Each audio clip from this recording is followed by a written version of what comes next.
Assembly chamber. Sound.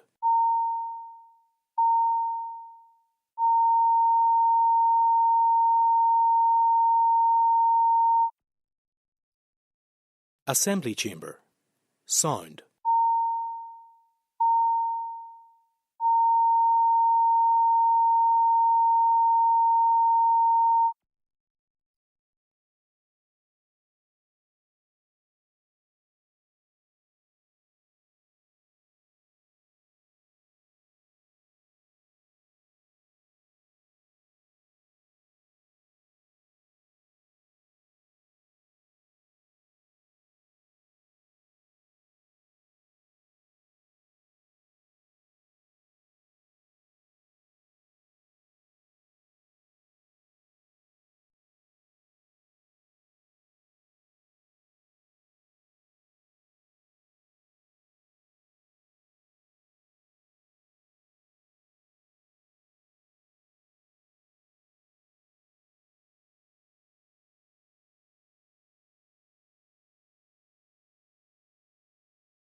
First item on the order paper is member statements. Members wish to be called for a statement, they should do so by rising their places.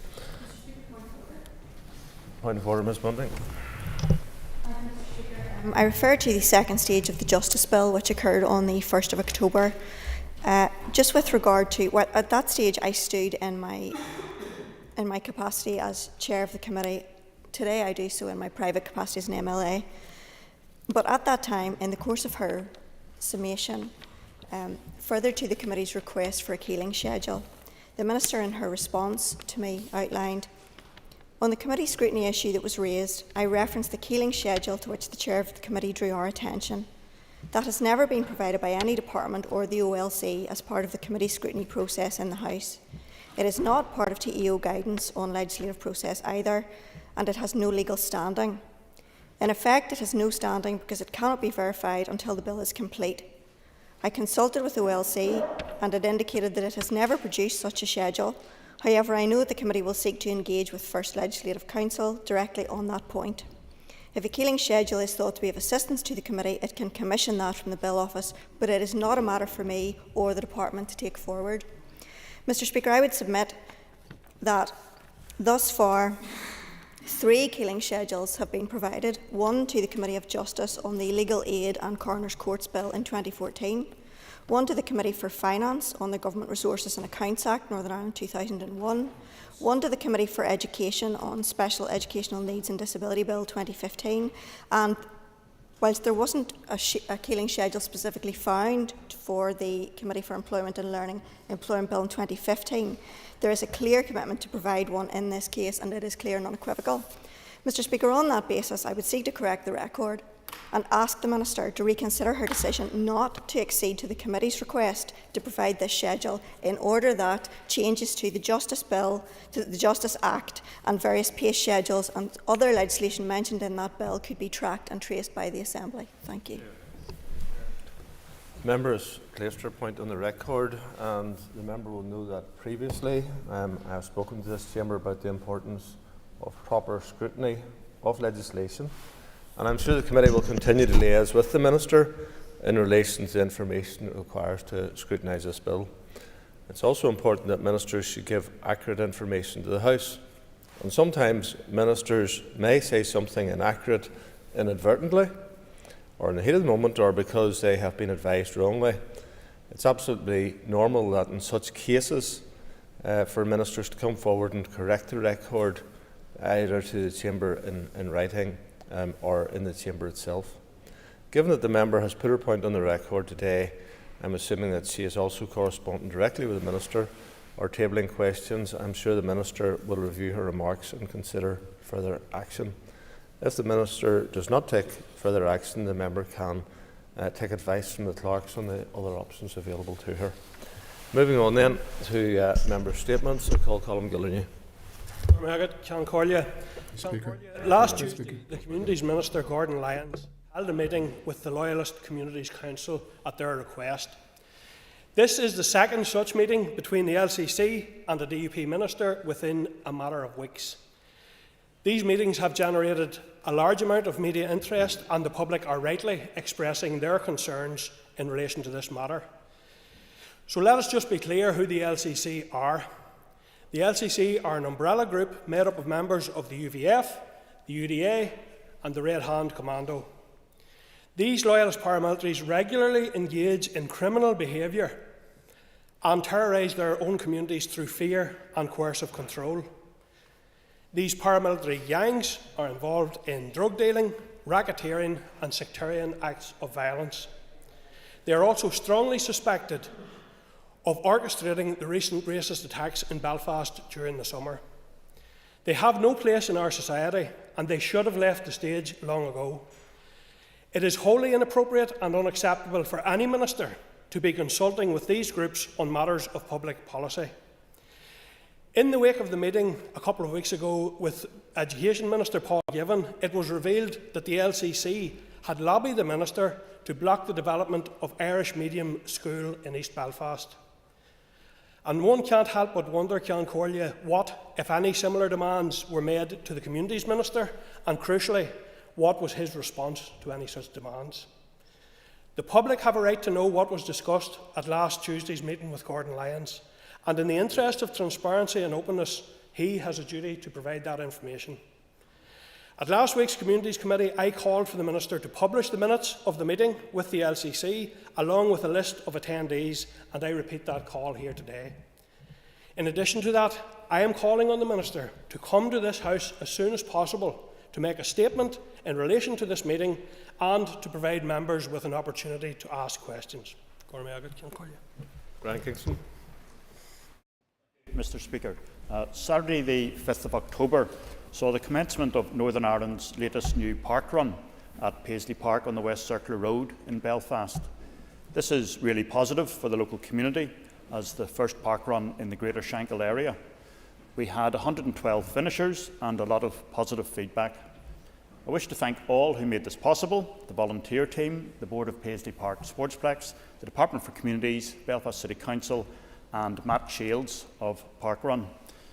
We were honoured that, along with the Lord Mayor, Councillor Mickey Murray, we had local athletics legend Derek Graham in attendance to start the event.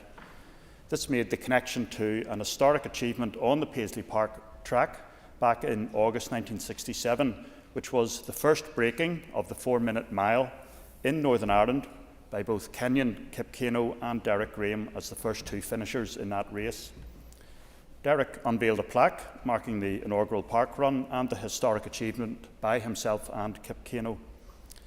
Derek was a phenomenal athlete over his running career. He was ranked #1 in the UK and Ireland over 2 miles and 3 miles in the 1960s.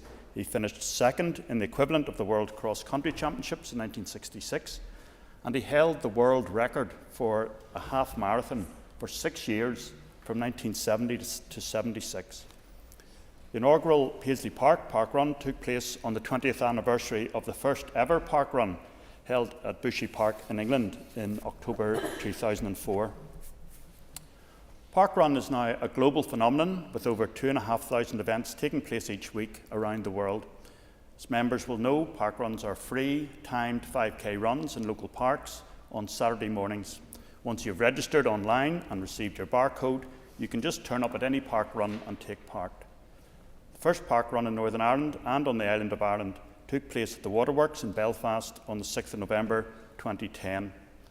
Today, across Northern Ireland, we have 40 park runs taking place each week, plus 20 junior park runs of 2k length. Parkrun is continuing to expand in Northern Ireland. I'm glad to say there are several proposed new ones in the pipeline. There is a small one-off cost to establish each new parkrun of £4,000 plus VAT for all the equipment, etc. After that, there is no ongoing cost to either participants or to the public purse. In some cases, there has been difficulty pinning down a source for that startup funding, sometimes provided by a local council, as in Belfast. Public Health Agency and Sport NI should also be supportive, given all the health and community benefits that flow from park runs. So well done everyone who supports parkrun activities, particularly the volunteers who make it all happen. And happy 20th birthday parkrun, and here's to many more. Andrew McMurray. I rise to acknowledge the achievement of a young Leon Toos. He's become the youngest person to summit the highest peaks in all of Ireland's 32 counties. At 7 years of age, Leon hails from Mayo Bridge in South Down, and it's one thing to go to the honeypots, if you will. They would be the province's highest, Slieve Donard, Lugnaquilla, Mealray and Carntool. But to go to the lesser known county highest points is quite the achievement. Indeed, if you ask me where some of the places, Mullaghmeen, Slieve Nacalla or Carn Clonhu, I couldn't even tell you what province they are, never mind what county they were in.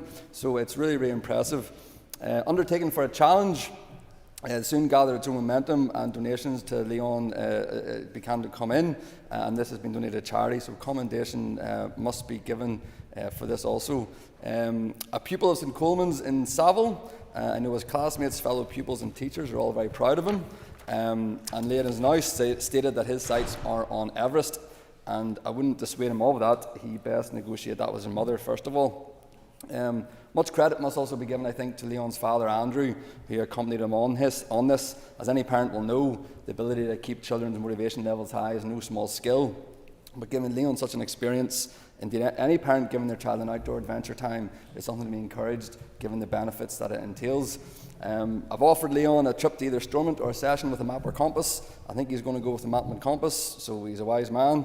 But anyway, on climbing the highest peaks, me too, chapeau, kudos, and well done, wee man. Thank you very much.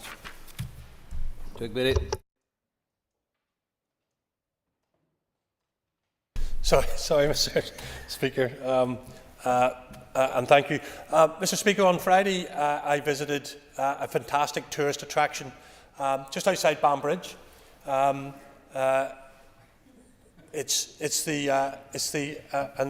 I know my colleague that you might even be talking as well also visited.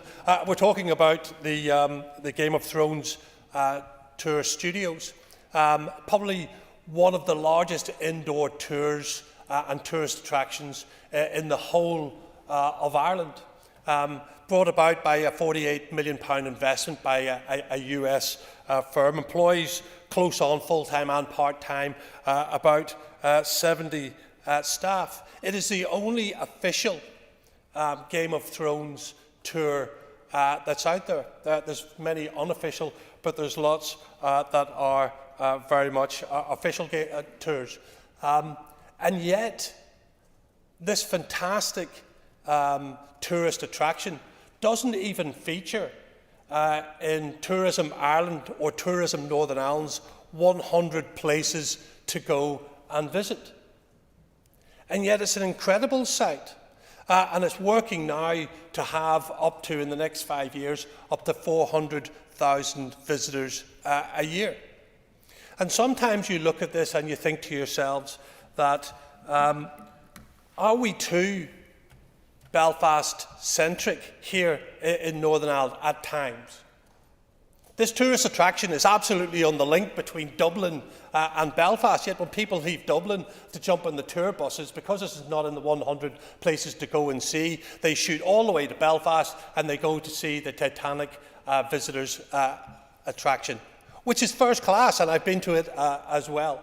But I have to say, if I can, Mr. Speaker, in standing here, for anybody who's in here or listening, the Game of Thrones studio tour really is world class. It needs to be on the map Tourism Ireland, Tourism Northern Ireland need to do more. The local council, Armagh, Banbridge and Craigavon Borough Council needs to do more, and I would recommend it to everybody here to give it a wee visit. Thank you. Daniel McCrossan. Thank you, Mr. Speaker. A short distance from Strabane town centre is a small, quaint village known as Ballymagorry.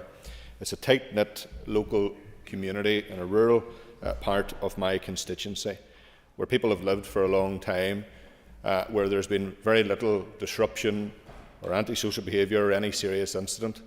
That all changed on Sunday, the 6th of October, when a young man, Kyle McDermott, was attacked outside of his home and unfortunately, as a result of that attack, died a short time later. Kyle was 24 years of age, recently moved into a new home with his partner Chloe, and were living peacefully in that village without any issue. That all changed in a very small moment on Sunday night on the 6th of October. I attended a public meeting on Friday where hundreds and hundreds of people from this wider rural community gathered in solidarity with the family of Kyle McDermott and his partner Chloe, but also to express their outrage at what had happened in this local community. When we've delved further into it, Mr. Speaker, there's a hostel or an accommodation just in the outskirts of this village where the Housing Executive have been allocating various people in emergency accommodation. No risk assessment, no checks, just simple allocations into these towns and villages. And as a result, in various parts of Northern Ireland, we're seeing spikes in levels of antisocial behaviour and issues emerge. And on that Sunday night, the worst possible consequences occurred where a young man lost his life. That is absolutely devastating. The sense of anger in the community is palpable.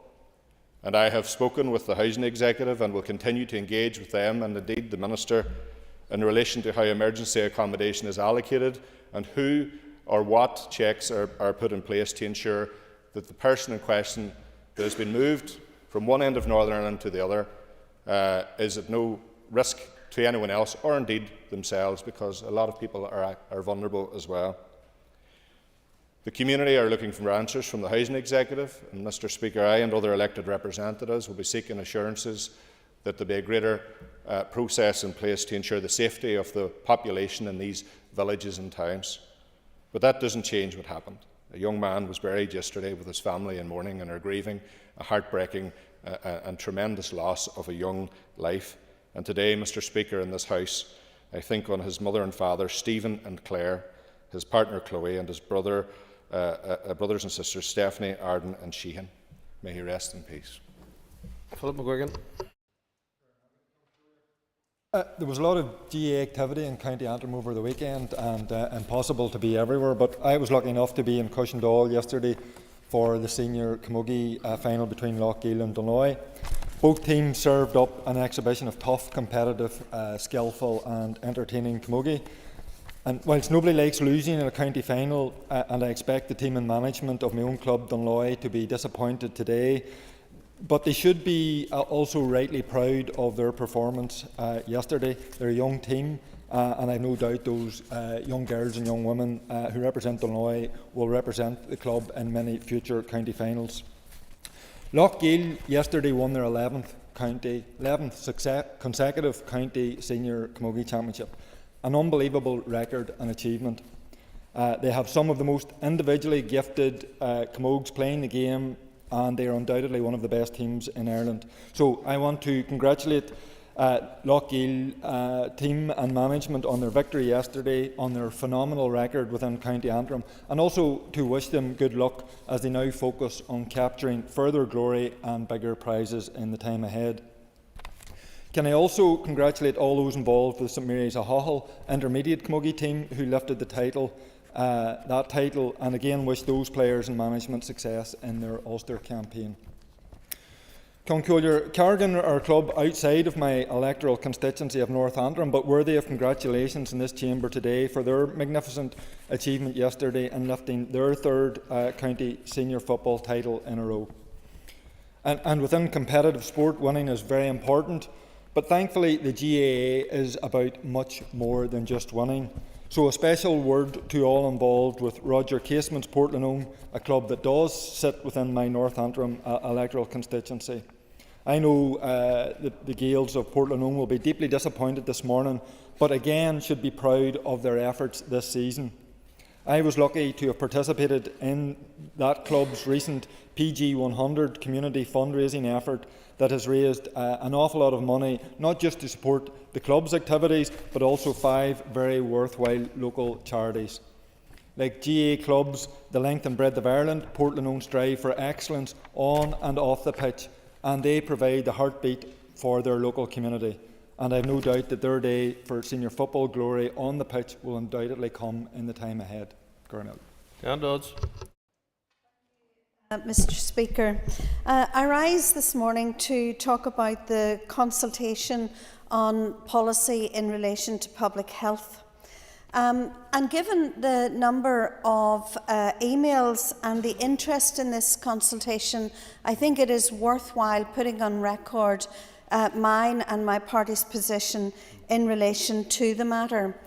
The consultation seeks to update legislation from 1967, and we do not argue that legislation dating so far back should be in need of renewal and some revision. And we also recognise as a party the need to act swiftly in times of crisis. But we do not believe that the current proposals strike that fair balance between fulfilling public health objectives and defending personal liberty. We also believe that the bizarre and indeed extraordinary measure of the Health Minister during the consultation period of issuing statements that distance himself from his own consultation has undermined public confidence in this consultation and will make the path to agreeing new public health legislation even more challenging. We are absolutely clear that sweeping powers should not be handed to the Minister of Health to impose restrictions which directly impact on a private individual's family life, education, employment and movement. And we will continue to reject mandatory vaccinations or plans to compel citizens to undergo any form of medical treatment. Any future public health framework for Northern Ireland must be underlined both in principle and in law by the principle of informed consent. Thank you, Mr. Speaker. I call on Peter McReynolds. Mr. Speaker, I rise today as Chair of the All-Party Group on Active Travel in concern at an announcement by the Infrastructure Minister last Friday afternoon that he will introduce an experimental scheme to allow Class A and C taxis to use yet-to-be-determined bus lanes in Belfast city centre. B and D are already permitted, meaning that in some bus lanes in Belfast we're facing a move from bus lanes to bus taxi lanes in operation. And this will do 4 main things: reduce the safety we already give cyclists in our already limited cycling infrastructure, reduce the ease of which our public transport can complete journeys, and reduce the appeal of public transport as a whole. And then there's the elephant in the room of our responsibilities within a declared climate emergency and the need to commit to strategies and policies we know work to reduce car dependency and the amount of carbon we release into the air every day.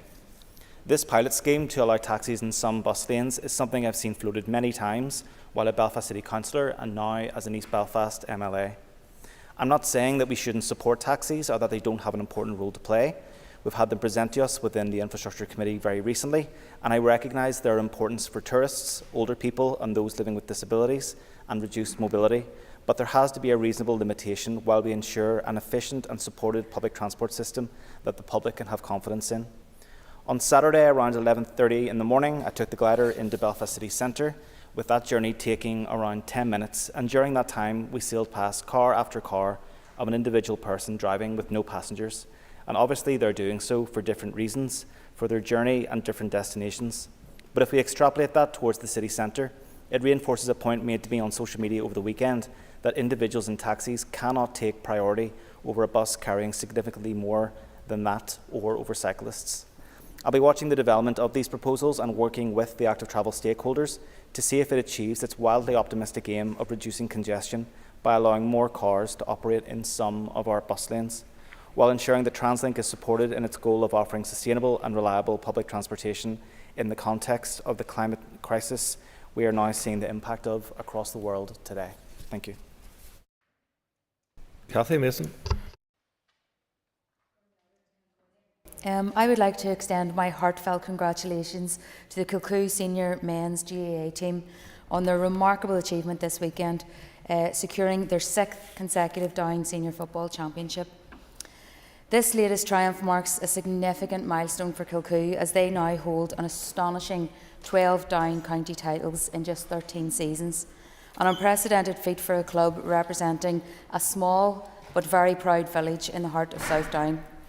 The level of dominance and consistency Kilcoo have shown over the past decade is nothing short of extraordinary, and it speaks volumes about the dedication, talent and spirit of both the players and the wider Kilcoo community supporting them. Yesterday's county final between Burn and Kilcoo showcased the talent that lies within our county, with Burn also putting in a commendable performance. To see two clubs from South Down competing for the prestigious Frank O'Hare Cup is a testament to the strength and competitiveness of football in this area. While Burn may have fallen short on this occasion, they can definitely hold their heads high after a valiant effort in a hard-fought contest, and I have no doubt that they will come back better and stronger. As Kilcoo now look ahead to the Ulster Championship, I want to take this opportunity to wish them the very best in their upcoming clash with Cavan in a few weeks' time. I have no doubt that Kilcoo will approach this challenge with the same tenacity and determination that has now become their trademark, and I eagerly await their continued success as they seek to progress. And even further, I hope to be standing here again in the near future, extending my best wishes for their All-Ireland campaign. So once again, come Harges to Kilcoo, and a huge Ardmore on the road ahead. Sean McElveen. Visna MV is a highly infectious viral disease affecting goats and sheep. It's transmitted through the ingestion of milk from a virus-infected sheep and within flocks through direct contact or contamination. It has no impact on human health. MV is a wasting disease in sheep, similar to lung cancer. The symptoms lie dormant for several years, so it's only detected in older animals. This disease is currently widespread amongst Great Britain and the Irish Republic. Until recently, Northern Ireland had just 9 flocks testing positive for MV, low enough to maintain our MV-free status. At present, DAERA samples any new arrivals into Northern Ireland from outside the island of Ireland to keep Northern Ireland MV-free. Animals from GB flocks which do not have an MV-free accreditation are sampled in isolation 5 months after importation. Animals from MV-free accredited flocks from mainland Europe and the Irish Republic are sampled on arrival. What's really disturbing is that DAERA are planning to stop carrying out this testing. It's proposed that 2025 will be a transition year for the industry to implement its own scheme. The DAERA recommendation is that farmers test their own sheep 6 months apart to get MV-free accreditation. This further places financial pressure on our farmers. Any potential scheme is likely to be expensive, which may affect buy-in. It would also result in how marts and shows would work with accredited and non-accredited animals needing to be kept apart with separate sheds and classes, as has been seen in Great Britain. Due to different schemes operating between Northern Ireland and Great Britain, this could have a negative financial and social effect on the industry. Last week, over 100 commercial and pedigree sheep farmers met to voice their concerns. The industry is willing to act responsibly, but would prefer Northern Ireland testing to be with AFBI and administered by AWANI. However, if DAERA do not keep up border checks on importation of sheep, then MV sheep could be imported into Northern Ireland. DAERA have said that they need to look at the costing of border checks, which need to be funded by industry. Despite this upheaval being based on budget cuts to the DAERA veterinary service, when I asked the Minister the cost of testing for MV in each of the last 10 years, I was told by the Minister that it was not retained in a format which is readily available. What financial advice is DAERA basing these cuts on, given the vulnerability being thrust upon the sheep sector by this ill-thought-through proposal? Keeping Northern Ireland MV free is vital for animal health and trading status. One farmer likened this to have the potential to be the bovine TB of the sheep sector. This is something that this House should not allow to happen. Thank you. Dr. Steve Aiken. Indeed, Mr. Speaker. Mr. Speaker, from just before sunset on Friday to dusk on Saturday marked Yom Kippur. Across the world, but particularly in the homes of our many Jewish friends and colleagues, it is by observing the prayers that members of the Jewish faith seek to atone and ask God for his forgiveness. Yom Kippur culminates with Nelia and the sounding of the shofar horn. During the religious services, one of the most poignant moments is the saying of the Yitzhar memorial prayer, the prayers for the recently deceased. Anyone with a degree of empathy will have that with our Jewish community this year of all years on Yom Kippur. Equally, Mr. Speaker, the attempts to denigrate this religious observance by some, including university student bodies, by left-wing and pro-Hamas and Hezbollah terror supporters, are just those who cannot resist joining in with their base anti-Semitism, needs to be roundly condemned. Last week, memorial services for the victims of October the 7th were held in Belfast and in Dublin. In the spirit of the Yitzhar prayer, large numbers of Gentiles, including myself, stood in solidarity with our Jewish friends and colleagues in Israel, in the United Kingdom, Ireland and elsewhere. I would like to put on record those friends of the Jewish community who organised those events, especially the one in Belfast. And I was very pleased to say that the Deputy First Minister attended and expressed her solidarity on behalf of us to our beleaguered but still proud local Jewish community and to the victims of the 7th of October.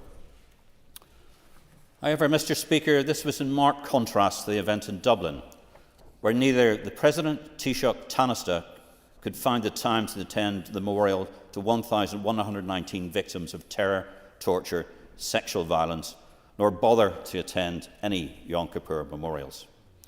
Indeed, a Fine Gael councillor, Councillor Ram, even made base anti-Semitic tropes in a debate that was being held by Dublin City Council. It does seem that some members of society on this island are deemed to be less well equal than others. It is also apparent to any dispassionate observer that the Irish Republic seems to be more interested in opening up embassies in Tehran, inviting the Iranian embassy to their party conferences, rather than tackling its ingrained and growing institutional anti-Semitism. Whereas Dublin is happy to cloak itself in intolerance, it's good to see that many others are calling this out, especially in Brussels, Berlin, and above all, in Washington. That at least, Mr. Speaker, gives reason for hope as Yom Kippur for the Hebrew year 5785 passes. Thank you, Mr. Speaker. Matthew O'Toole. Very much, Mr. Speaker. I just want to briefly touch today on some good news, but some frustrating news and some more concerning developments. First of all, in relation to the Grand Central Station, the beginning of services, the restarting of full cross-border services from the new Grand Central Station. 100 years ago, we had a thriving rail network across this island, but obviously one of the tragedies in transport terms of the 20th century was the fact that that rail network was butchered, particularly in the west of what became Northern Ireland, but particularly in relation to cross-border lines. We now have the opportunity from the base of Grand Central Station, which is the biggest transport hub in Ireland, to start to grow and build that future that is set out for us in the All-Ireland Strategic Rail Review. I will say, given my DUP colleague across the chamber, I will probably agree with her that it should have included the county of Fermanagh, and we'll stand with anybody in that county who wishes to have rail connections there too. But it's important to mark the opening of Grand Central and the restart of those cross-border rail services as an example of what we can build for the future on this island in terms of connectivity. So I look forward to getting the train to Dublin from the new Grand Central and all of the opportunity that provides. I do want to touch on the related matter of the disruption that is going to be caused in Belfast for commuters and for other road users.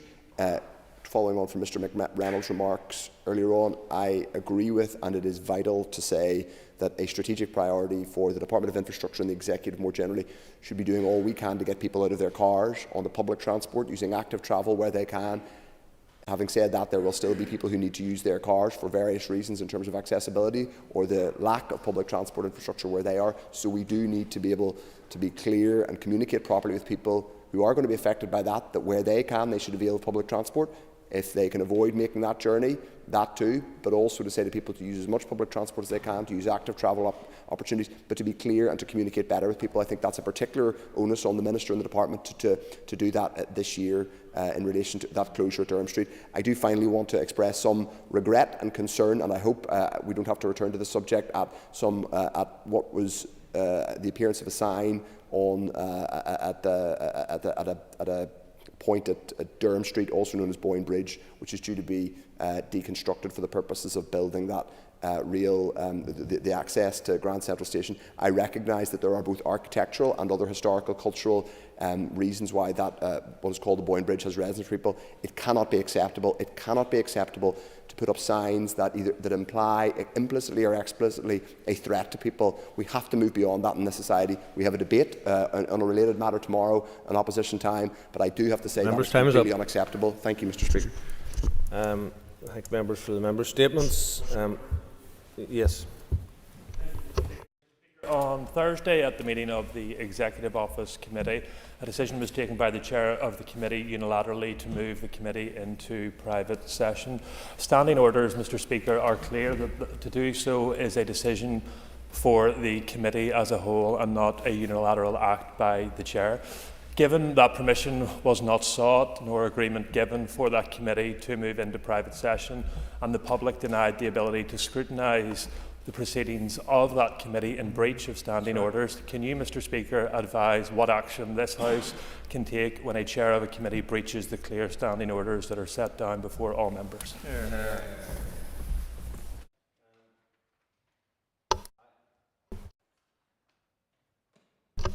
I have received a letter on this as well, and I further understand that the Chair acknowledges that that wasn't in order and accepts that that's the case. So I would consider the matter closed, or if members wish to raise it within the committee itself. But in terms of it, there has been an acknowledgement that they hadn't acted according to the rules of the Assembly in this instance. So thank member for member statements. There's quite a lot of members who didn't get asked doing statements today, so we appreciate that, and we'll try to facilitate that tomorrow.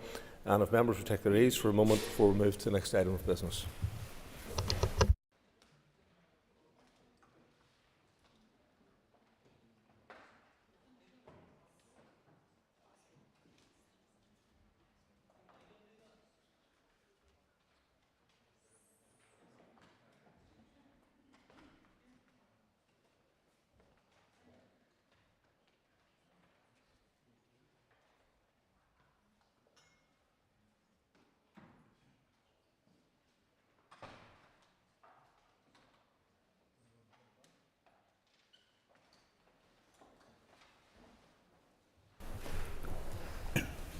Order members, the next item of business is a motion to approve a statutory rule.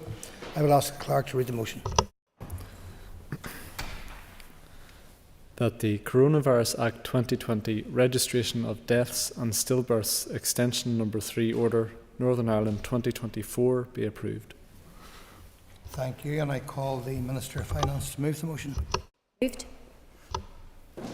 Thank you. The Business Committee has agreed that there should be no time limit on this debate, and I call the Minister to open the debate on the motion. Minister.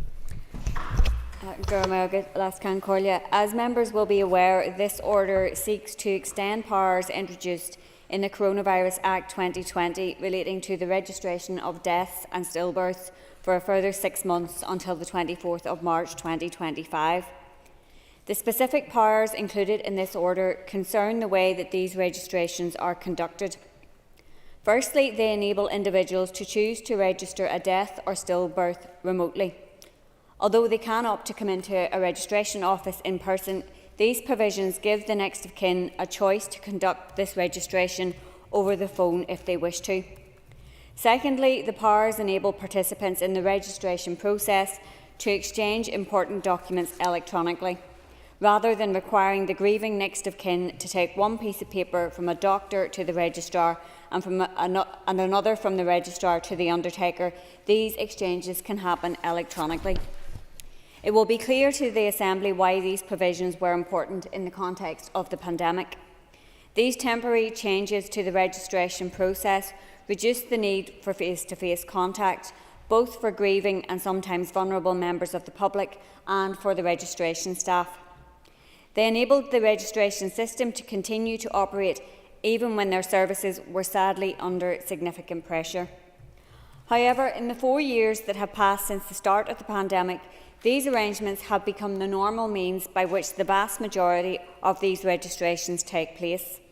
They have helped the registration process be more efficient and more productive, and they carry the support of stakeholders, ensuring the smooth passing of important documents and enabling registration staff to handle any errors or omissions in advance.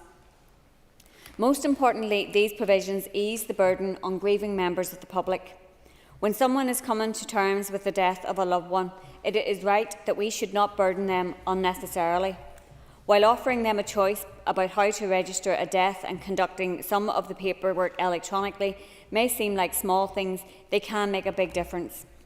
In short, although these powers were introduced as the pandemic took hold, they have become the established means by which deaths and stillbirths are registered, and they have helped the registration service become more modern, more efficient and more empathetic. Given the positive effect of these provisions, and as I set out in the debate on our earlier extension order, it is right that we should look to make the temporary powers permanent rather than continuing to depend on the Coronavirus Act. We have used the time provided by that earlier extension order to progress these permanent powers. I had hoped that we would not be in a position to be requesting a further extension today. It was our understanding that we could make the changes which we required through secondary legislation.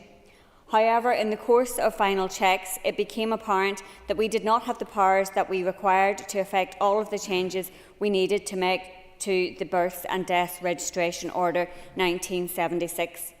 The draft regulations had to be set aside and an alternative route found through primary legislation. I wish to express my thanks to the Chair and members of the Finance Committee who carried out the scrutiny of the order. At my direction, officials from the General Register Office have been working with the Office for the Legislative Council to draw together the primary legislation required to make these powers permanent. The bill they are working towards will provide for both the electronic transfer of documents between stakeholders and for the registration of deaths and stillbirths by phone. Bringing forward this bill will also enable me to progress a new baby loss certificate scheme, which recognises the suffering of families who endure the pain of losses before 24 weeks of pregnancy. Members will know that losses early in pregnancy are not recognised by existing legislation here. This scheme will provide official recognition to parents who have suffered the tragedy of losing a baby before 24 weeks. Sadly, this is often met with silence and stigma, with many parents feeling isolated in their grief. I am determined that these parents' heartache and grief is recognised in a similar scheme to those in Scotland and England. That is why I have directed my officials to include provision within the draft bill to provide the legal basis for this new voluntary scheme. Details of how it will operate and delivery mechanisms are being developed by my officials and officials in the Department of Health. These arrangements will be included in regulations and will be brought to the Assembly for consideration. Today's extension order will consequently provide the time required to finalise primary legislation to make permanent the temporary powers of the Coronavirus Act. It will also afford the space needed to make provision for a baby loss certificate scheme.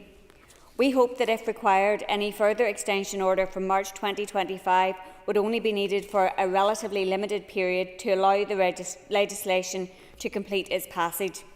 In bringing this extension order, I recognise that it is not desirable to continue to depend on the powers of the Coronavirus Act.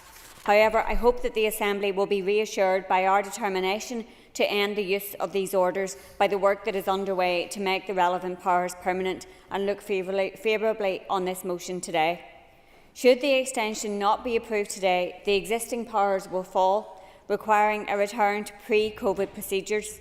Relatives would again be required to attend registration offices irrespective of their personal circumstances, and to convey paper forms between doctors, registration staff and undertakers.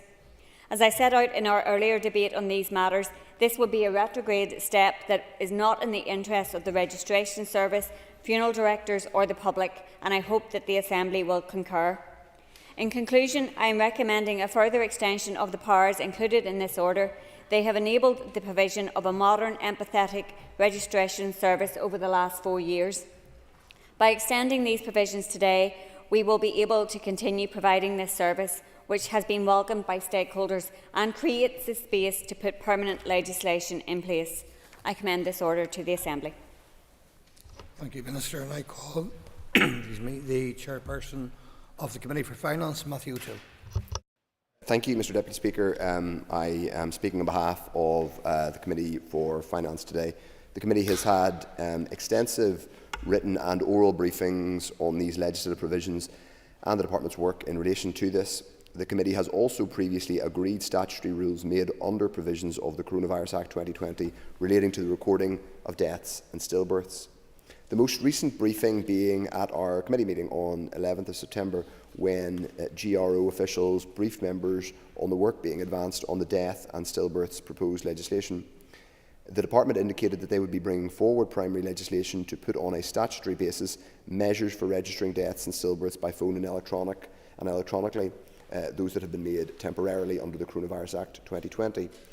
At its meeting on 11th of September, the Committee agreed that it was content with the proposed statutory rules, Statutory Rule SL1, and to extend the temporary provision under the Act until March 2025. During our briefing with GRO officials last month, members raised the issue of the bill containing provision for baby loss certificates, and again at its meeting on the 18th of September, the Committee discussed this issue in closed session. That discussion ranged across a number of options in relation to the bill and legislating for baby loss certificates. The Committee then agreed to write to the Department to seek further clarification on what is possible within the existing draft bill, including any potential to widen the draft bill to allow for legislative provision for baby loss certificates, as well as any further detail around logistics and resources for making such provision. At this point, I would like to highlight that the Committee is somewhat frustrated at the time it has taken for the registration of deaths and stillbirths online and by phone provision to be drafted into permanent, standalone primary legislation. There have been dead ends and false dawns. However, the Committee very much welcomes the Minister's decision to incorporate baby loss certificates into that legislation following members' requests that she does so. This news is particularly welcome and indeed poignant, coming as it does following Baby Loss Awareness Week. The Committee considered this SR at its meeting on the 2nd of October, and while the Examiner Statutory Rules had not yet reported on the rules subject to her report, members had no objection to the rule. At its meeting on the 9th of October, the Committee considered the Examiner's report, which indicated that she has no objection to the rule and recommended that it be approved by the Assembly. As the Minister knows, the Committee will be playing an active role in holding her and her officials to account and ensuring that baby loss certificates are brought forward as part of the bill to finally make these provisions permanent. However, members stand ready to work with her to create a change that will make a huge difference to parents who have suffered the tragedy of losing a child during pregnancy. So the Committee supports the motion to approve these regulations. Thank you. I'll just say something briefly in my party capacity, Mr Deputy Speaker. First of all, in relation to the delay in turning this into standalone primary legislation, it is, I have to say, deeply frustrating that we have been told previously that legislation would be more quickly delivered than has turned out to be the case. Clearly, the use of what were effectively emergency provisions from the pandemic are not ideal, to put it mildly. So it is necessary and I think proper that we move expeditiously to deliver legislation which will put this onto a proper permanent statutory basis, that is, the use of electronic means to register deaths and stillbirths. That is entirely sensible, it's humane, and it is welcome from people in people who've experienced bereavements, but also the doctors and indeed those in the in the funeral care world who interact with these processes on a day-to-day basis. It's completely sensible, but it's also necessary for us to legislate. We are doing a lot of debating in this chamber at the minute on motions, some of which are necessary and vital. Certainly I think opposition day motions are a critical part of holding the executive to account. But one might argue that we are doing, when it comes to executive party time, we're doing a lot of going through the motions. The three letters after our names are members of the Legislative Assembly, so we should be here to legislate. We, as yet, have not seen very much primary legislation from the executive. This should have been an example of something that was relatively straightforward to bring before the Assembly. So I would, not so gently, encourage the executive and the minister to hopefully bring forward this standard legislation sooner rather than later, and I think it will find broad-based support in the Assembly when that happens. Finally, I would just add again my own party's reflections to the importance of baby loss certificates, and the Minister touched on it in her speech. I think everybody understands, because we've just come through Baby Loss Awareness Week, how extraordinarily difficult that can be for people who experience that trauma in their lives or their families' lives. This is one small legislative step which I think will enable people to feel that awful traumatic event is not simply something that they have to carry, a burden that they have to carry by themselves in private, that the otherwise stark bureaucracy of the state can find a way of poignantly helping them to mark and remember the very awful loss that they've suffered. So I look forward to working with the Minister and the Department to make that legislative change going forward. Thank you. Nicola Brogan. I'd like to thank the Minister for bringing forward this motion to the Assembly, and I'm happy to speak in support of the motion. As has been outlined, this legislation was introduced during the pandemic to allow the registration of deaths and stillbirths to take place via telephone and for documents such as death certificates to be sent electronically. This was necessary to allow registrations to continue during the pandemic whilst minimising face-to-face contact. The height of the COVID pandemic was a difficult time for all of us, but especially for those who lost loved ones. As a society, we pulled together, we adapted and we made changes to help save lives and ease the burden on our incredible healthcare workers. During that time, we learned new and more efficient ways of doing things. For example, we discovered the value in practices like remote working. We also learned that there was a different way to handle the often traumatic issue of registering deaths and stillbirths. The changes to how deaths and stillbirths could be registered made the process more efficient and eased the burden on health workers and infrastructure, while also maintaining the appropriate checks and balances to ensure that deaths are still properly investigated. Crucially, these changes also ease the burden on grieving loved ones. The option to register deaths via telephone has been widely availed of by the public since its introduction, and it has reduced the administrative burden on those who deliver the service. To revert back to the old system at this stage will only cause stress and confusion. So I'm happy to support this motion today to ensure that these provisions do not lapse. I call Paul Frew. Thank you, Mr. Deputy Speaker. And I rise to speak on this. And I recall 6 months ago the last extension of the Coronavirus Act 2020 registration of deaths and stillbirths extension order, and the commitments and promises and reassurances that was given at that time to this House. And unfortunately, Mr. Deputy Speaker, those commitments and reassurances counted for nothing with regards to the procedures that were adopted and promised at that time. I understand how it took place, I understand how that happened, and I am fully supportive of these measures being contained in a primary piece of legislation, because I believe that there are valid measures that were put in place as a common sense approach at the time of the pandemic. But the very fact that those common sense measures are still wrapped up in coronavirus legislation, which has caused massive damage to our people. In less than 2 hours, Mr. Deputy Speaker, in the long gallery of this building, there will be people, about 100 people, who have been damaged by the measures come out of the Coronavirus Act.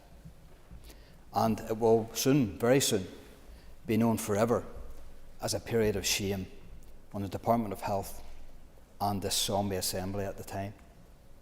So it is good and right that the Minister moves as quickly as possible to disassociate her department from the Coronavirus Act as quickly as possible.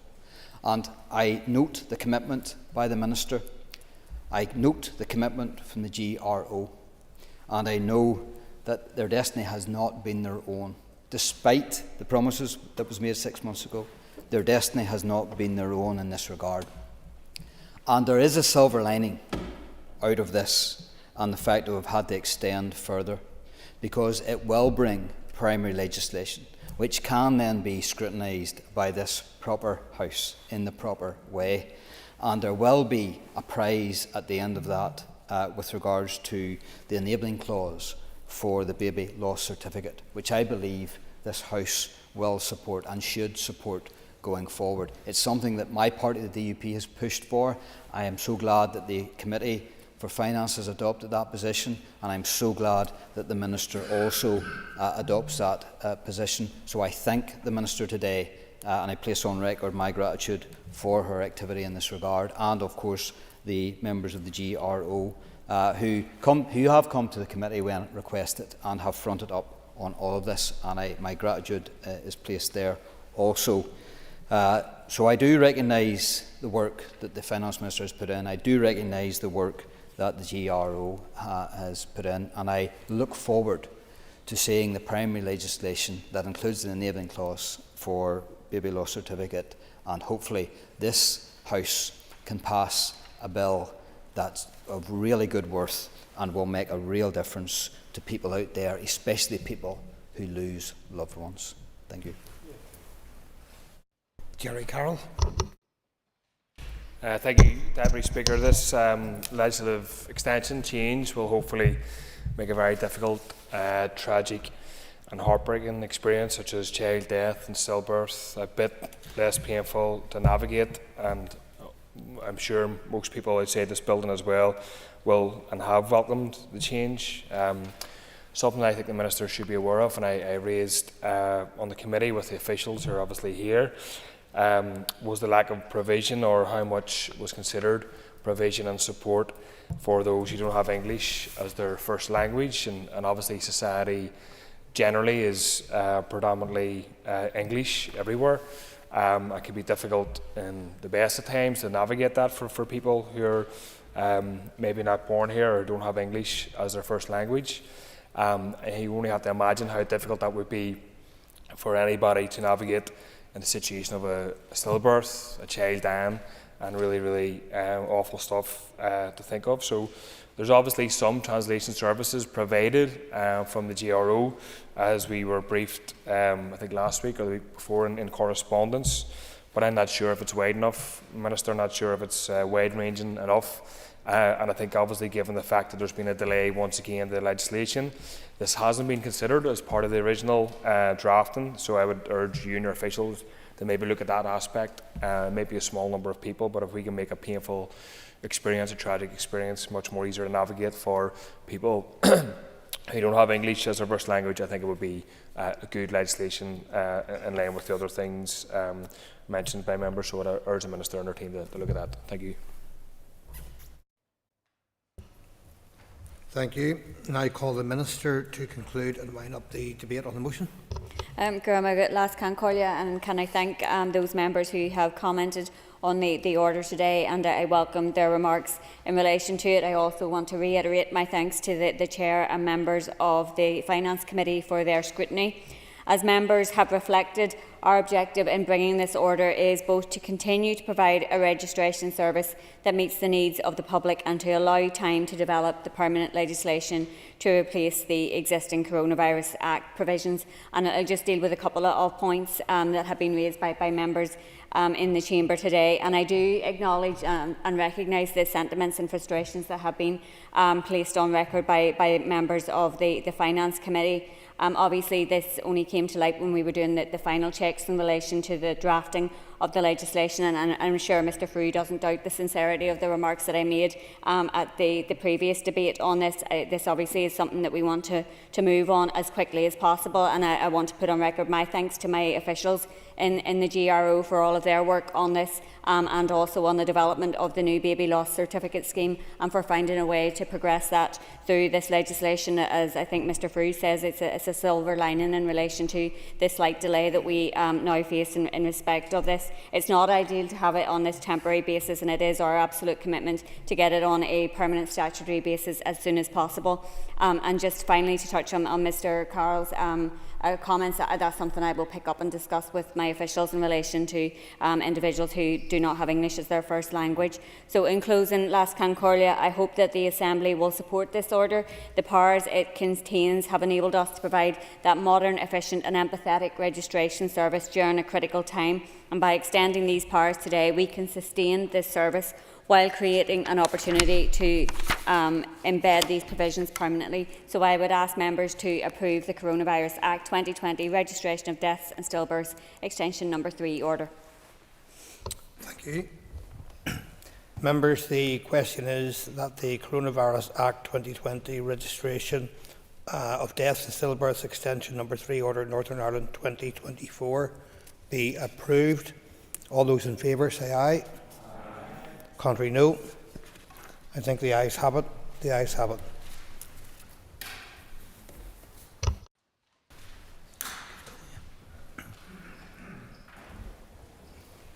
Members, the next item of business is a motion to approve a draft statutory instrument. I will ask the clerk to read the motion. That the draft Human Medicines Amendments relating to Naloxone and Transfers of Functions Regulations 2024 be approved. Thank you. And I call the Minister of Health to move the motion. I beg to move that the draft Human Medicines Amendments relating to Naloxone and Transfers of Functions Regulations 2024 be approved.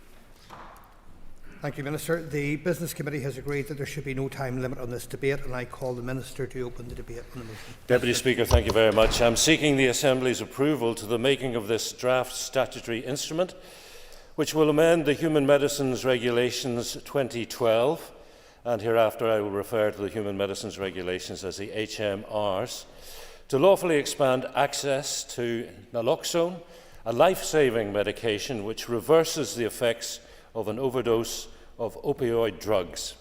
In addition, it makes amendments to keep the regulations current by updating references to the Public Health England and the Health and Social Care Board here in Northern Ireland, following the dissolution of those two bodies. So starting with naloxone, we are all aware of the devastating impact that illicit drugs can cause. Drugs destroy lives, they tear families apart, and they make our streets less safe. Drug misuse deaths have doubled since 2012, and the impact of synthetic opioids on opioid-related deaths is yet to be fully understood. In 2022, opioids were involved in 60% of drug misuse deaths in Northern Ireland. These deaths, Deputy Speaker, are avoidable. Through its substance use strategy, Preventing Harm, Empowering Recovery, the Northern Ireland Executive has prioritised reducing alcohol and drug-related deaths. Naloxone is a highly effective antidote against opioid overdose. It can be administered quickly and safely by anyone in an emergency. It's considered a very safe medicine for both the recipient and the person administering the drug, and it's already widely used both in the United Kingdom and worldwide. Currently, however, exemptions in the HMRs allow only drug and alcohol treatment services to supply naloxone to individuals for future use, usually called take-home naloxone, and this limits the reach of this life-saving medicine. This draft amending statutory instrument is being debated here today and proposes two key changes. Firstly, to expand the list of services and professionals named in the regulations who can give out naloxone without a prescription. This means professionals such as registered nurses and probation officers will be able to provide take-home supplies of naloxone where appropriate, should they wish to do so. Secondly, it is proposed to establish national registration services across the whole of the United Kingdom. That will enable all other services and professionals who were unable to be named in the legislation, including housing and homelessness services, to register and to procure naloxone.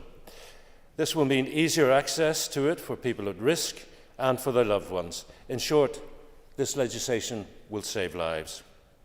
It will not be a mandatory requirement for services or professionals listed in the legislation to supply naloxone.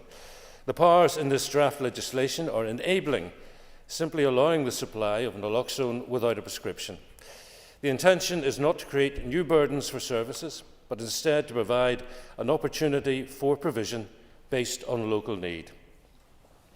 UK-wide consultations on the proposals have taken place and have received significant support across the United Kingdom. In Northern Ireland, 100% strongly agreed the proposed list of named services and professionals that can supply naloxone without a prescription. There are also safeguards within the proposals, including establishing mandatory training requirements for new services and professionals who are wishing to take on the role. This training would give participants an understanding of appropriate practices around storing and supplying naloxone and how to support an individual being supplied with the drug. The Assembly should be assured to note that the infrastructure is already in place in Northern Ireland to deal with the expansion of those who can supply naloxone. Since 2012, the Public Health Agency has commissioned and operated a take-home naloxone programme. Naloxone was supplied 1,861 times in financial year 2022-23, and since the take-home naloxone scheme was put in place in 2012, it has successfully reversed an overdose in over 1,765 cases. PHA have mandatory training in opioid overdose awareness, naloxone administration and supplier training, which all naloxone suppliers must complete initially and then refresh every 2 years. In preparation for the expansion of the scheme, PHA will be transferring this to an online option to target larger numbers. There are also technical amendments within this SI in relation to the transfer of functions following the dissolution of Public Health England in 2020 and the Regional Health and Social Care Board here in 2022. In Northern Ireland, as part of our programme of work to transform our health and social care system, the regional HSCB closed on the 31st of March 2022 and functions migrated to a newly formed Strategic Planning and Performance Group within my department. With regard to PHE, many of its functions have been transferred to the United Kingdom Health Security Agency, which is an executive agency of DHSC. The proposed amendments will ensure legislation reflects recent changes within the healthcare systems in England and Northern Ireland. Deputy Speaker, my officials attended the Health Committee at its meeting on the 12th of September, outlining the full policy intent of this draft SI and to respond to any questions the committee might have had with regard to them, possibly being debated in the Assembly. And I'm pleased to confirm the committee raised no issues on the policy intent and also indicated they were content following further consideration of the regulations when the SI was laid in draft form at the Northern Ireland Assembly Business Office on the 24th of September this year. It is with the committee's support, therefore, Deputy Speaker, that I now bring this SI before the wider Assembly and its members today, and I commend this motion to the Assembly. Thank you. And I call the Chairperson of the Health Committee, Liz Kimmins. And I welcome this opportunity to confirm the Health Committee's support for the motion that the Minister of Health has brought to the House today. As the Minister has outlined, this statutory instrument amends the 2012 Human Medicines Regulations, the set of laws that regulate the licensing, manufacture, wholesale dealing and sale or supply of medicines for human use. Department officials briefed the committee on the 12th of September and advised that the instrument would expand access to naloxone products, life-saving medication that can reverse the effects of an overdose caused by natural or synthetic opioids. Officials advised that anyone can administer naloxone hydrochloride in an emergency, that it is considered a very safe medicine for the recipient and for the person administering it.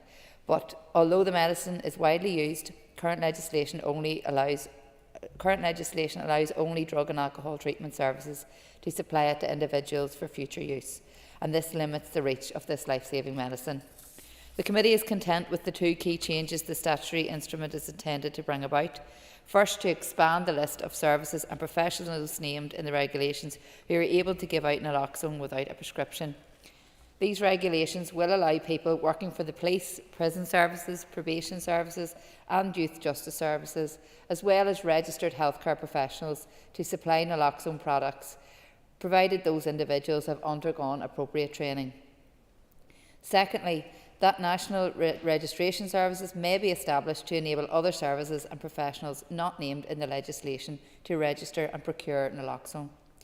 Allowing a much wider range of services, healthcare professionals and organisations to supply naloxone on what is known as a take-home basis for use in a future emergency involving opioid overdose can significantly reduce the number of deaths from opioid overdoses. The Committee heard that drug misuse deaths have doubled in the UK since 2012. In 2022, opioids were involved in 60% of drug misuse deaths in the north of Ireland. And as the Minister has outlined, naloxone was used 1,861 times in 2023-24, reversing an overdose in 1,765 cases. It is sad that we have such high levels of overdose and drug addiction in our society. For families who have sadly lost people to overdose, the loss is devastating. The more people who have this medicine in the community, the more lives can be saved. The Committee supports that the powers in the legislation are enabling rather than mandatory. They allow the supply of naloxone without a prescription. The Committee supports the inclusion of safeguards that establish mandatory training requirements for new services and professionals. The Committee sought information from officials at the briefing on the 12th of September on the model to be used to administer the medicine, and the Committee welcomes the move towards an increasing use of the nasal spray, considered to be a harm reduction model. The Department assured the Committee that the infrastructure is already in place in the north to deal with the expansion of those who can supply naloxone, mainly through work by the Public Health Agency and its take-home naloxone programme, a regional scheme which has operated since 2012. The Public Health Agency will have a crucial role in the implementation of the legislation, including the rollout of training. The Committee endorsed the policy merits of the statutory instrument, as well as the technical amendments the instrument makes to the regulations regarding the dissolution of Public Health England and the Health and Social Care Board. On the 3rd of October, the Committee agreed to recommend the statutory instrument to be approved by the Assembly. Thank you. And I call Diane Dodds. Thank you, Mr Deputy Speaker, and I rise very, very briefly to give my support to this move.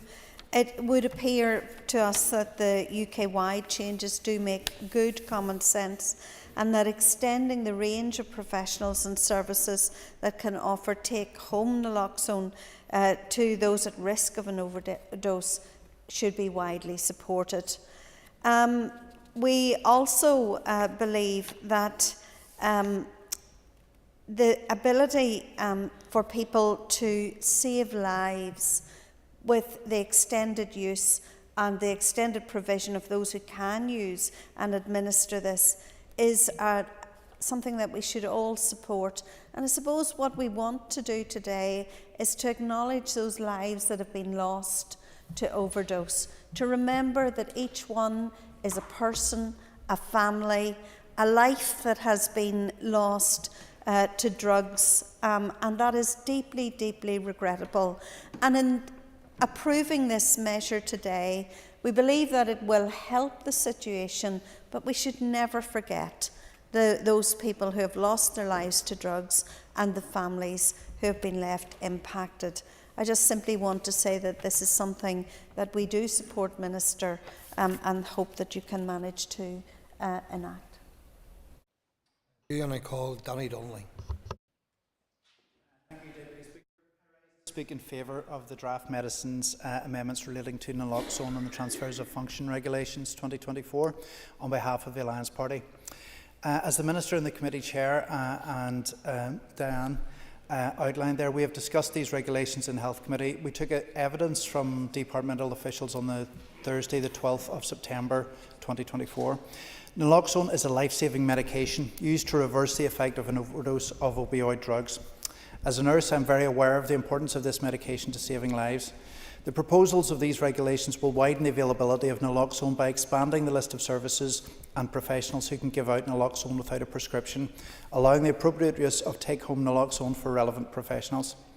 It will also establish a national registration service to allow relevant services and professionals not outlined in the legislation to enable them to register and procure naloxone, such as housing and homelessness services. We know that tragically, as the Minister mentioned, drug misuse deaths have doubled since 2012, and in 2022, opioids were involved in 60% of drug misuse deaths in Northern Ireland. The evidence in favour of naloxone is clear. It was supplied 1,861 times in 23-24, and since the introduction of the Public Health Agency's take-home naloxone scheme in 2012, it has successfully reversed an overdose in over 1,765 cases. These regulations will expand the availability of take-home naloxone while also providing essential training for naloxone suppliers to be completed initially and then refreshed every 2 years. And I was very happy to hear from the Minister there that this will be expanded with the availability of an online version. The levels of overdose and drug addiction in our society are truly tragic, as others have mentioned. Like other MLAs, I have met with families who have sadly lost relatives to overdose, and their loss remains heartbreaking. In my capacity as a constituency MLA for East Antrim, I have seen the hard work of organisations in dealing with drug addiction in our society, including Extern, Larne YMCA and Carrick Connect. Any support that we can provide to such organisations is essential, and the widening availability of naloxone should assist in the prevention of loss of life as a consequence of drug addiction.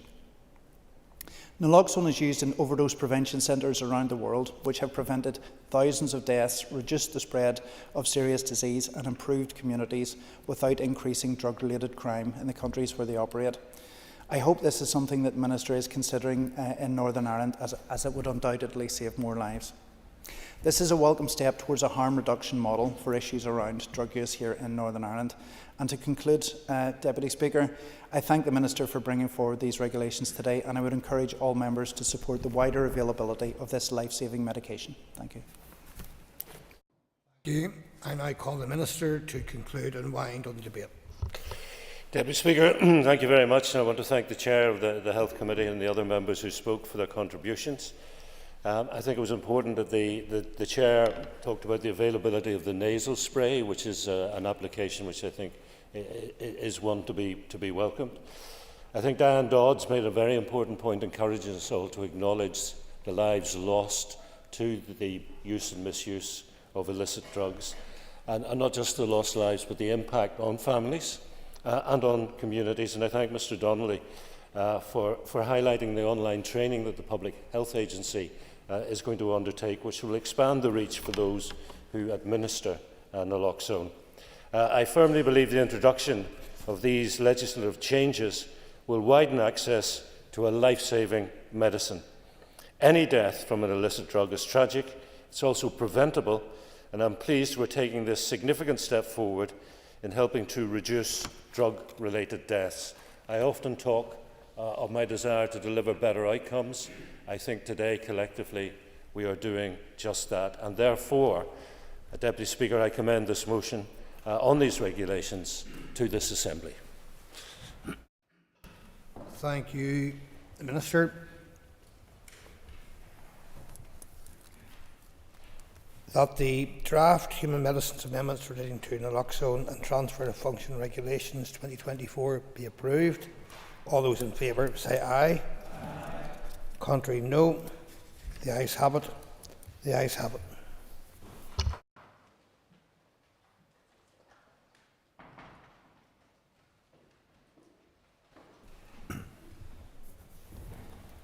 Okay, members, the next item of business is a motion to approve another draft statutory instrument. I will call the clerk to read the motion. That the draft Vehicle Emissions Trading Schemes Amendment Order 2024 be approved. Thank you. I now call the Minister for Infrastructure. Thank you, Minister. The Business Committee has agreed that there should be no time limit on this debate, and I call the Minister to open the debate on the motion. Minister. I'm pleased to bring this draft statutory instrument to the Assembly for approval. The Vehicle Emissions Trading Scheme Order 2023 is secondary legislation made under the Climate Change Act 2008 that created 4 vehicle emissions trading schemes and applies to new cars and vans registered in Britain from the 3rd of January 2024.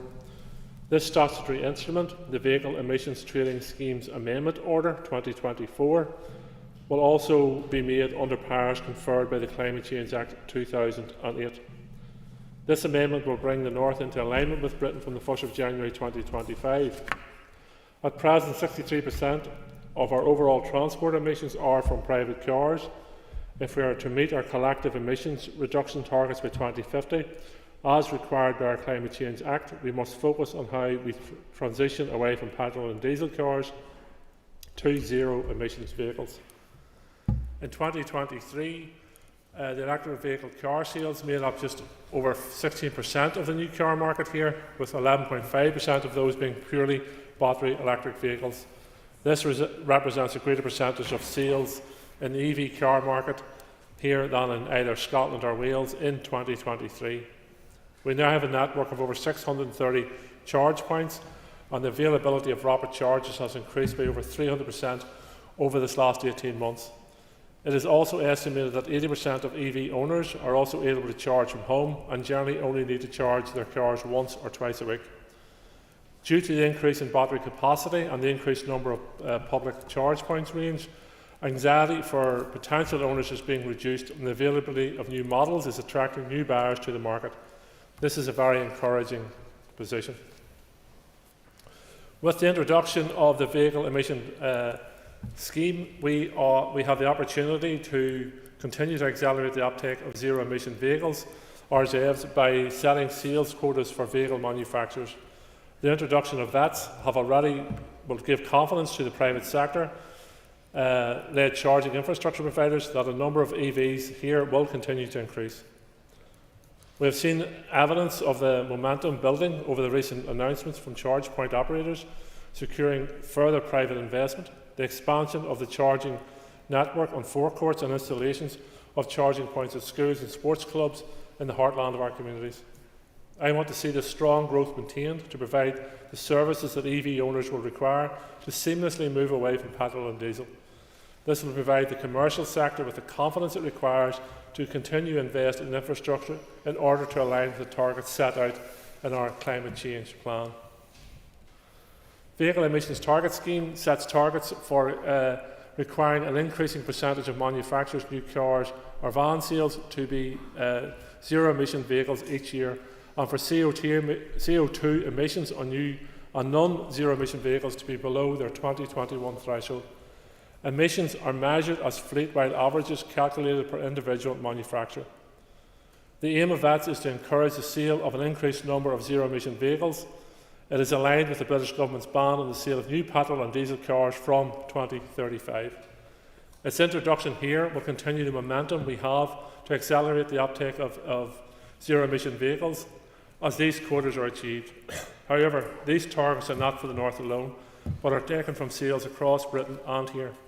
This gives manufacturers flexibility for sales across their dealership and across regions. The third of 3 consultations on the zero emissions vehicle mandate and CO2 emissions regulations for new cars and vans in the North and in Britain opened on the 30th of March 2023 and closed on the 24th of May 2023. This was a joint consultation led by the Department for Transport with the Scottish Government, the Welsh Government and the Department of Infrastructure, in the absence of the Department of Infrastructure in the absence of an executive. The consultation responses were used to finalise the design of the ZEV mandate and CO2 emissions regulations. In response to the consultations, manufacturers overwhelmingly stated that their desire was that there would be one scheme throughout the North and Britain. This will allow them to freely move their vehicles across these islands.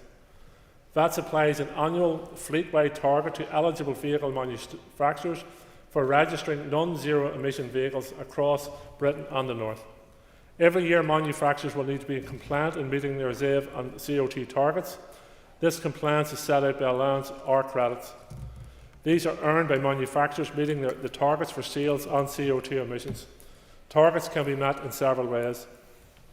By manufacturers meeting the target percentage by averaging their sales of zero-emission vehicles in different locations.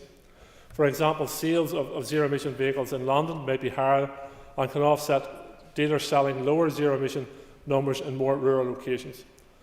By earning access credits on their CO2 emissions or their ZEV sales and transferring them from one side to the other. Manufacturers with an excess of credits may trade that excess with other manufacturers who may be in deficit and need further credits to be compliant. They can borrow credits from future years. This will especially be useful for manufacturers who expect to be full zero emission in 2 to 3 years but are not now, and they can bank excess credits for use in future years. I want to highlight again that zero-emission vehicle percentages will be targets across Britain and here. Neither single nations nor single dealers will be expected to meet these targets on their own. These vehicle emissions trading schemes are set up to encourage the industry, not make the targets unachievable, and manufacturers understand these incentives will allow them to meet their targets. The draft order was laid before the Assembly on the 9th of September 2024 and is subject to the draft affirmative resolution procedure. The purpose of our debate today, it will come into operation on the 1st of January 2025 if passed by the House. I believe that the introduction of the VAT scheme is part of the critical pathway for this House to meet its climate change targets. Climate change is a concern for all of us, and the introduction of this legislation will contribute to reducing emissions from the transport sector, cleaning up on our air, making our home a greener place to live, work and for our families. Other critical pathways are also being explored by the Department. These include the development of a suite of transport plans and the continued investment in zero-emission vehicles in the public transport fleet, which will build on the legislative arrangements I am bringing before you today. In closing, Deputy Speaker, I would like to thank you for the House for their cooperation in assisting to make this a major step towards achieving our climate change targets in the transport sector. I also want to thank the Infrastructure Committee for its scrutiny of this policy and their useful feedback, the Department Solicitor's Office for its scrutiny of the legislation, and the Department for Transport and the collaborative approach that has been taken to the drafting of this order. I commend the motion to the Assembly and ask that it approves this statutory instrument. Thank you. Thank you, Minister, for opening the debate. And I now call the Chairperson of the Infrastructure Committee, Deborah Erskine. Thank you, Mr Deputy Speaker. I welcome the opportunity to speak on behalf of the Committee for Infrastructure. The committee was first briefed by Department for Infrastructure Transport Decarbonisation officials on the 22nd of May on the proposal to lay legislation that will bring Northern Ireland into the Vehicle Emissions Trading Schemes, VETS. At the outset, I would like to place on record the Committee's appreciation to departmental officials who have appeared before the Committee at particularly short notice on one occasion and who have provided timely responses to the issues in the course of our consideration of this legislation.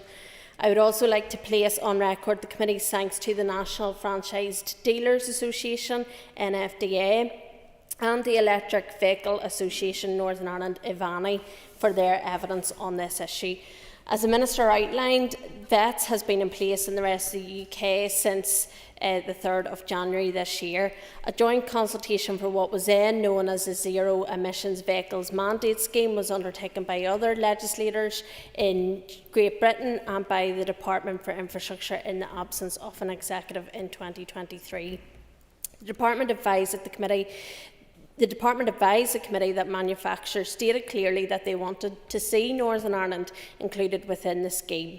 However, the absence of an assembly meant that the legislation could not have been implemented here at that time in line with other jurisdictions. Northern Ireland is therefore under a different regime in respect of CO2 emissions targets. The Department states that those targets are set to become significantly tougher to meet in 2025. The Vehicle Emissions Trading Scheme that we are considering today introduces graduated targets requiring manufacturers to increase the percentage of new electric car or van sales each year, setting out a pathway to fully net zero emissions by 2035.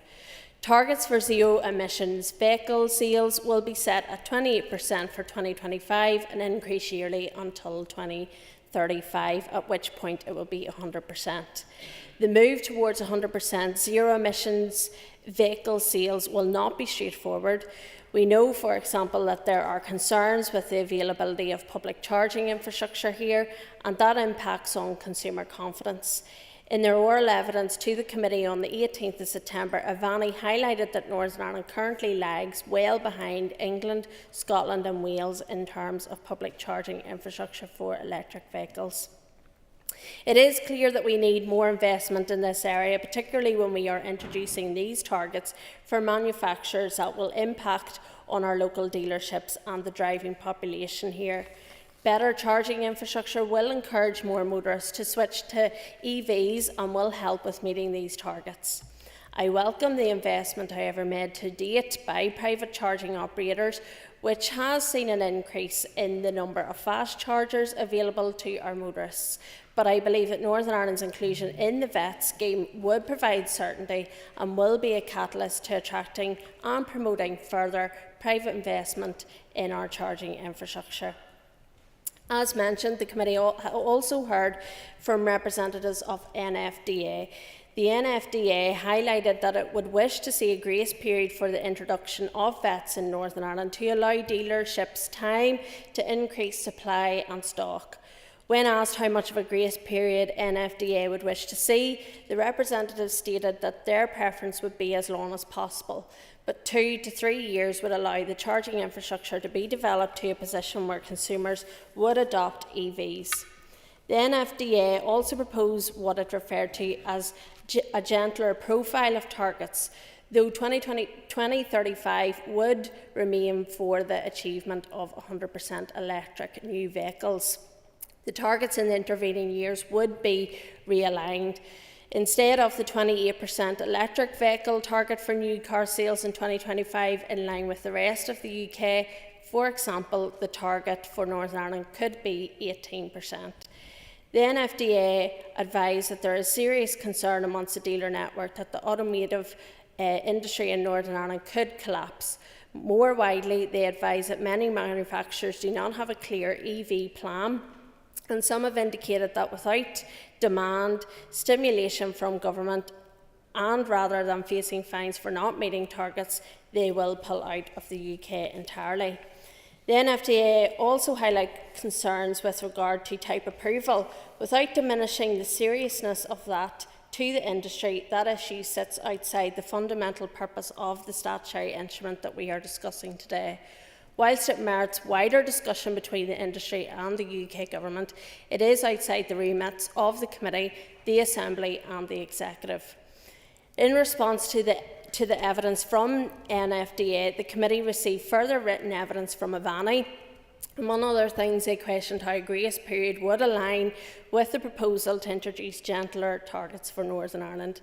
Avani also noted that the aim of achieving 100% electric new vehicle sales by 2035 would still remain, and argued that a 2 to 3 year delay at the start would likely have the effect of creating a much steeper and challenging path towards the end of the mandate to catch up with the rest of the United Kingdom. On the 2nd of October, departmental officials attended the committee and responded to concerns raised by the NFDA. The officials highlighted that the target for manufacturers applied across the UK as a whole, and that no one location or dealer will specifically be required to reach 28% in 2025. It could therefore be the case that lower sales in one region will balance against higher sales in another, with the overall target still being met. The officials also highlighted flexibilities in the scheme by which manufacturers could meet their targets. For example, manufacturers can use CO2 emissions credits to offset zero-emission vehicle targets. They can also borrow from future years to meet their targets. They can trade with other manufacturers by buying or selling targets, or they could bank excess credits to use in future years. In their written and oral evidence to the committee, the department has indicated that manufacturers are highly supportive of Northern Ireland being included in the scheme, as it will simplify their operations and means they won't have to adhere to different regimes across the jurisdictions. Officials highlighted that manufacturers' participation in the Vehicle Emissions Trading Scheme operational user group and are overwhelmingly keen for our inclusion to allow a more seamless flow of vehicles within the UK market. This statutory instrument will ensure that the 4 UK jurisdictions operate under one scheme.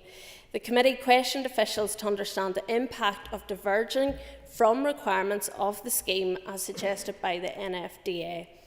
In response, officials highlighted that if the statutory instrument wasn't approved here, simultaneous consideration of the amendment to include Northern Ireland in the scheme could not be progressed in England, Scotland or Wales as is required. Different legislation would have to be drafted for the other jurisdictions, leaving Northern Ireland out. Importantly, it would also mean DFI would have to assume the administrative duties for the CO2 regulations that are currently undertaken by the Department for Transport. The cost for this would be around £500,000 per year. The committee notes from the evidence it has received that Northern Ireland represents 2% of the total of new vehicle sales in the UK. I am not persuaded, therefore, that Northern Ireland joining the scheme would itself be the determining factor for manufacturers to consider withdrawing from Northern Ireland or indeed the wider UK market. In their evidence to the committee, DFI officials advised that no other body has raised concerns similar to those of the NFDA. They indicated that they were due to meet with NFDA representatives at some point after their attendance at committee. It would be helpful if the Minister was able to provide an update of any meeting that may have taken place between his officials and NDFA. I think it is fair to say that members felt some reassurance about this legislation after hearing from departmental officials on the 2nd of October, and it would be interesting to know if officials were similarly able to provide the NFDA with any clarity regarding its concerns. Mr Deputy Speaker, all members will be aware that the commitments contained within the Climate Change Act are statutory obligations that will require decisive and timely decisions to afford the Executive the best opportunity to meet them. Whilst this order today may be only one of a number of steps that will be needed to help us achieve these goals, it is nonetheless a significant step. It must be recognised, however, that there is significant work required to get us to 100% zero emissions vehicles by 2035, including developing our charging infrastructure and increasing the connectivity of our public transport network.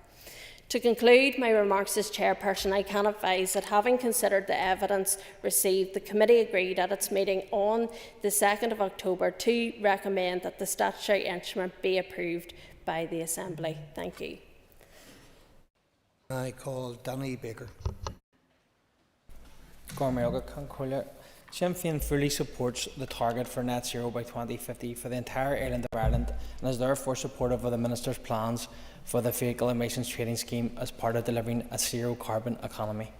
Until now, there has been confusion within the industry around this issue, given that the North has been in a different position to other places across these islands. However, this legislation will bring the North into the Vehicle Emissions Trading Scheme, which is already in place across these islands. Therefore, the legislation, as stated by car manufacturers themselves, will provide clarity to give support to the overwhelming call for the North to be a part of FETS.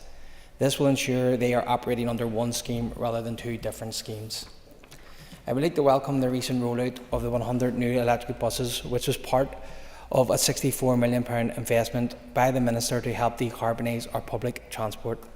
While it is important that we commit ourselves to delivering carbon savings through the vehicles we drive, we must also note that much more work needs to be done to increase and improve the infrastructure, which makes it viable to drive an electric or zero emissions vehicle. And the Minister will know this.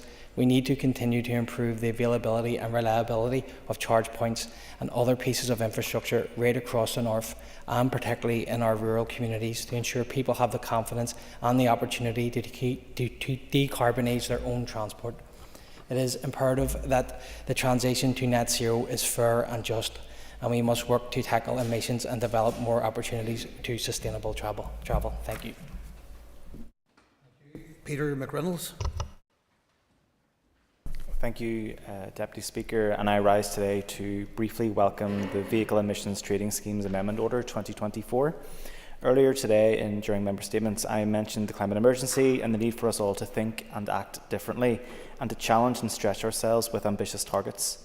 Joining the Vehicle Emissions Trading Scheme does just that, and it will deliver significant carbon savings, means Northern Ireland will play its part in the UK transitioning to a zero carbon economy, and supports the industry within that transition by increasing the share of the new vehicle sales made by zero-emission vehicles, reducing carbon input and increasing our air quality.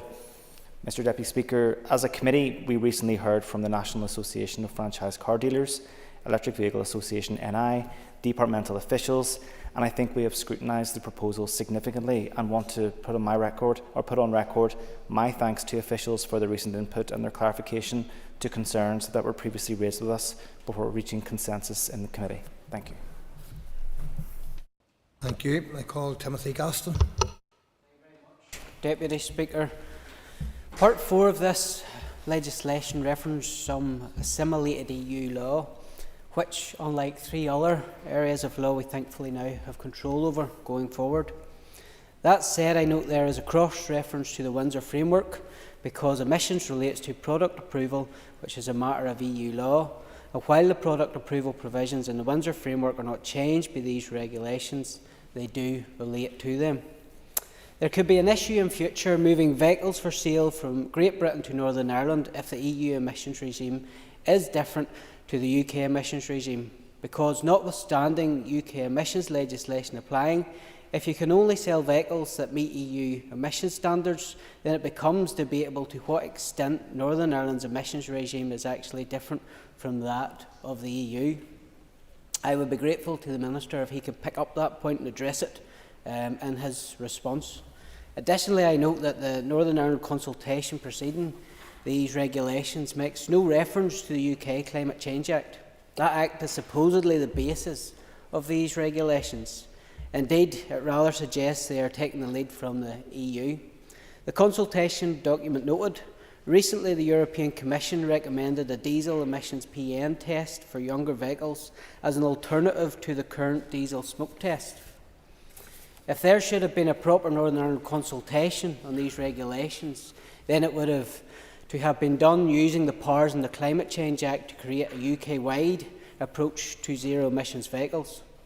No reference is made to that in the consultation that is prayed in aid of validating these regulations. That seems very odd, unless the regulations are made on the basis of UK-wide consultation, but then why validate them by reference to the above Northern Ireland consultations?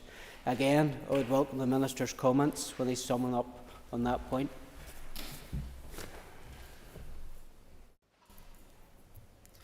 Thank you. I call the Minister of Infrastructure, John O'Dowd, to conclude and wind up the debate on the motion. Right, thank you, Deputy Speaker. I want to thank all members who have contributed to today's debate on this motion. As has been stated, this legislation will not address every element of the climate emergency. Actions will also need to be taken in other sectors.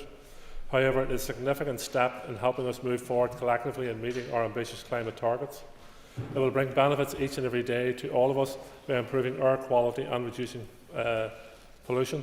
Just turning to some of the comments made by members, the Chair outlined the concerns of the NFDA, which I think were adequately responded to by my officials at the committee, and it's only right and proper that the committee questions and challenges us on those matters. So those have now been clarified. In regards when there will be a meeting with the NFDA, it's scheduled for next week, and we'll further outline or answer any questions they may have about it. But the crucial point in this is that this isn't simply target set for this jurisdiction. It is target set across England, Scotland and Wales and here. So that's the basis on which it is based. In terms of Mr Gaston's comments in relation to the Windsor Framework, this legislation has not been implemented or impacted by the Windsor Framework. It's a standalone piece of legislation in its own right. It is impacted and is not impacted by the Windsor Framework. In relation to the consultation was carried out in a jurisdictional basis between the various England, Scotland, Wales and ourselves, and the information garnered from that. So I think it has, and there's been 2 consultations in that regard, so I do think it has been well tested and will be proven to be beneficial in the format in which it is set out to local car dealers, to local consumers and to our climate moving forward. So I would commend the legislative instrument to the House. Thank you. Minister, thank you. And members, the question is that the draft Vehicle Emissions Trading Schemes Amendment Order 2024 be approved. All those in favour say aye. Aye. Contrary, no. The ayes have it. The ayes have it. I ask members to take their ease before we move on to the next item.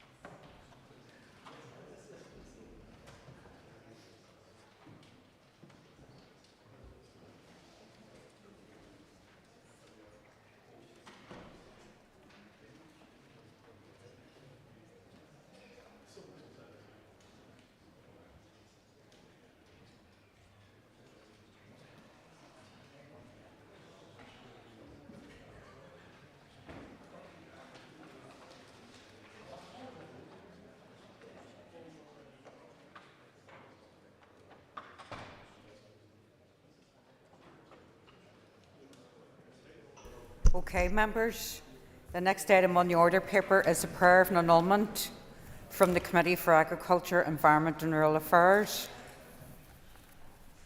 I will ask the clerk to read the motion. That the HOPS Certification Amendment Regulations Northern Ireland 2024, SR 2024/171, be annulled.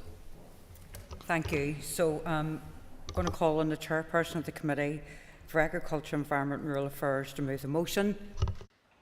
Thank you, Madam Deputy Speaker. So moved. Thank you, Robbie.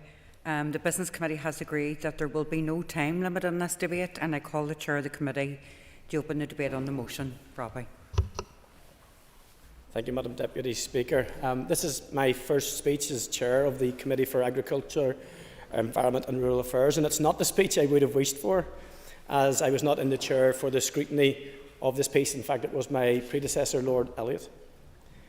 My committee colleagues who are more knowledgeable on the matter may shed more light in their speeches, and I look forward to listening to the debate. The scrutiny of the HOPS Amendment Regulations Northern Ireland 2024 began at the committee meeting on the 9th of May, when members considered correspondence from the Department advising of the 8-week consultation and the information that went out to stakeholders. And in that information, it was noted that new European Commission delegated and implementing regulations for HOPS certification came into force on the 27th of March, and new regulations for the import of hops, rice, cereal and sugar from third countries came into force on the 20th of December 2023. It also noted that EU hops legislation relating to certification and third country imports are directly applicable here under the annex of the Windsor Framework. Madam Deputy Speaker, the committee felt that it needed a fuller oral briefing from officials, which took place on the 20th of June, when the following points were explained in more detail.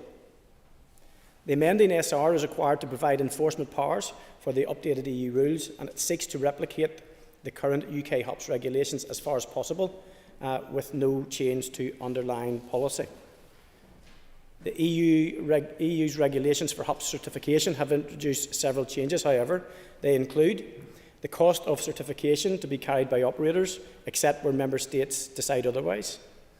That is the Rural Payment Agency, that is the Certification Authority for GB and Northern Ireland, and that they do not charge operators for hops-related certificates or services.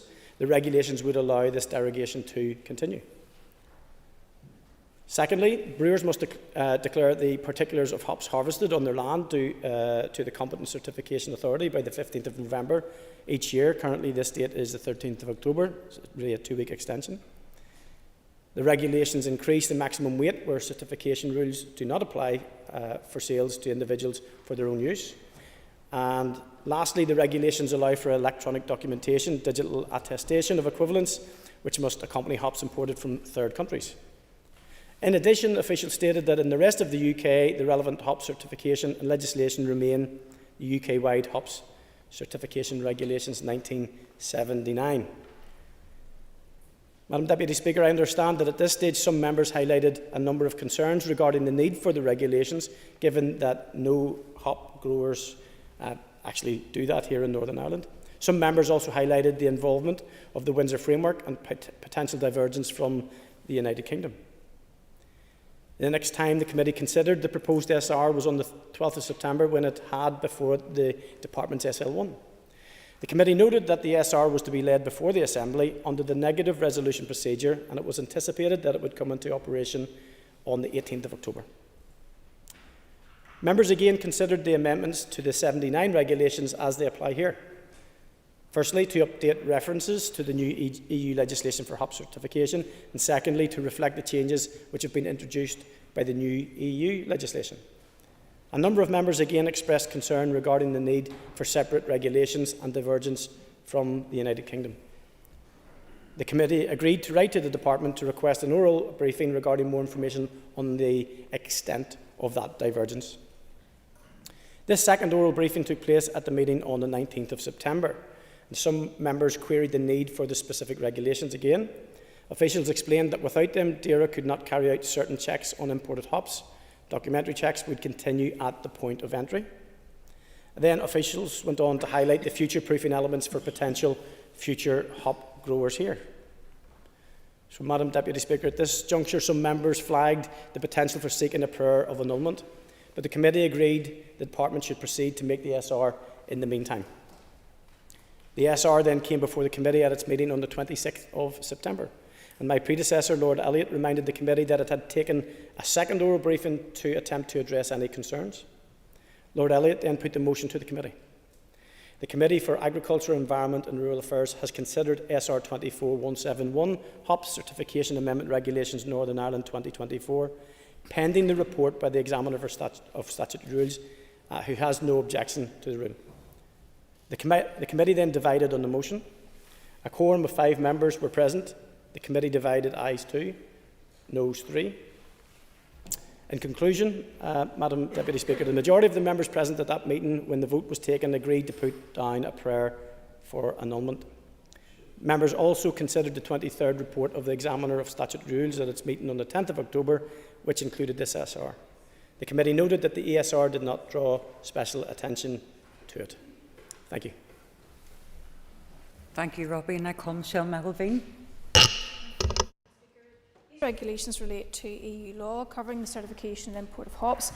As a result of the protocol, Northern Ireland is expected to stay in lockstep with changes imposed by Brussels in this aspect of our economy, despite those provisions continuing to treat Great Britain as a third country. Under this regime, EU attestations of equivalence are mandatory for any business looking to move hops or hops products grown or processed in Great Britain to Northern Ireland. The latest regulations would provide a digital route to demonstrating that equivalence, but ultimately they do nothing to deal with the root of the problem, the fact that there are different, more stringent requirements for moving goods to Northern Ireland compared to other parts of the United Kingdom.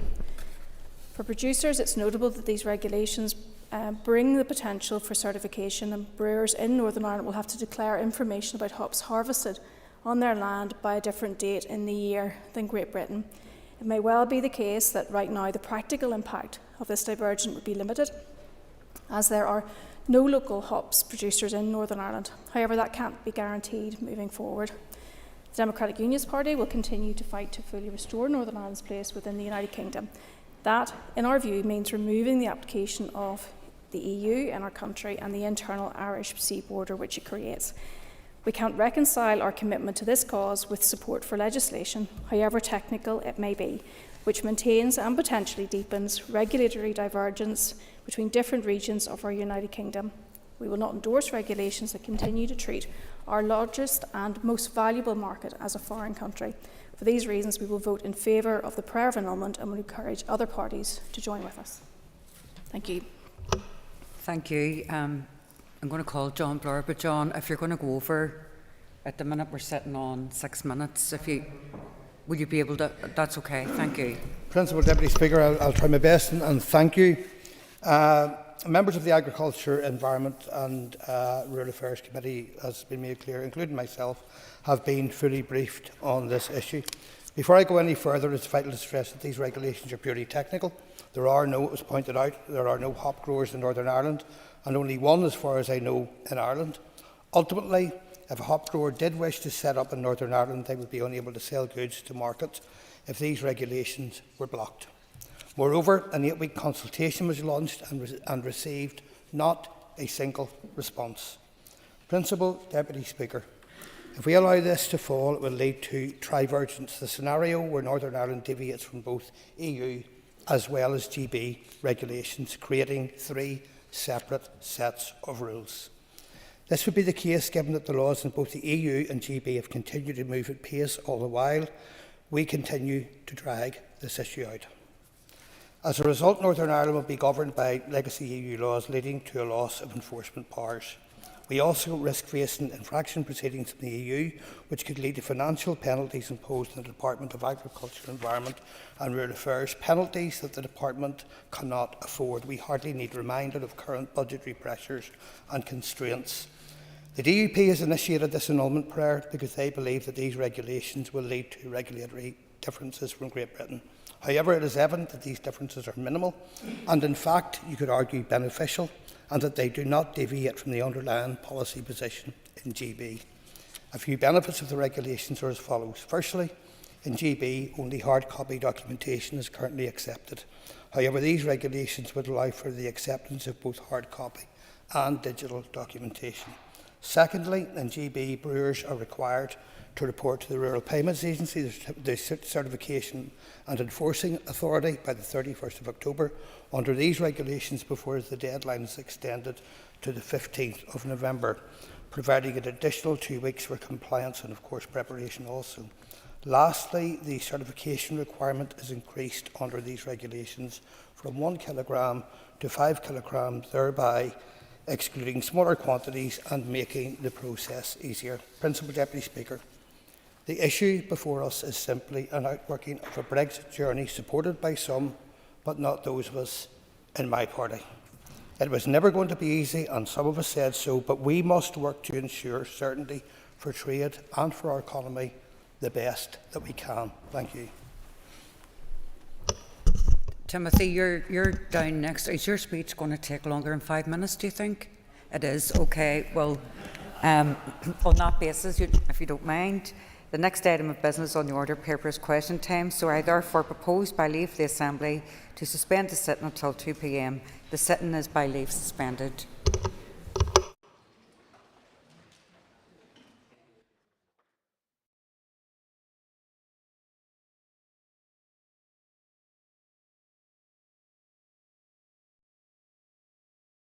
Assembly Chamber. Sound.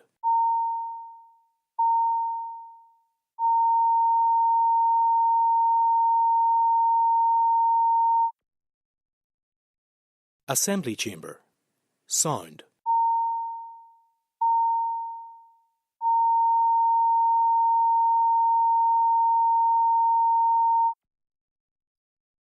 Assembly Chamber. Sound.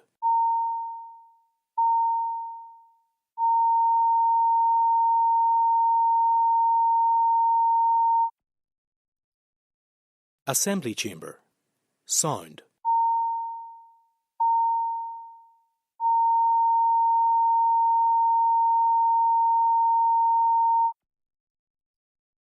Assembly Chamber. Sound.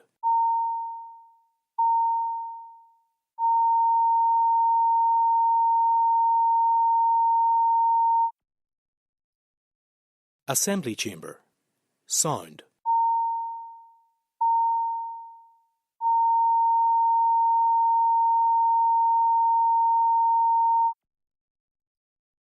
Assembly Chamber.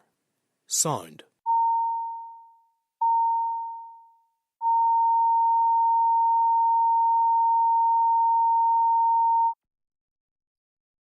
Assembly Chamber. Sound.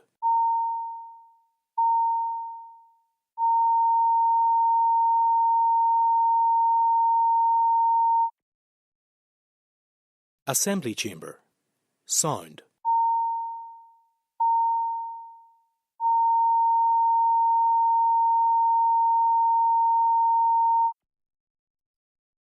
Assembly Chamber.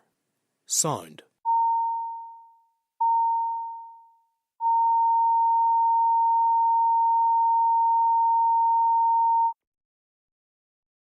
Assembly Chamber. Sound.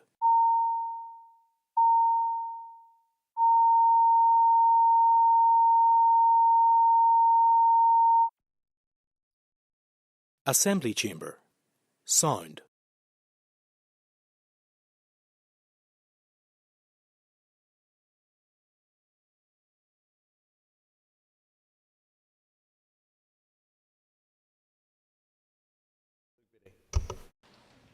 Speaker, question 1, please.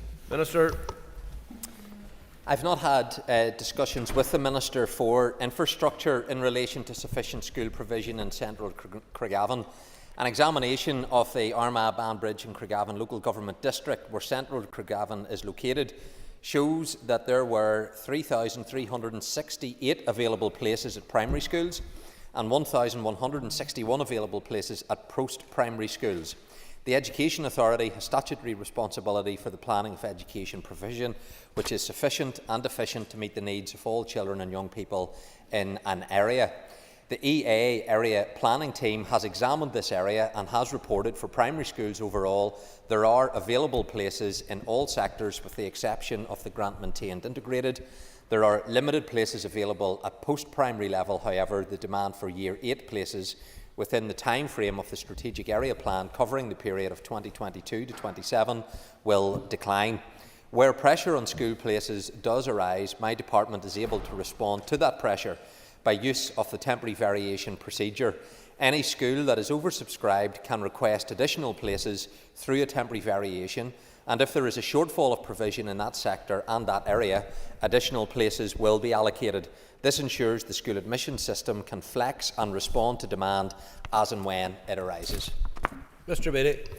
Thank you, Mr. Speaker. I thank the Minister, and can I thank the Minister's team for winkling out the answer to that question, which wasn't very well worded for myself, so thank you for that.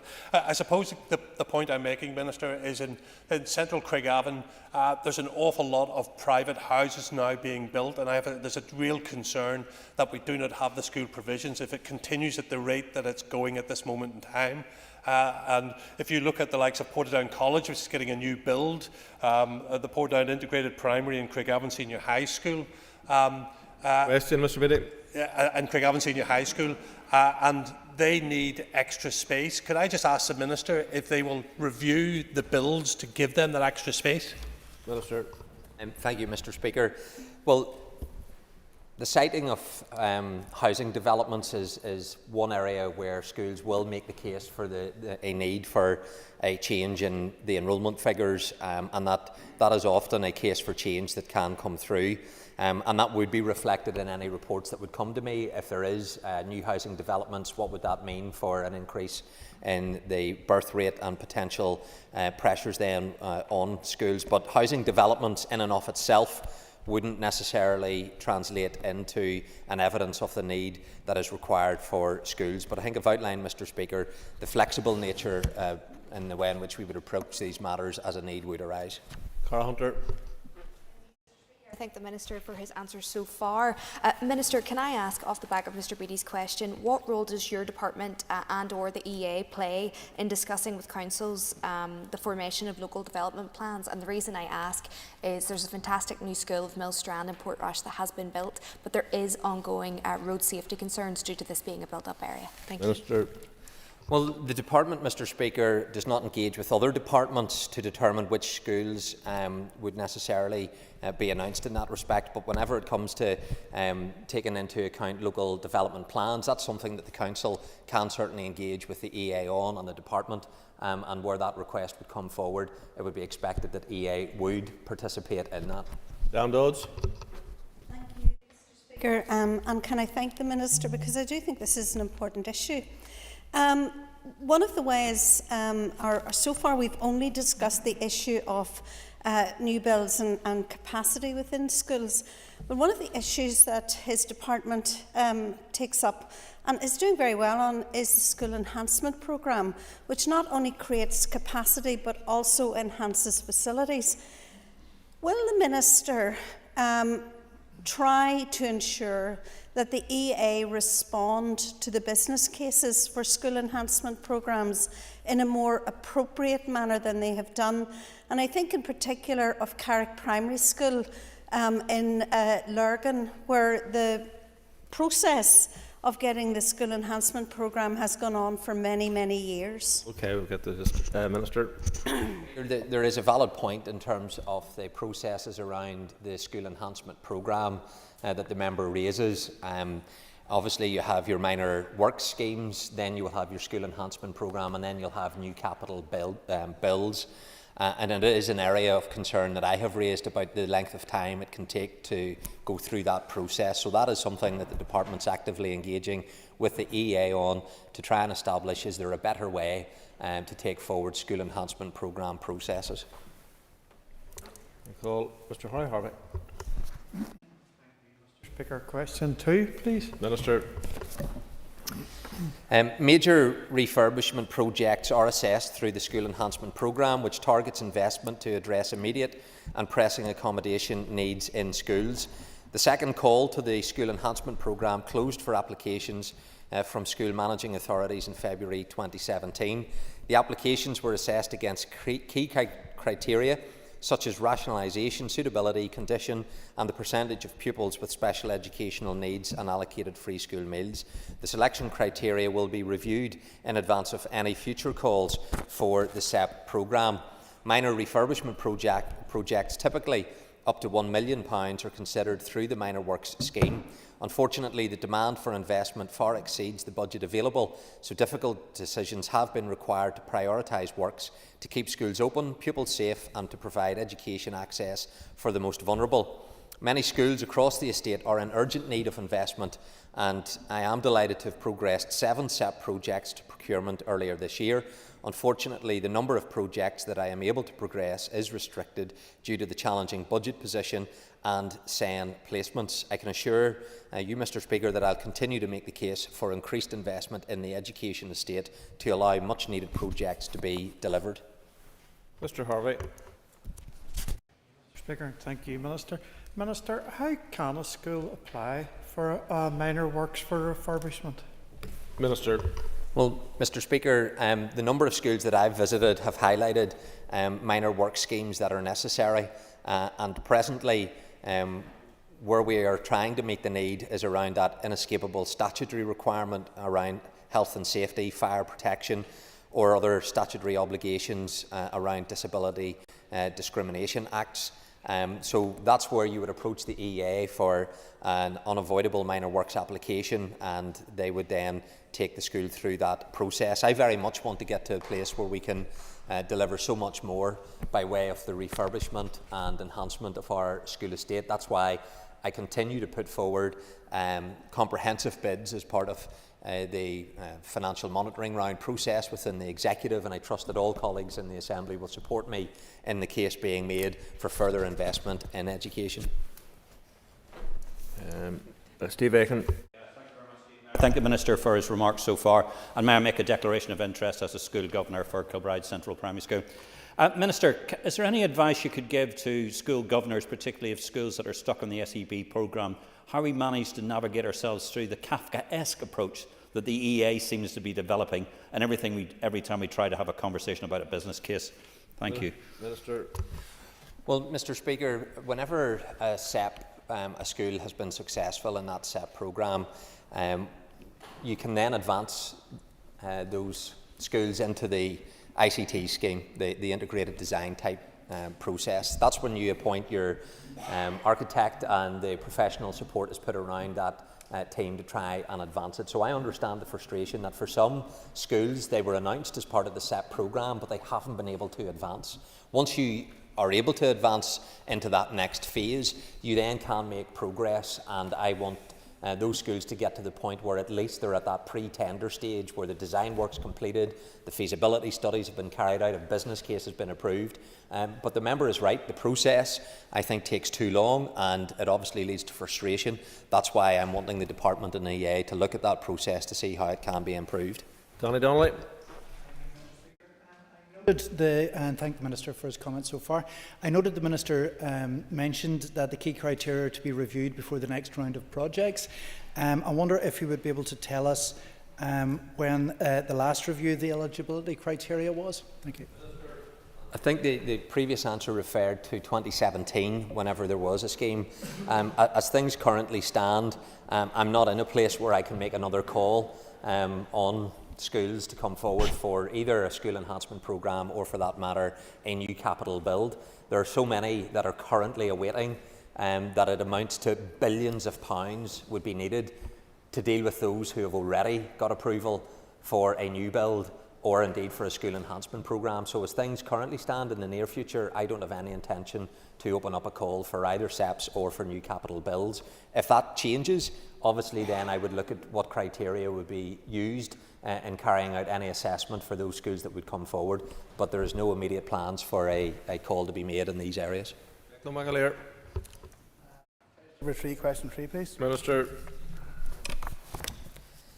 Thank you, Mr. Speaker. On the 18th of July this year, the Northern Ireland Executive agreed that the Strual Shared Education Campus should proceed immediately to contract award and for investment of £375 million on the programme. The main works construction contract was signed on the 7th of August this year, and I'm delighted to confirm that the programme is progressing at pace and my officials are fully engaging with all of the stakeholders around every aspect of delivery.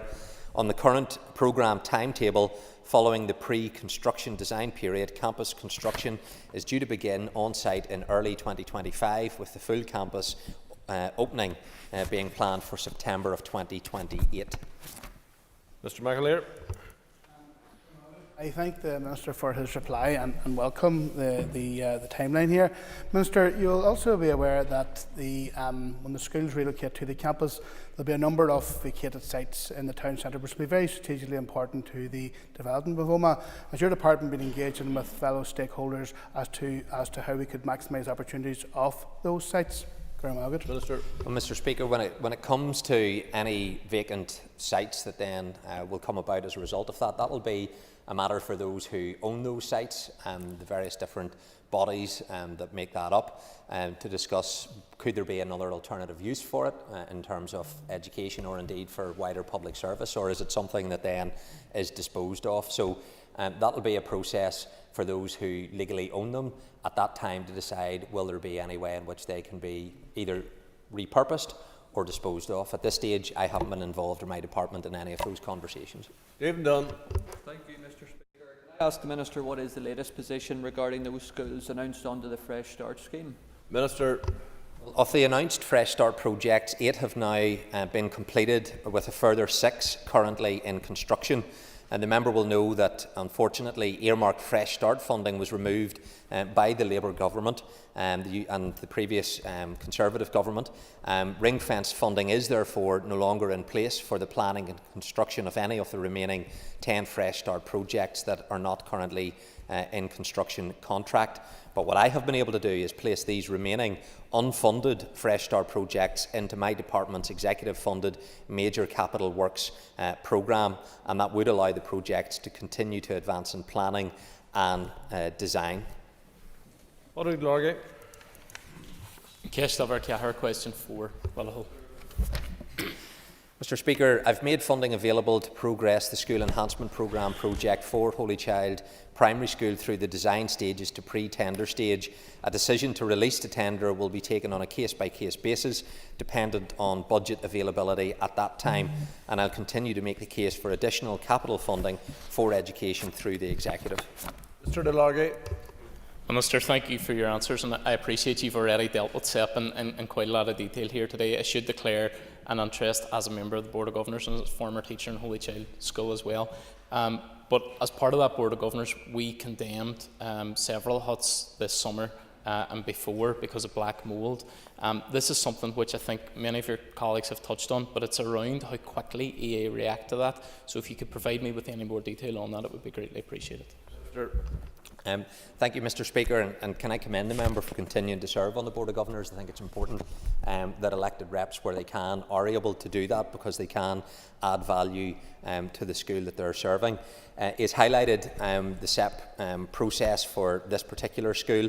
The tender process has begun for the appointment of an integrated consultancy team, and they will then take the project through that design and construction phases of the project, and the ICT will be appointed before the end of this financial year. The member highlighted a number of areas where they're continuing to work with EA to try and address some of those issues. If there's anything in particular, I'd be happy to look at that particular matter for the member's behalf with EA directly. Mark Durgan. Thank the Minister for his answers thus far and what sounds like progress to something that was initially announced in January 2020. Of course, we've had that was one of the first announcements post a 3-year collapse, and we've had a subsequent 2-year collapse. Given that delay is the biggest driver of cost, will the Minister acknowledge that the political paralysis that's become all too familiar here has cost our public services, our education system, and is costing our children dear? Minister. Well, Mr. Speaker, I very much want to make sure that this executive is able to deliver on all of the key issues facing the citizens that we serve. And over the past 8 months, I think there's clear evidence that we have been able to do that. I cite for the member's benefit the early learning and childcare strategy. We're already this month now, after a full month of being implemented, over £2 million have went into the pockets of hard-working family. That's a sign that this executive, I brought the scheme forward, the Finance Minister and colleagues supported me to do that, and we're taking action. I also announced major capital spend in terms of a new strategy for special educational needs. We announced new capital bills. So we are making progress on a whole range of areas, and I trust that that will be the case in the future. But I say to the member, in the past, this Assembly, it didn't operate the way that it should, and there were multiple occasions under the SDLP and the Ulster Unionist Party whenever this Assembly collapsed. Matthew O'Toole. Question 5, Mr. Speaker. Mr. Speaker, since taking up office, I've received invitations to meet with schools, individuals and many organisations. I've accepted 324 of them and fulfilled hundreds of these, including visits to many schools and community facilities that represent every part of our society. Given the significant demands in my diary, it would not be possible to accommodate every request. Minister, in response to what you didn't say in that answer, is in response to a colleague of mine, Councillor DeFici, you've indicated the large number of organisations who have been declined meetings. What would you say to those meetings, many of them charities, organisations that are legally registered with the Charities Commission, Companies House and all sorts of other legal routes? What would you say to them who are startled to see you decline meetings with them but accept meetings with an umbrella group linked to paramilitary organisations? Minister. Well, Mr. Speaker, I've highlighted in responding to the question, I've accepted 324 invitations. I've discharged hundreds of those requests. I have been in countless number of schools, community facilities, representing every section of our society and every sector within education.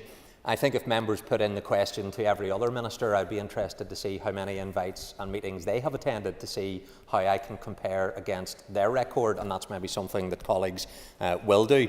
But I will not make any apology for making sure that we seek to move every part of our society forward.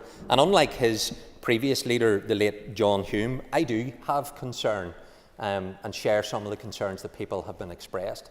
But when John Hume embraced Gerry Adams and Sinn Féin, when the IRA were up to their neck in murdering people of our country, John Hume's response was, I don't give two balls of roasted snow what you think. I, however, do have concern, and I share those concerns, but I'll continue to work in every community to bring them forward. Nick Matheson. Thank you, Mr. Speaker. Can the Minister provide an assessment of the extent to which he considers that the LCC represents the views of proscribed unlawful paramilitary organisations, and on that basis explain the rationale as to why it was appropriate to hear their views in relation to education policy? Sure. Well, Mr. Speaker, I think every part of our society has to be able to move forward. I've often said that because you have had a past doesn't mean that you shouldn't have a future. And some of the very people that you're being critical, or some are being critical that I met with, my family locked up day after day in the Maze prison, served in the H blocks, shot at going to work. My uncle took 13 bullets as he drove down the motorway. My father served in both Loyalist and Republican wings. The Alliance Party and others here campaigned vociferously to get them all released. I campaigned against the Belfast Agreement. But now having the Alliance Party and others champion the early release of mass murderers into our society, they criticise and have the cheek to criticise me for wanting to move our society forward. I'll not be lectured by those who are acting in a very hypocritical fashion on this issue. Jonathan Buckley.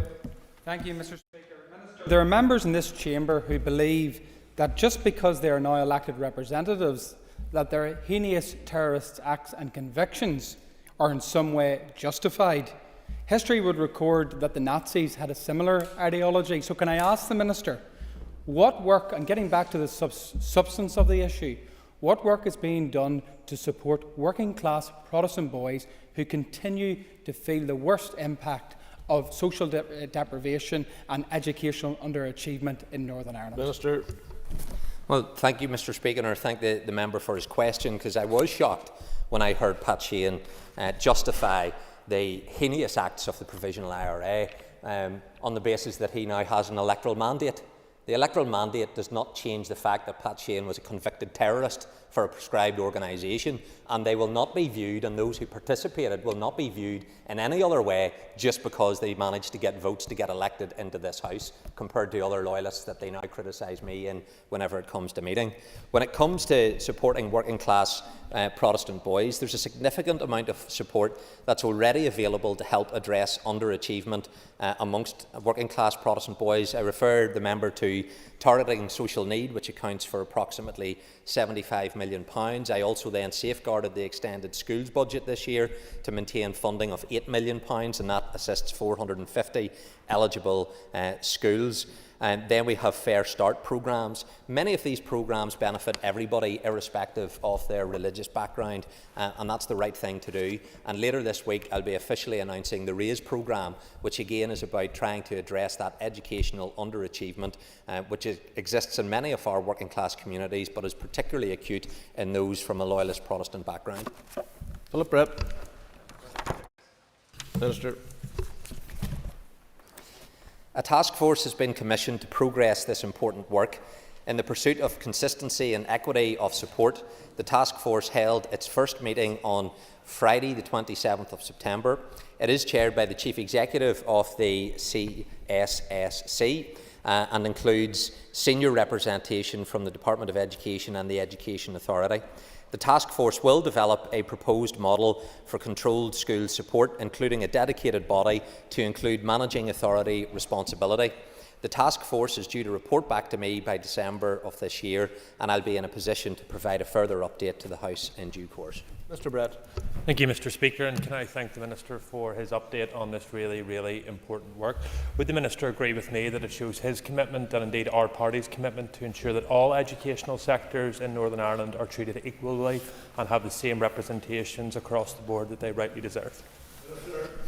Well, can I thank the member for those comments, because it isn't just my view that there needs to be this support for the controlled sector. It comes from the Independent Review of Education, where they also made this recommendation, and there was an evidence base for that. And one of the comments that was highlighted in that report was that the managing authority role has always been a challenge, because the EA also provides a wide range of services to all other schools.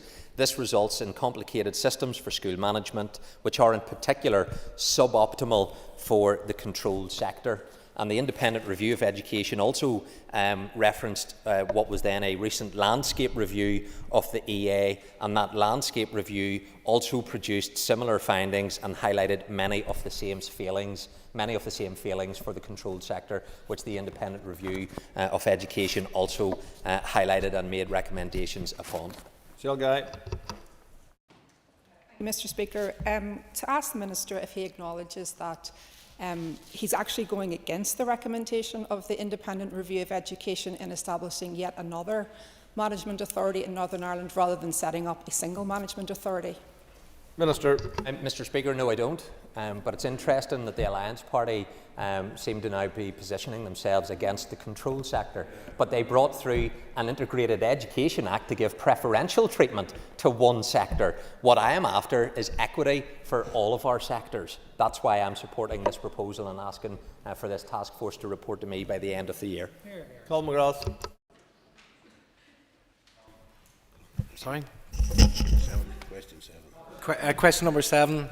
Sorry, I didn't realise I had a question. Mr Speaker, it is for the Education Authority to determine what measures can be taken to improve the management of school transport at the start of the year. However, my department is committed to supporting the EA in delivering those improvements.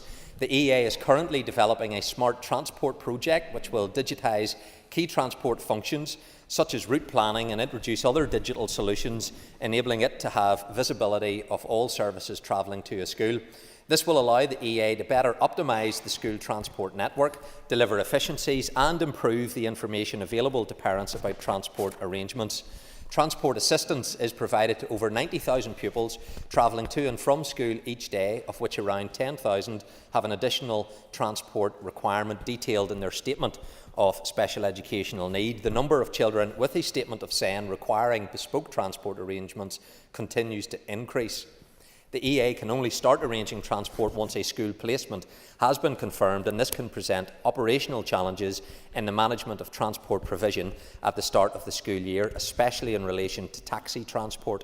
As a potential enhancement of the current model, the EA is piloting a 7-seater vehicle within its own fleet to determine if this affords flexibility in the delivery of transport for pupils who need more bespoke arrangements and would help minimise disruption and delays at the start of the school year. Mr McGrath. Thank you very much, Mr Speaker, and I thank the Minister for working so diligently and quickly through his questions. Could I ask, would the Minister not agree that the principals of schools do know pretty much from the beginning of one year what they're going to require in the following year, and that there should be a procedure for EA to be able to interact with school principals much earlier to determine what needs there are, rather than waiting until the beginning of September to see problems? Minister. Well, Mr Speaker, I like to facilitate everybody in asking their questions and engaging with me. The member is right in terms of that sharing of information. That's why this digital scheme actually will be helpful, because it will help capture that data and make it more readily available to those who are involved in taking those decisions. So part of that, say, an end-to-end review around special educational needs is about looking at the current processes that are involved, making it more streamlined, sharing of information, and all of that should help make these decisions more speedily and effective, because I do recognise it has not been what it should be in some cases when it came to September. Part of that has been as a result of the process by way you have a placement secured and then you seek to put in the transport arrangements, and in some cases that has required new provision, access NI checks, and all of that has led to a delay in some cases, which I think is regrettable, but we do need to find better ways to improve that process. Bobby Butler. Speaker, thank the Minister for his update and the news of a new digital solution. But I don't think the digital solution will reach into the policy failures here. This is a draconian policy around transport. We see failures every year, particularly around transfer tests, when parents are having to opt for schools that don't comply with the policy, and also issues like bullying, where young people are having to attend other schools other than the one closest. Can the Minister give a commitment to a full and fundamental review and reform of the transport policy? Well, the policy is underpinned by legislation in many respects, and where there is a full review that should take place, and some members have advocated for this, it may require legislative change, but I am keen to look at transport in its totality. The department spends approximately £120 million a year, so that is a significant amount of funding. Some colleagues would advocate that the current 2-mile distance for primary and 3-mile distance for secondary schools is too restrictive and would like to see that more accessible. That would have a very clear funding challenge, and our transport policy underpins the plurality of choice of type of school. And so if we were to look at that in its comprehensive sense, then it may lead to changes which could require legislation. But I do think we have to look at this, because it's about providing the service at the right place for pupils, but it's also an issue when it comes to the increased level of expenditure. From the public perspective, we need to be satisfied that that money is being well spent and can be justified. Emma Sheeran. Little Hall, question 8, please. Minister. A review of the home-to-school transport policy commenced in 2018. However, it was paused by the then Minister due to the pandemic and further suspended pending the outcome of the independent review of education. It is important to note that the transport policy supports other policies within the department, such as parental preference and special educational needs. Work is progressing on the end-to-end review of SEN, and work is already underway on an action plan arising from the EA's landscape review, to include detailed consideration of the operational delivery of services such as school transport. Any review of the home-to-school transport policy should complement and build on the outcomes from all of these work streams, and it's in this context that I will consider the utility and timing of a new separate review of the transport policy. Time is up for questions to the Minister. I must commend the Minister on his speed reading that he's learned since he became Education Minister, so it's good he's learning something. And we move to topical questions. I call Cara Hunter. Minister, it's been great to see parents avail of the NI childcare subsidy scheme announced in May of this year, but in a recent answer it indicated that the childcare strategy may have been paused while this scheme was being developed. Is this the case, and has there been any work since then on a longer-term strategy? Minister. I can assure the member there has not been any pausing of the development of the childcare strategy. What we did do was prioritise the establishment of the Northern Ireland Childcare Subsidy Scheme. I think that was important that we set that up, and I have to say it has been rolled out across Northern Ireland incredibly well. The Early Years Organisation is who the department commissioned to carry out this work for us. And the uptake, I think, demonstrates the very efficient manner in which the childcare subsidy scheme has delivered, and that 15% in addition to the 20% tax-free childcare allowance has proven to be the right model upon which we have based that scheme. But we also have been taking forward other aspects, including identifying what preschool provision could move to that standardised response of full-time as opposed to just part-time. And that's something that we are developing, and I would hope that we would be in a position in due course to announce what 100 settings are able to move towards that full-time provision. We are also using the information that has been gathered from the childcare subsidy scheme to inform all of the work that will be taking place to develop that comprehensive strategy. Ms. Hunter. Thank you, Minister, for your detailed answer. Just off the back of that then, we know that every day parents across our constituencies are paying what is almost like a second mortgage for childcare. Can I ask then, do you have a rough timeline of when we can anticipate the childcare strategy coming forward? Thank you. Minister. The childcare strategy will take, I would say, a number of years to get the final comprehensive strategy in place, and I think my engagement with the stakeholders have indicated they want it to be comprehensive, detailed, as we seek to develop that. But that has not prevented us as an executive from taking forward measures around the childcare subsidy scheme, including then the standardisation of that preschool provision towards full-time places. And where we can do more, then I'll want to do more. But the development of that strategy, we need to get right, engaging with as many different organisations as we can, so that will shape the totality of that comprehensive scheme whenever it comes forward by way of the strategy. Question 2 and 5 are withdrawn. I call Trevor Clark. Thank you very much, Mr. Speaker. Following on from the previous question, I suppose, and commend you, Minister, for the rollout of that £25 million package. Can you indicate how much of that package has still outstanding to roll out? Well, the Executive agreed £25 million to be allocated towards that, and we have been drawing that down from September, October of this year. Obviously, if you apply that for a full financial year, the current provision that you would need would be in the ballpark of around £50 million to do what we're currently doing.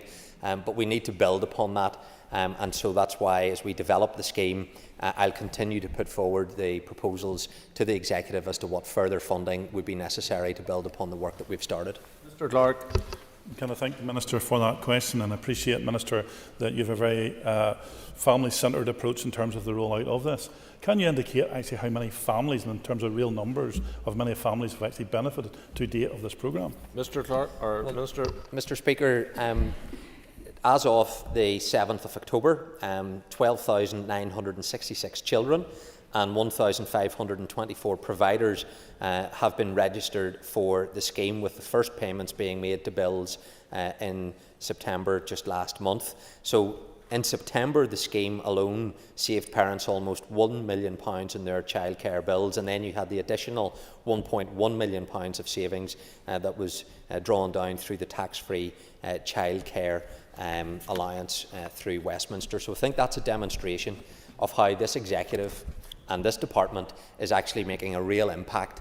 And I know from speaking to those families, they've greatly appreciated the support because they are finding it difficult. And I've also had feedback that has indicated for some of those families, they have been able to increase the number of hours that they are working, because that is a key component underpinning this scheme, that it isn't just about helping to meet the costs of childcare, but it is also to act as an enabler, often in most cases women, to be able to re-engage in the workforce or to do more through their employment, and I've had some evidence that suggests that is happening.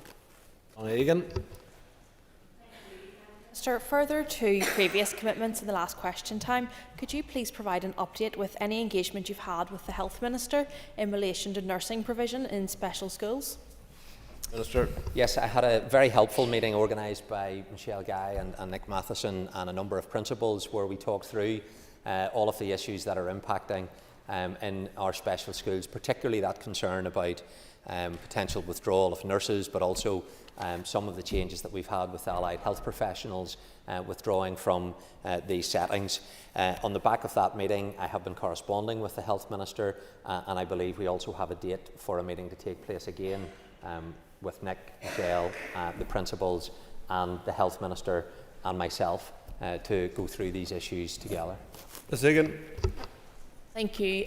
Minister, would you commit to working with the Health Minister to instigate a review of the current level of nursing provision in special schools to ensure all students are receiving safe and appropriate medical care? Mr. Speaker, the member rightly highlights the collaborative nature by which departments need to operate in order to meet the needs of the children and young people who are in our special schools. And we won't be able to provide an education for those children and young people if we don't have the appropriate professional support from the Department of Health and the trusts. So it is critical that there is support put in place. Very clear concern is being raised by the teaching professionals and principals that the withdrawal of services is already having an impact in terms of the educational potential for those children and young people. And I was particularly struck in one of the schools that I visited, where the only way in which the child is able to be in the school is because her parent or grandparent is coming and staying in an annex beside her classroom for 3 to 4 hours a day. Otherwise, that child wouldn't be allowed to come into the school because of the complex medical needs that exists, and that there isn't that provision being provided by the Health Trust. I don't think that's satisfactory, far from it, but I do need the Department of Health to step up and help me in this. Keith Buchanan. Thank you, Mr. Speaker. Minister indicate what contact he has had with His Majesty's Treasury in relation to the issue of VAT on independent schools? Minister. A number of months ago, the Minister in the Treasury, James Murray MP, asked to engage with me as a result of the Labour Party's election manifesto commitment that they would be applying VAT to private schools. We had that engagement. I outlined my opposition to what was being proposed, and we've continued to engage with my officials and his officials, and I met again with James Murray on the 7th of October to highlight my concerns again. We have made some progress in respect of VAT exemption in examples of Group A voluntary grammar schools, but we continue to have issues around Group B voluntary grammar schools and also those grammar schools that have preps, and it also has a negative impact on those independent schools in Northern Ireland, and we continue to make the case on their behalf. Mr. Buchanan. Thank you, Minister, for answers so far, Minister. So what is the latest position as of today, and how many schools in Northern Ireland do you think this will affect? Minister. Well, Treasury has advised that a change to the definition of a private school as set out in the draft legislation isn't required for some of the grammar schools that charge a capital fee of up to £140. There are 9 voluntary grammar schools which charge that capital fee, and they're not going to be in scope of this legislation. There are a further 12 schools with preps or boarding departments which may be in scope of the legislation, and my officials continue to present evidence that we believe should justify their exemption, and we're awaiting clarification from the Treasury on this particular matter. Liz Kimmins. The Scoil Spragta scheme in our local primary schools is a fantastic opportunity for our children to learn Irish at the earliest possible stage, and with a growing demand for the scheme across the north, can the Minister provide an update on any plans around the funding for that? Thank you. Minister. Well, any funding issues, of course, are subject to what allocations I receive within the department, and education isn't funded to the level that we would all want it to be.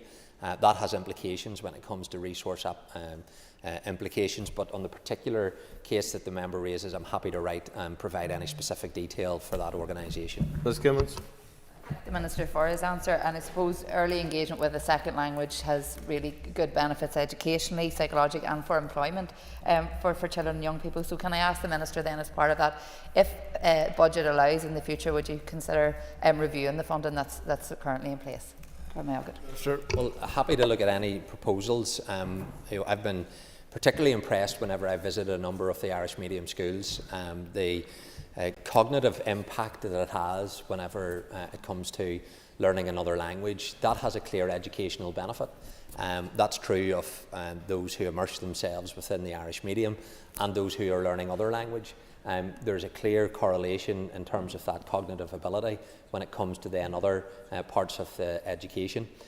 So I'm more than happy to support proposals that are going to have a positive impact. Again, I just come back to that point. The financial resources that my department needs are significant, and we're currently being underfunded. Harvey. Speaker. Minister, could you possibly provide us with an update on the consultation concerning the school uniforms, please? Thank you. Well, Mr. Speaker, the consultation was launched in June, and it was to gather stakeholder views in areas such as the need for statutory guidance in relation to school uniforms, particularly around the cost and affordability of those uniforms, the use of branded items and sole supplier arrangements. That consultation closed on the 27th of September, and there was a large response, and I'm pleased to say that many people shared the reviews with us. There were just under 7,500 responses overall, and approximately 4,000 of those were from children and young people. Mr. Harvey. Thank you, Minister. Minister, when would you hope to be in a position to introduce legislation regarding school uniforms? Minister. Well, Mr. Speaker, I would be keen, when we have carried out our analysis of the consultation responses, to bring forward legislation in the coming months, so that the committee can get into its role of scrutinising that, and that the Assembly then can give its due consideration of the issue. So I would hope to bring forward legislation to my executive colleagues for their consideration within the next number of months. Melissa McHugh. The Minister will be aware of the challenges which face so many families when it comes to securing an assessment and diagnosis for autism for their child. Can the Minister outline what work is he doing with his counterpart in the Department of Health in terms of new strategies or plans that are being brought forward to ensure that these families can access services quicker so that they can get this vital diagnosis, so that from the educational perspective that the proper support can be provided to the young person? Minister. I met last week with the independent reviewer of autism, and we discussed these very issues in terms of how do we support families and the young people in particular. especially in that early intervention, because all of the evidence shows the sooner that you can intervene and provide that support, the better the outcome you're going to have. Part of the special educational needs end-to-end review has been looking at all of those issues. That review is coming to a conclusion, and I hope to be able to provide an update to the House around how we will take forward special educational needs transformation across all of the issues, including this area of autism. Mr. McKee. Thank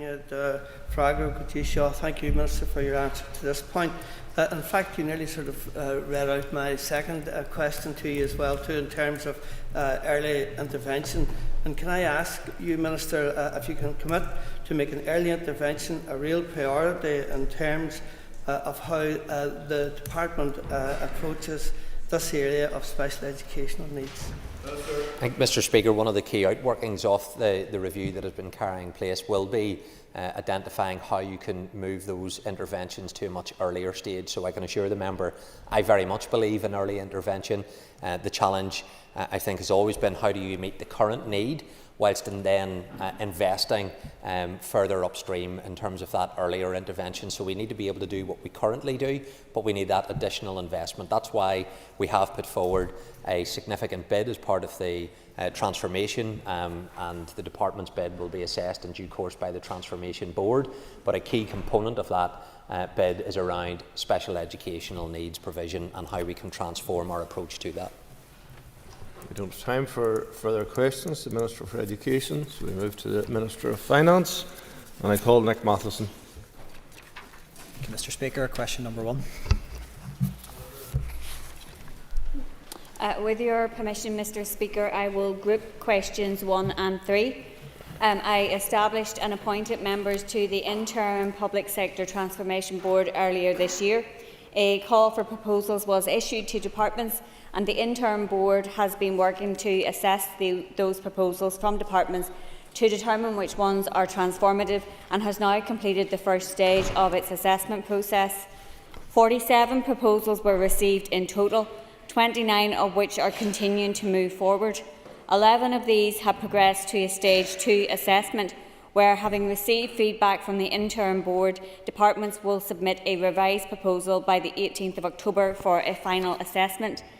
The remaining 18 proposals have been included within a digital landscape review, allowing the interim board to consider these collectively and to take a more strategic system-wide approach to digital transformation.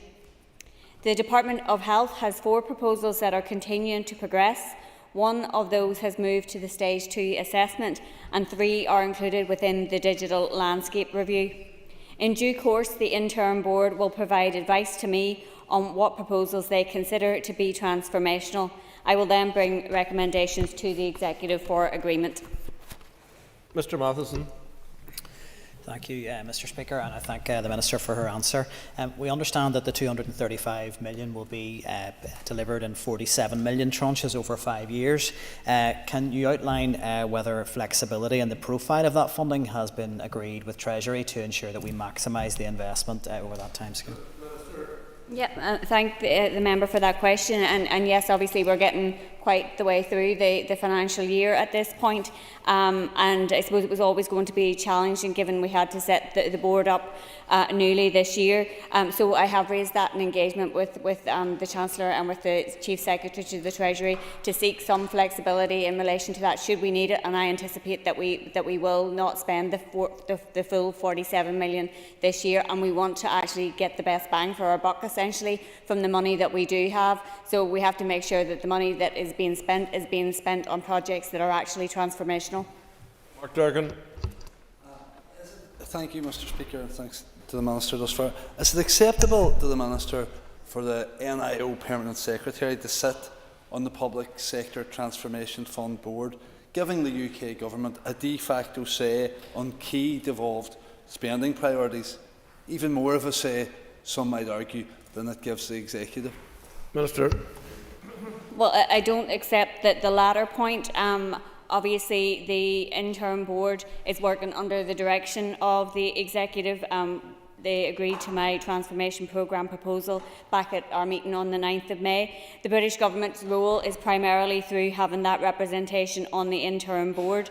And the board, as I've already outlined it to Mr Matheson, its role is in relation to determining what proposals are actually transformational. It will still be for the executive ultimately to make the decisions in relation to proposals that are recommended for funding. The role of the British Government has been set out in terms of the references in relation to it in the financial package and in correspondence from the Chief Secretary to the Treasury and interim fiscal framework, and that role is to assess proposals as transformative, as I've already said, as part of their role on the Transformation Board itself.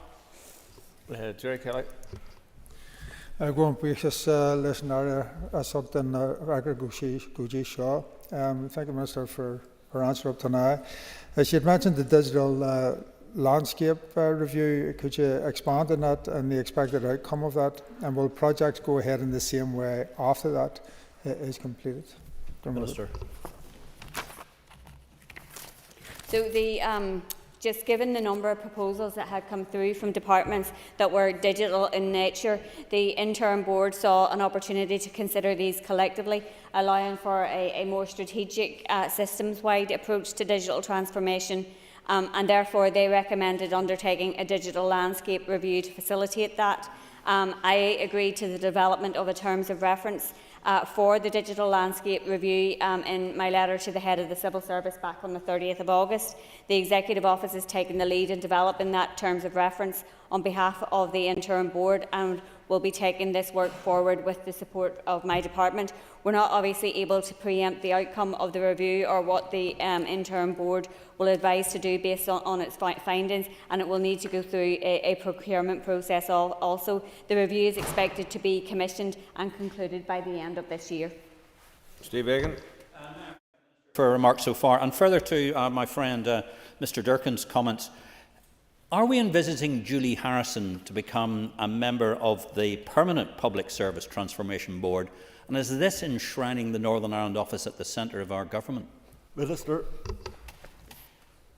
So, as has been set out, we appointed members to an interim board. We are working through the development of terms of reference. Everything will have to come back to the executive for decision making. And I'm very clear in my mind that the Public Sector Transformation Board, as it's constituted, relates only to the £235 million of transformation funding that was in the financial package.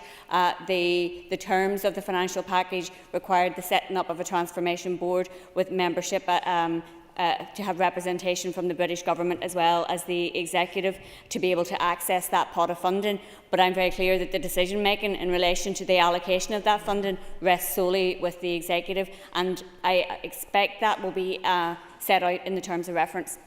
Maurice Bradley. Mr Speaker, question 2. Minister. All of us want to see our town centres and shopping areas thriving.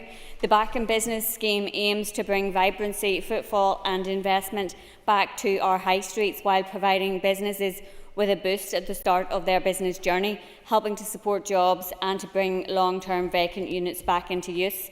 The scheme offers businesses a 50% rates discount for up to 2 years if they move into premises which were previously used for retail purposes and have been unoccupied for 12 months or more. Since the launch of the Back in Business scheme in May 2024, 18 businesses have benefited from the 50% rates discount, providing almost £41,000 in rate support. I was really pleased to visit Coleraine recently, also the members' constituency, and meet 2 businesses who have received support from the scheme. One of these businesses occupied a building which had been vacant for 10 years prior to it being able to access the scheme, and it was right in the heart of the town. So it was really encouraging to hear how the scheme is supporting new businesses while giving premises which have been vacant for a long time a new lease of life. And I would of course urge anyone who's planning to start a business or expanding their existing business to consider setting up in an empty unit and to be able to avail of the rate support on offer through Back in Business. Mr Radley. Thank you, Mr. Speaker, and I thank the Minister for her answer. But can I ask the Minister what other departments is the Department of Finance working with to promote town centres, and are these collaborations proving successful to a broader strategy to create vibrant, sustainable and economically thriving town centres? Minister.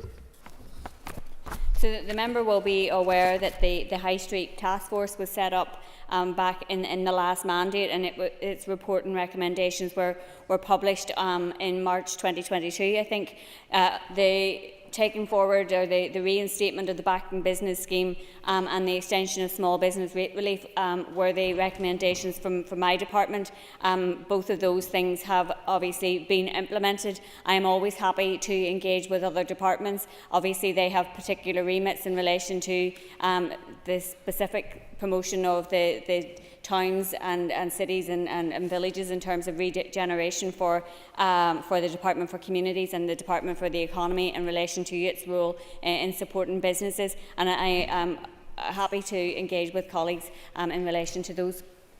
Nicola Brogan. Can the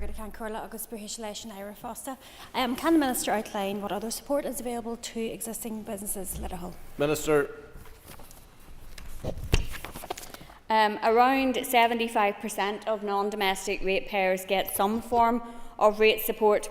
Over 63% of retailers get some form of support, with 80% of this provided to small retailers through the Small Business Rates Relief Scheme, because they have NAVs of 15,000 or less. Around 30,000 businesses from our tax base of just under 75,000 businesses get small business rates relief altogether. And 4,474 manufacturers here pay the lowest business rates in these islands. They get 70% off their rates by virtue of industrial derating, which is a tax relief that is unique to this jurisdiction. Colm Groth. The Small Business Rate Relief Scheme, which did have to close for a period because this place was collapsed, should never have done so. It's a valuable source of help and assistance to businesses on our high streets, including my constituency in South Down, where many were impacted by flooding. Can the Minister advise how much money was actually paid into the department whenever the scheme closed from March 23 until it reopened in May of this year? Minister. That's not information I have in front of me, but I'm happy to write to the member in relation to that. Ms. Clements.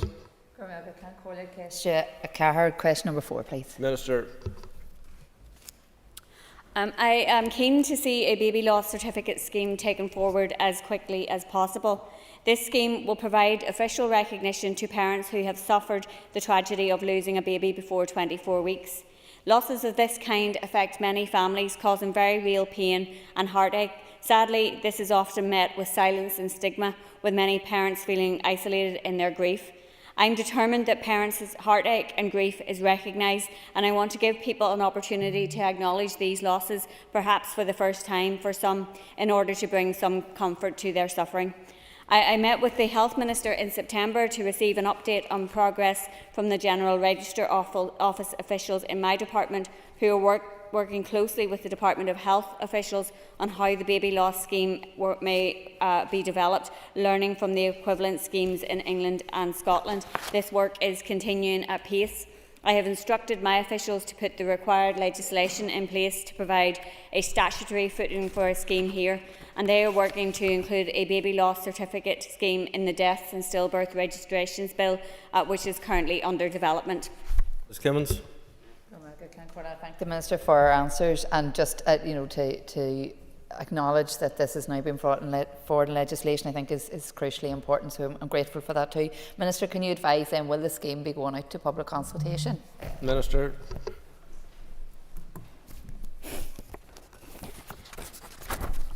Well, it's very important to me that the baby loss certificate scheme meets the needs of families, charities and third sector organisations, and I'm sure, like myself, she has had a lot of correspondence in relation to this issue, and it has touched many people already that we are keen to develop and progress a baby loss certificate scheme. So as that legislation is developed, we will consider how best to shape the proposed scheme around the needs and expectations of those who will be accessing it.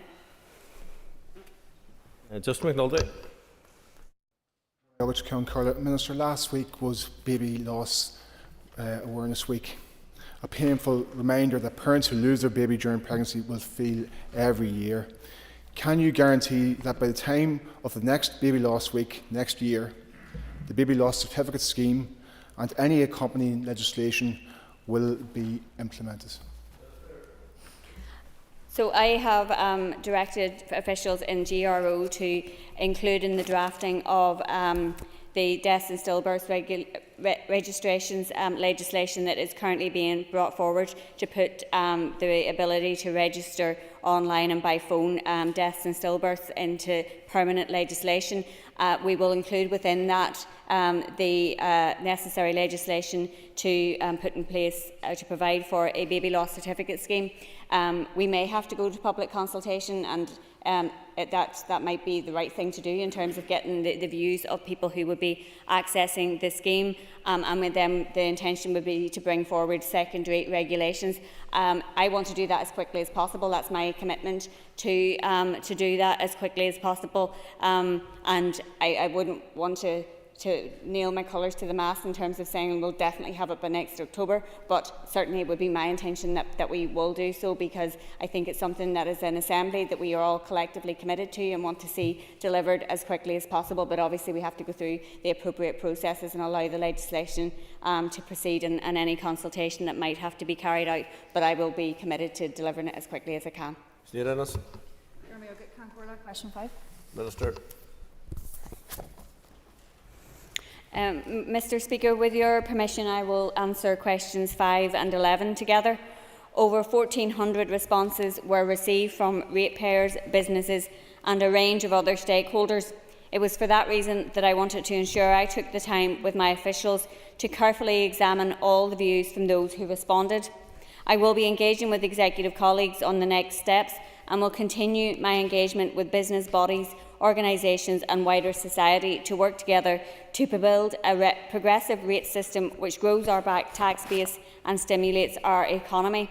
As part of that work, I have now presented short, medium and long-term rating policy proposals, including a more strategic, longer-term policy approach to the Executive for consideration. It is obviously my intention to make a statement to the Assembly after the Executive has agreed the way forward. I thank the Minister for her response and her efforts in this regard. Can I ask the Minister more specifically if she's able to give an update in relation to industrial derating? So I spoke on this issue a number of times in the Assembly because I recognise the role that industrial derating has and the measures that it has played in supporting the 4,400 plus manufacturers and its contribution to a strong manufacturing sector here. The measure supports Indigenous businesses, with over 50% of the recipients being eligible for small business rates relief valuation, the threshold of 15,000 NAV. Anything that I and the Executive does in relation to our rating policy has to, in my view, align very much with what we are trying to achieve with our economic vision in terms of creating good jobs, improving productivity, decarbonisation and regional balance. Donnelly. The Minister for her answer so far. In my constituency of East Antrim and town centres, despite hard-working businesses, we have had a proliferation of vacant premises. I would like to ask the Minister if she would agree with me that high street businesses are getting an unfair deal from the current rating system, and to ask what can be done to make competition from online shopping, where renting rates are much less, and to make it more fair to protect town centre businesses. Minister. I think that there have been a number of factors at play that have impacted on our towns, cities and village centres over recent years, not least obviously the proliferation of online shopping, and it's just so handy for so many people to choose to that. So I think there is a collective approach that we need to take as an executive in terms of supporting our towns and high streets. And when I engage with businesses and business organisations, they will outline the number of pressures they are facing across a lot of fronts.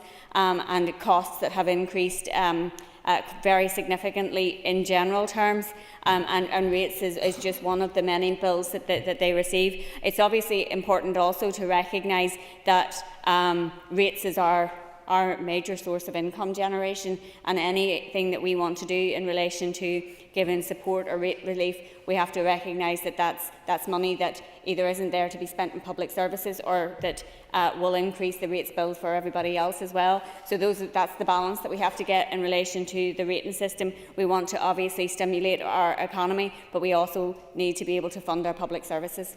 Sinead McLaughlin. Thank you, Minister, for your answers. In the budget sustainability plan, you have explored raising rates this year from 2.5 to 4%.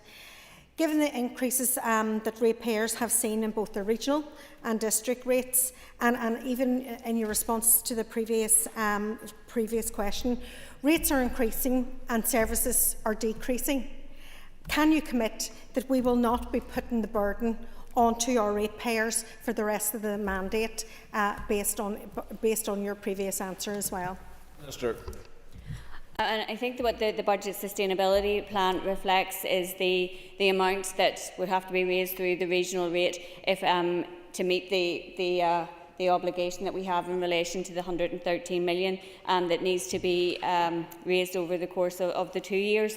And obviously the decision that the Executive took last year in relation to keeping the increase in relation to regional rate in line with inflation was to do exactly as the member has outlined. It was to mitigate the impact that would be felt by households and businesses, and that was despite the pressure that we were getting from Treasury in relation to their demands in terms of revenue raising. I think that that's a good, strong argument. We have to get that balance right, as I reflected to Mr Donnelly, in terms of being able to fund public services and to ensure that the burden doesn't fall too hard on too many people.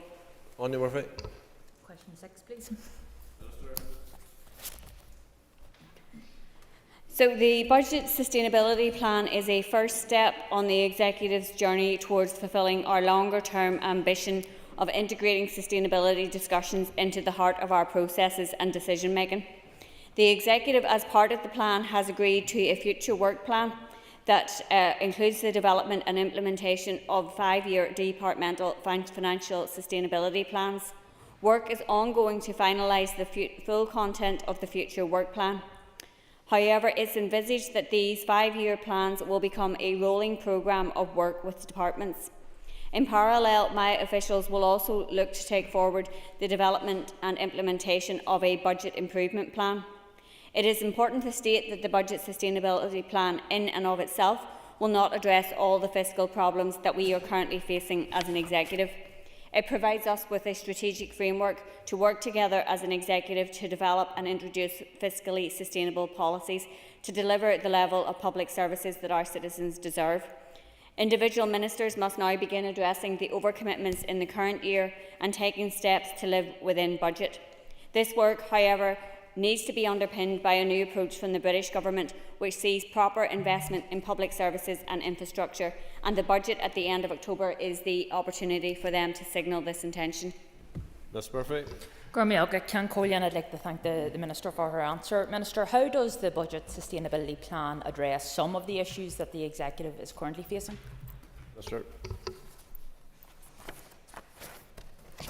Well, the budget sustainability plan isn't, and it was never intended to be, a panacea for addressing all of the fiscal issues that the Executive is currently facing. Rather, it's that first step in a financial sustainability journey, providing a strategic framework that will allow departments to consider how they can deliver long-term sustainable public services and everything that's required for them to be able to do that. I hope that people will take confidence in the work that has already taken place, and that the strategic framework will enable further work on longer-term departmental plans and a strategic budget improvement plan. These will contribute to the delivery of efficient and effective public services and the long-term fiscal stability that our citizens and those who are accessing public services so rightly expect. Leanne Forsyth. Speaker, and I thank the Minister for her answers so far. The budget sustainability plan is obviously based on the plan for a balanced budget for the 24-25 year, with her recent announcement of the £769 million of overcommitment for the year, and us still waiting to hear the outcomes of the monitoring rounds. Is she confident that the 24-25 year budget can be balanced? Minister. I think that I've certainly made it no secret how difficult the financial situation is, particularly for this year.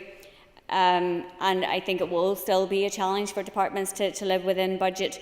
As I suppose we've already outlined in contributions to the Assembly, we anticipate a significant amount of Barnett consequentials for the rest of this year. That will help to offset the overcommitments that departments are currently projecting, but there is obviously still work that needs to be done and taken by individual departments to address that. I think it's also important to put on record that the problems that the Executive faces this year and also in previous years are the consequences of the chronic underfunding of our public services by successive British governments. We did get the interim fiscal framework agreed, and because of that we had the 24% increase to the needs-based factor codified, and that has obviously provided us with some additional funding this year, but it is still going to be a challenge to live within budget. Owen Tennyson. Speaker, and thank you, Minister, for those answers so far. Minister, do you agree that whilst any executive department is reporting an overcommitment, they should not be committing to additional discretionary spend? And what steps can you take as Minister to ensure that that situation does not arise again? I do agree with the member that that addressing overcommitments should be the top priority for any minister and living within their budget. Obviously, all ministers are autonomous within their own departments and that they have to take decisions to live responsibly, but I think that the consequences of any department overspending this year are dire for the Executive as a whole in relation to the fact that the overcommitted funding would come off next year's budget and would also put into question the write-off of the £559 million of what the Treasury called debt from previous years. So I think that it's incumbent on all ministers to take the decisions that are necessary to live within their budget and not put the Executive in that position. Mr Speaker, Minister, with the greatest respect, the budget sustainability plan's waffle. Most of the text is simply summarising actions that are obvious anyway, such as seeking multi-year budgets, and that is with, honestly, the greatest respect. But at Appendix D, there are some tables which are interesting, which are the options for revenue raising of the £113 million. One of them includes £6 million on car parking charges and points out that delaying the implementation of the Hospital Car Parking Charges Act will realise £6 million of savings and therefore revenue. So is it the position of you and your department that you are counting as a revenue-raising measure delaying a piece of private members' legislation which one of your colleagues brought in? Mr O'Toole, are you going to ask a question? Minister. Well, I don't obviously agree with the member's interpretation of the budget sustainability plan. Annex D is a list of potential proposals from departments. The Executive will take a decision and ministers within each of their own departments will take decisions as to which of those that they take forward. Deborah Erskine. Speaker, question number 7. Minister. With the Speaker's permission, I will answer questions 7 and 12 together. I'm continuing to push for the reversal of the British Government pause on the growth deal funding. My officials are working closely with the 2 growth deal teams to provide the necessary evidence for Treasury to consider as part of the spending review. During the Finance and Interministerial Standing Committee meeting on the 3rd of October, I raised with the Chief Secretary to the Treasury the importance of the growth deals to our economic development and reiterated the need for the funding to be reinstated for the Causeway Coast and Glens and Mid-South West growth deals. I'm also pleased to advise that at its meeting on the 2nd of October, the Executive agreed to recommendations I brought forward, asking it to reaffirm its funding commitments to the 2 growth deals and the £100 million complementary fund. While we continue to collectively press the Treasury for the reversal of its decision to pause the £162 million British Government funding contribution to the growth deals, the Executive's agreement to reaffirm its funding commitment should help provide clarity amidst the confusion caused by Treasury, especially, and I know the member will be pleased about this, in relation to the A4 Enniskillen bypass, which is currently out to tender. Thank you, Mr Speaker, and I thank the Minister and I thank the Executive for what they have been doing in relation to Mid-South West Growth Deal and indeed the Causeway Coast and Glens Growth Deal as well. This is an economic game changer and a catalyst, and I appreciate she will have some vested interest in this as well for her area. What is her assessment of NIO's willingness and ability to be able to effectively lobby on this issue and ensure that money is drawn down and that pause is lifted, because this is vital for these two council areas. We have a situation in which two council areas are missing out here. What is her assessment of NIO's ability to do this? And I think that the very strong collective message that we have been able to send as an executive and parties across the board in relation to the need to unpause the funding commitment to the growth deals has been a real strength. I know that the deal partners have been engaging directly with the NIO. I think they met with the British Secretary of State last week, and I think that they were reassured by their engagement. That's some of the feedback that I have received. Other members may have had similar feedback, but I think there is still work to do, and certainly I have been encouraging the deal partners, and I will be meeting with Mid-South West Deal again later this week to continue to put that pressure on and for us to use whatever avenue that we have. And I have continued to press with Treasury in particular to ensure that this commitment is reinstated.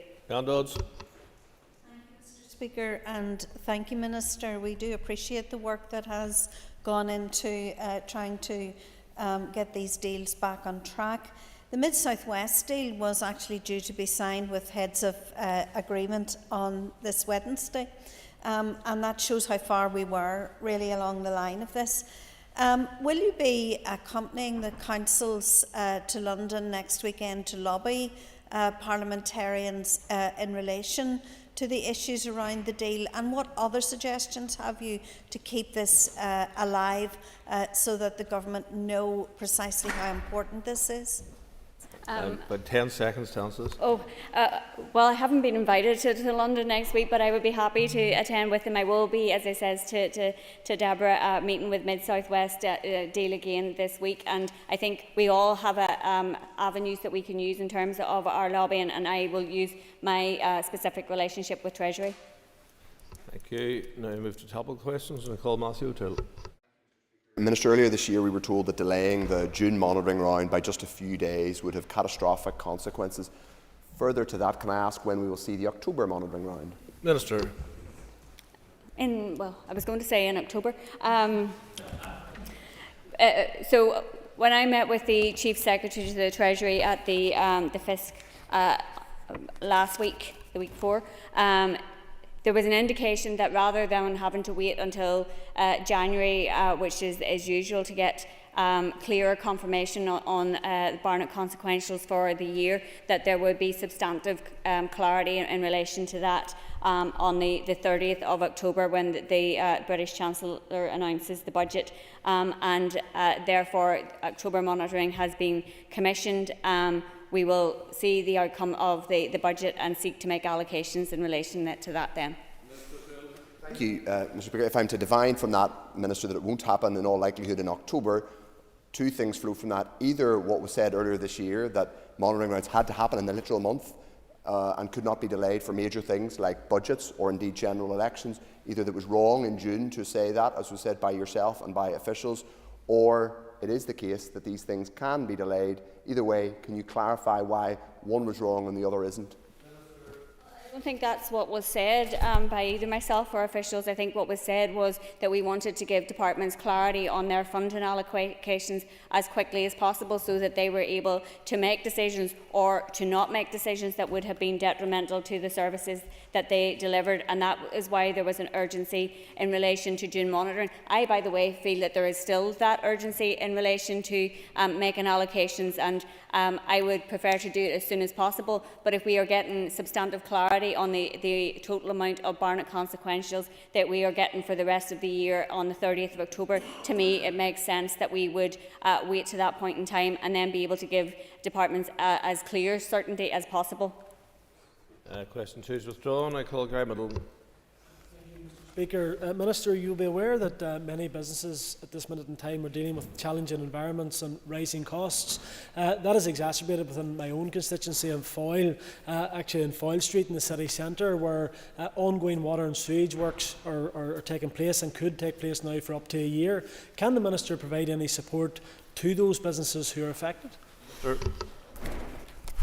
Yeah, and I think that the member has corresponded with me on this issue also, and I do recognise that sometimes when there are public grounds works taking place that there is inconvenience for businesses, so I will always consider cases put forward on relief on their individual merits, and members should be aware that this will always be done in the context that, as I outlined to Mr Donnelly earlier, that when we award relief for a specific purpose, that is therefore less money we have to spend on public services, or it means higher rates bills for other homes and businesses.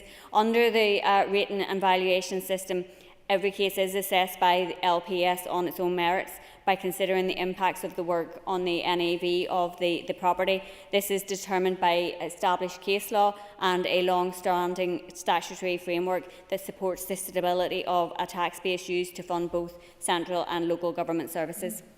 Mr Middleton.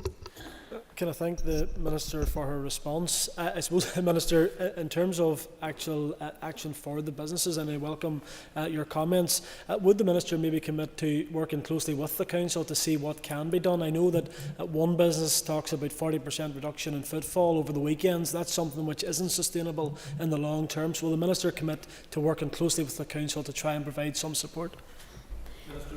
LPS is aware that the ongoing works in Foyle Street are affecting, I think it's up to 29 properties, and they are currently dealing with applications from 2 businesses in relation to those works. Obviously, we would encourage businesses to engage with LPS, and I would be happy for officials to work with council officials to see what the impact is. What's Ian? Does the Minister think it's appropriate to be meeting the LCC on matters of public policy? Minister. No, I don't think it's appropriate to meet the LCC to discuss issues of public policy. We are 26 years on from the Good Friday Agreement, so there is no place in this society for paramilitary groups. There is no role for paramilitary groups. There is no excuse for the continued existence of those groups. And despite the work of the PSNI's Paramilitary Crime Task Force and the Tackling Paramilitary Programme, these paramilitary groups do continue to exist. The tolerance of these groups is indefensible and it must be called out. Mr. Hussain. I thank the Minister for that answer. Would the Minister agree with me that the only reason anyone should be meeting these groups is to tell them to leave the stage? Minister. Yes, I fully agree that the only issue that needs to be discussed with the LCC is the ending of paramilitarism and the ending of anti-community criminality, which criminal gangs engage in. The recent meetings between DUP ministers and the LCC provides political cover and implicit justification to these groups, and I think that's unacceptable. Before asking this question, I'd like to declare an interest in relation to my husband's family live along the A5. So, Minister, I thank you for your answer so far, but it is just in relation to the purchasing and acquiring of land for road development. Can you outline the criteria for this? I don't have the information that the member is seeking in front of me, but I'm happy to correspond if she wants to write to me on that specific issue. Thank you. What has come up time and time again with landowners is the purchasing of land for developmental versus agricultural, and that is a key concern of landowners who live along the A5. Is that something that will be a consideration of her department going forward for other road infrastructure projects? Minister. So I would be happy for the member to engage with the LPS officials, obviously, who lead on that particular area of work in relation to this. So if you correspond with me, I can facilitate that. Cathy Mason. Can I ask the Minister for an update on her plans to reform marriage legislation? Minister. So members will be aware of my intention to bring forward a bill to amend the current law on marriage and civil partnership. These important reforms will bring belief marriage within the statutory framework and increase the minimum age for marriage and civil partnership from 16 to 18. I'm pleased that the Executive approved these proposals at its meeting on the 26th of September. My officials have finalised instructions to the Office of Legislative Counsel, and drafting work is now underway. And thank the Minister for that answer. Minister, can I ask, when do you expect a bill to be ready for consideration by the Assembly? Minister. So currently, the Marriage and Civil Partnership Bill is earmarked as a Year 2 bill, so it will be introduced during the 25-26 session. I'm hoping that the bill will be ready for consideration before then, and that we might be able to introduce it earlier than currently scheduled, depending obviously on competing drafting resources. I would hope that the bill will be ready for consideration by the Assembly before next summer and before the official start of the Year 2 session. Anya Murphy. Minister, has there been any further clarity on additional Barnett consequentials to be received this year? Minister.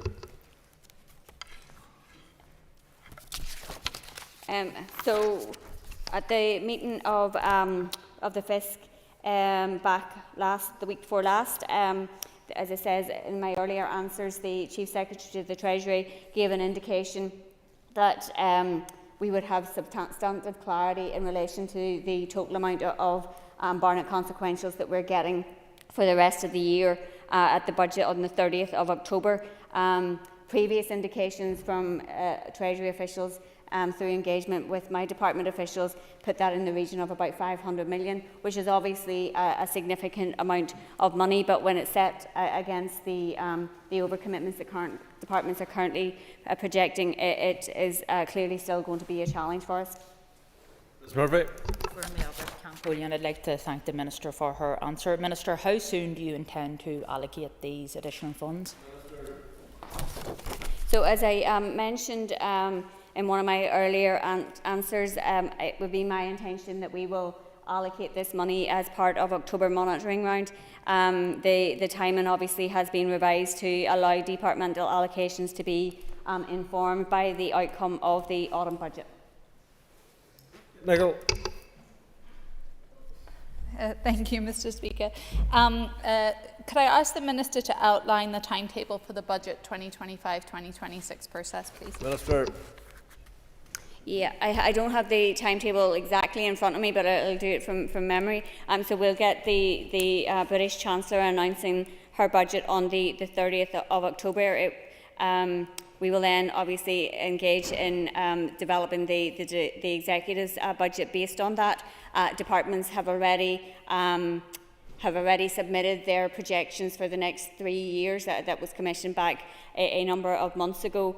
So we have their information, I suppose, ready to go in relation to that once we have the total amount confirmed. And it would be my intention to be doing a budget sometime probably early December, and then it will go out for consultation, a full consultation, which obviously we weren't able to do this year. Ms. Nicol. Thank you, and I thank the Minister for her response. Does the Minister believe that this budget will better reflect the funding needed to mitigate against climate change, particularly including more funding for the Lough Neagh Action Plan? Sure. So obviously each individual minister will make their pitch for what they think is the priority within the department.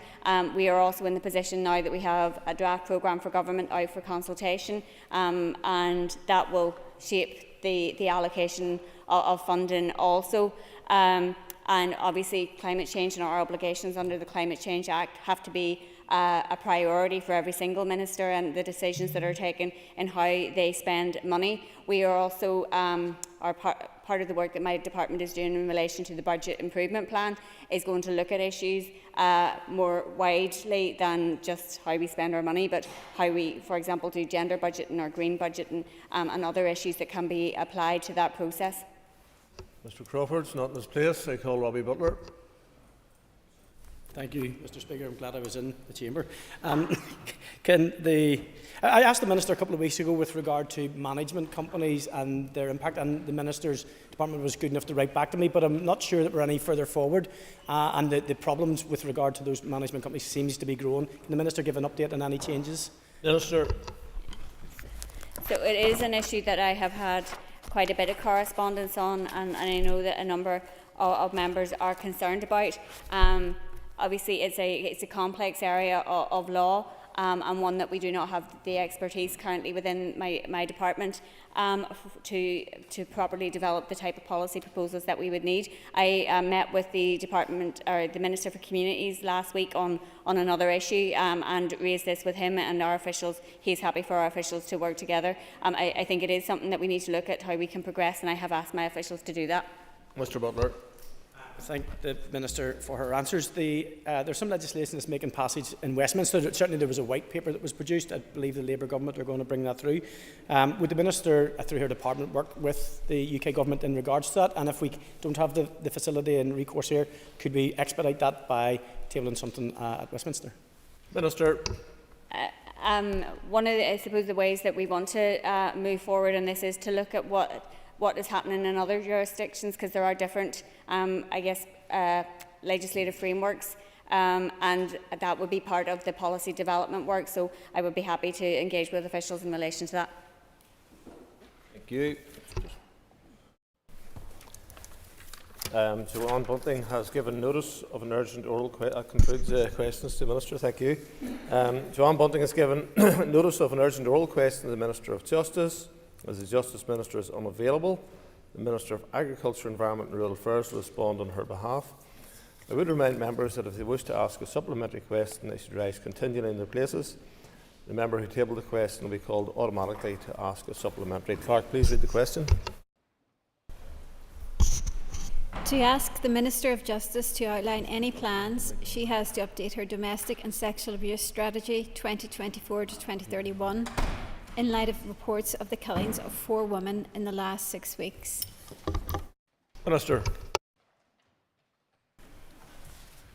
I would like to start by offering my deepest condolences to the family and friends of Mary Ward, who recently lost her life under horrific circumstances, becoming the 4th woman killed in just 6 weeks.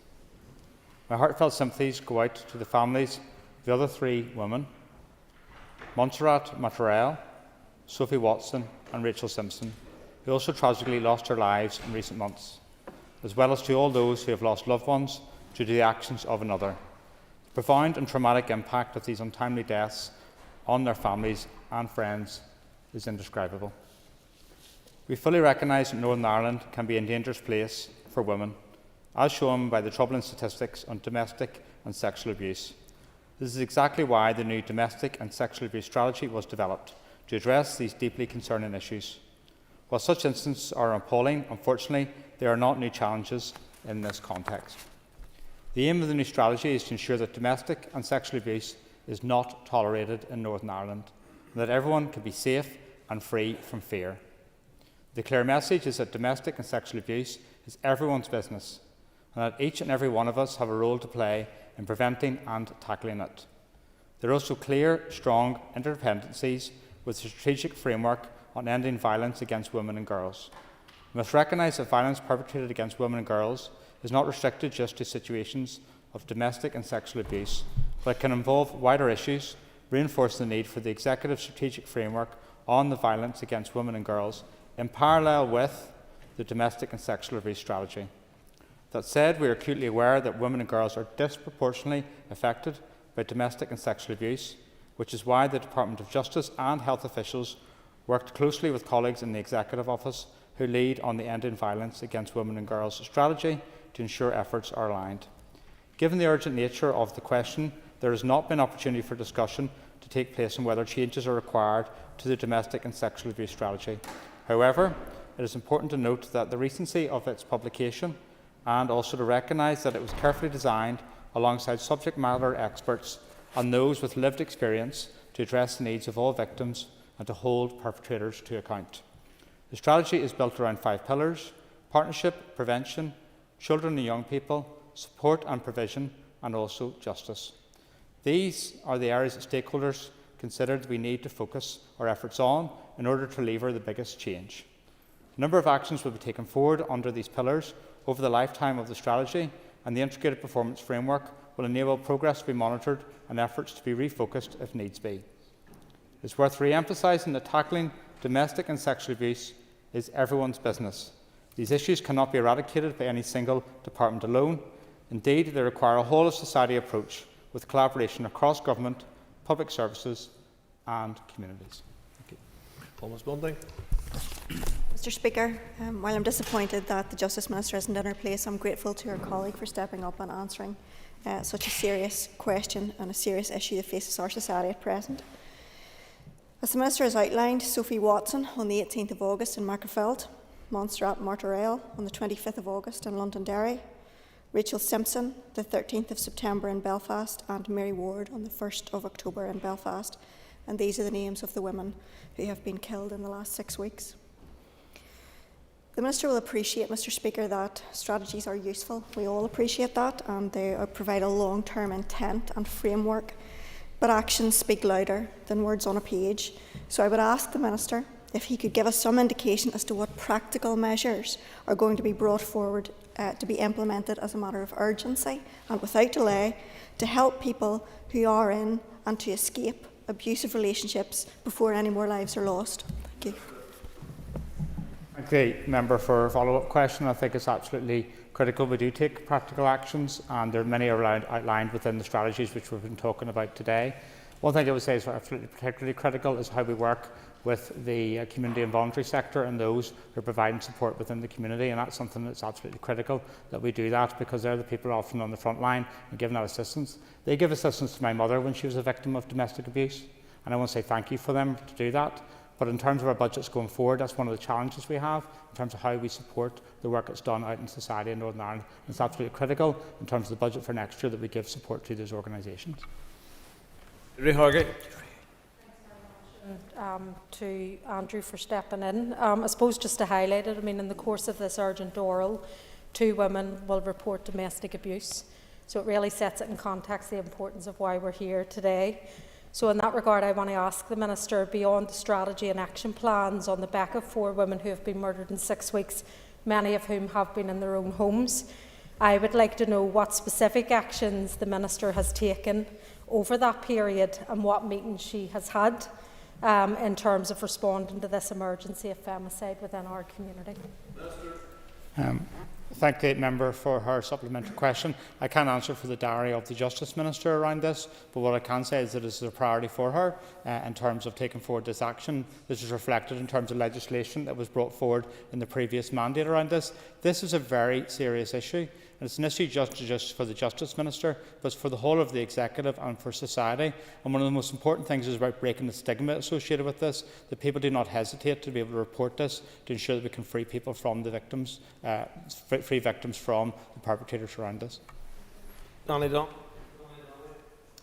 you, Mr Speaker. I would just like to ask the Minister whether this strategy is funded and what its budget is. I recognise the need for funding provided to support delivery of outcomes under this draft strategy. The Minister of Justice has indicated that she will continue to use her seat in the Executive to argue for adequate funding to be made available to allow us to respond effectively to reduce and eliminate domestic and sexual abuse, safeguard those at risk, support those who have experienced it and bring perpetrators to justice. However, I also acknowledge the budgetary constraints that are faced across the whole of public sector funding and recognise the need for us to focus on priorities and work collaboratively to ensure limited resources are used effectively and efficiently deliver results. In 2024-2025, the DSA ring-fence budget is £1.62 million. Dan Armstrong. Mr Speaker, I'd like to ask Minister Muir on behalf of the Justice, if the Justice Minister has engaged with the PSNI to address the real issue of femicide in Northern Ireland. Thank you. Minister. So I know there is regular engagement by the Justice Minister with the PSNI, and this will feature in many of the meetings and discussions around this. And that's one of the issues where we collectively need to support the police and having the resources so they can deal with this. But this is a collective effort, not just for the police, but for us all. Mr Speaker, Minister, you may not be able to deal with the detail of this today, but Section 8 of the Justice Bill that was passed in the previous mandate included not just anonymity for people who are accused of rape, but also people who experience rape, who are victims of rape. This is a very serious, sensitive subject, but media organisations have got in touch with me to say that there's now a very serious situation happening in Northern Ireland where they are legally unable to report that when women who are murdered are also victims of rape.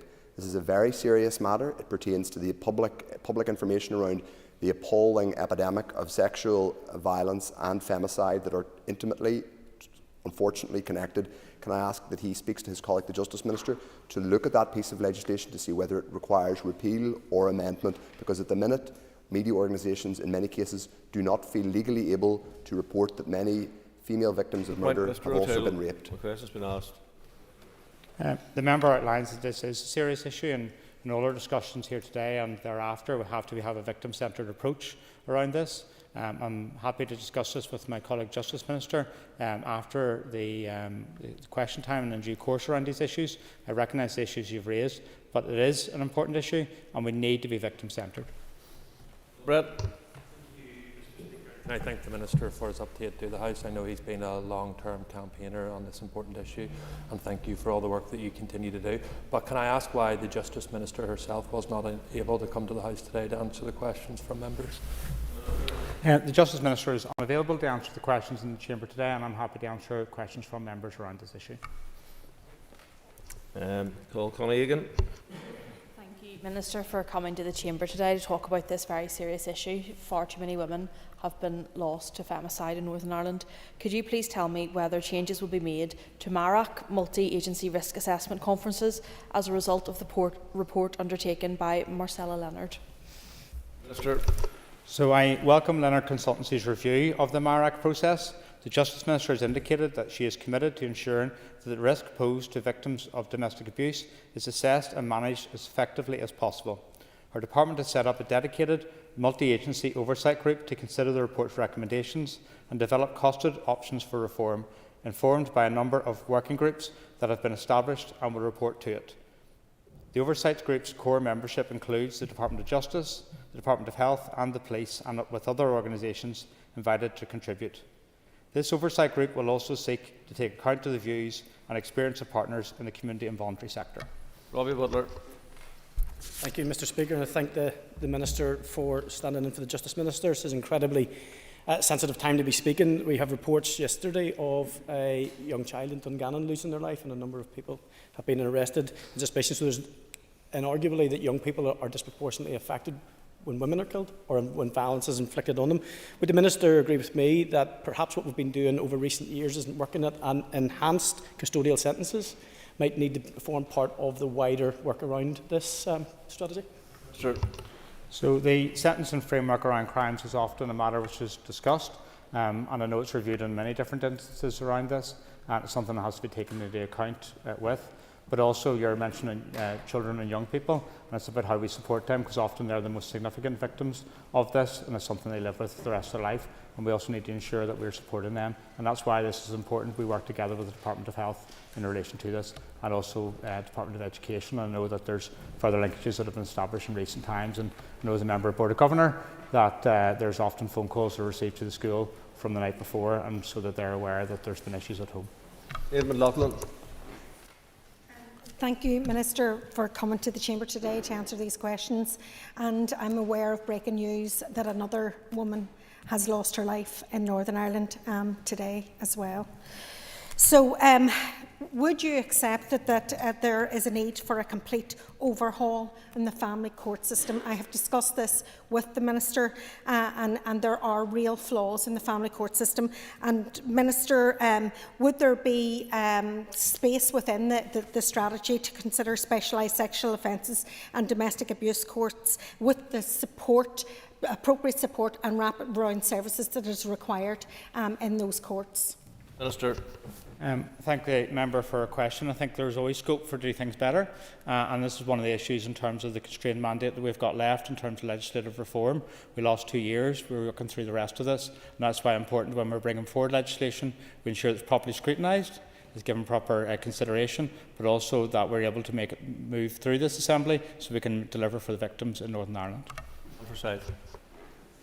Speaker, and With 24 women murdered in Northern Ireland since 2020, 25 now, if, as per the previous question, escalating to now 5 in the last 6 weeks. It's such a huge escalation. It's quite terrifying that Northern Ireland is one of the most dangerous places in Europe for women to live. Given that the murder of Mary Ward, the police referred themselves to the Ombudsman directly, and given the recent handling of the Katie Simpson case, will the Minister of Justice be taking any steps to take an urgent review of the handling of these cases in Northern Ireland? Minister. So I'm hesitant to talk about these individual cases, particularly in relation to the case with regards to Mary Ward, because I know that that is part of the criminal justice system. And one thing I would say is that for every situation that we're hearing about is something that is of massive concern to me, but I think for everyone else in the chamber. And that's why I'm glad we were able to agree these strategies. But we have a collective role to play in terms of challenging some of the misogynistic attitudes within society, but also encouraging people to bring forward reports to the police at the earliest opportunity. I know, and I can give examples here, which I won't, of many cases where the police were being contacted well a number of years into a very, very violent relationship, and sometimes, unfortunately, that was too late. Dan Dodds.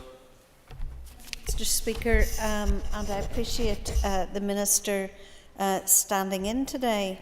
Will the Minister convey to the Minister for Justice the need to support women who suffer from domestic and violent abuse, and the need to support organisations like Nexus who do so much work in relation to this area?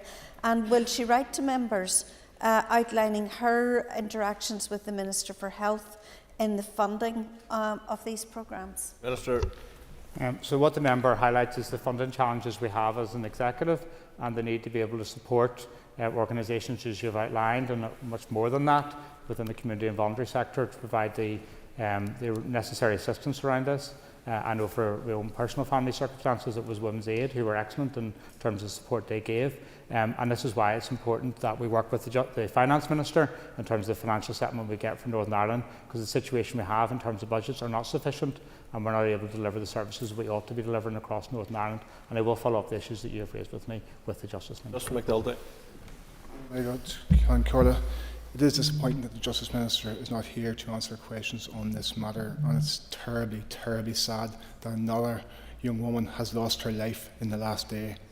Would the stand-in Minister agree that the chronic underfunding of the police by the Minister's department, which is leading to insufficient officer numbers and inadequately trained officers, is allowing the murder of women like Mary Ward to tragically occur despite red flags, and which could otherwise have been prevented with proper training and staffing levels? I think this issue is too serious to be dragging it into that. I think the collective issues in the executive, the budgets that we have and how we're able to fund our public services is one that we need to be working with the UK Government to ensure that we can do not just funding the police service, but funding the community and voluntary organisations that we're outlining, funding our criminal justice system and doing that. I'll say no more, but someone who's seen my mother being a victim of domestic abuse, my focus is on the victims today. Jerry Carl.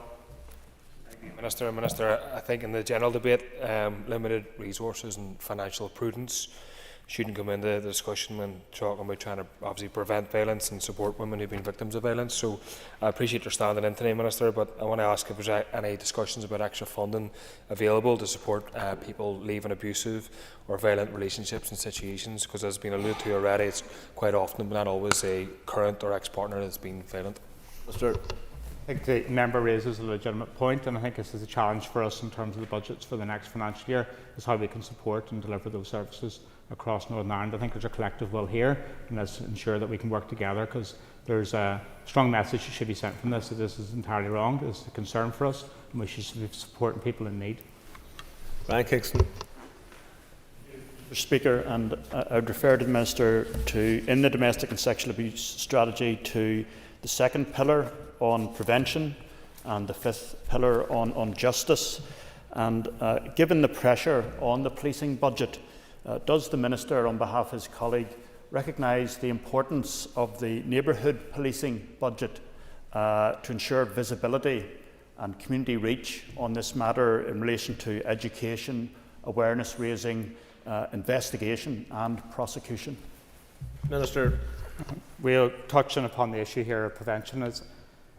We need to get to that situation where this is not occurring, that no one has been subject to domestic or sexual abuse, and that's where, in terms of the support for the police, which we collectively need to work together on, but also in terms of wider society. And part of this is also about attitudes.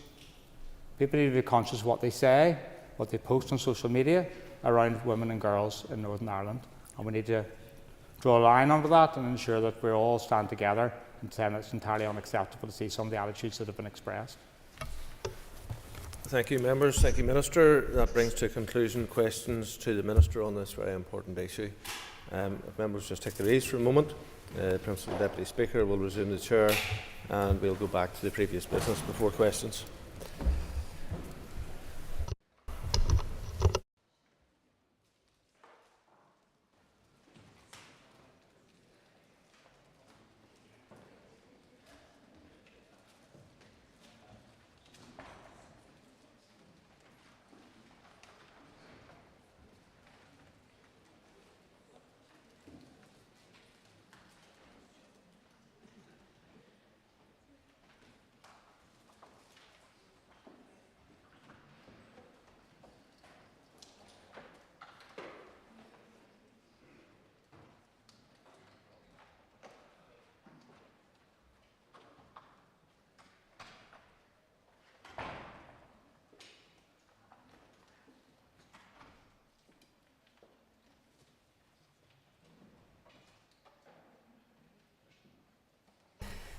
Members resume the debate under power of annulment, and our next speaker is Mr. Timothy Gosson. Thank you very much, Principal Deputy Speaker. As I understand it, at present time, no one in Northern Ireland grows hops. The principal reason, therefore, for these regulations is to give DAERA the powers to conduct checks on third country hops entering Northern Ireland, to ensure that they are compliant with EU rules on third country hops entering the EU single market. As part of the United Kingdom, rather than the EU, we should be subject to EU rules or UK rules on third country hops imports, not those of the European Union.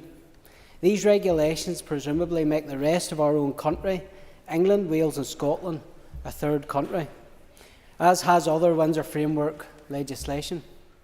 The purpose of these regulations is thus to help alienate one part of the UK from another part of the UK, and they are, as such, contrary to international law, and in particular the UN Declaration on Principles of International Law concerning friendly relations and cooperation among states, in accordance with the Charter of the United Nations, which ensures, and I quote, "Any action which would dismember or impair totally or in part the territorial integrity or political unity of sovereign and independent states."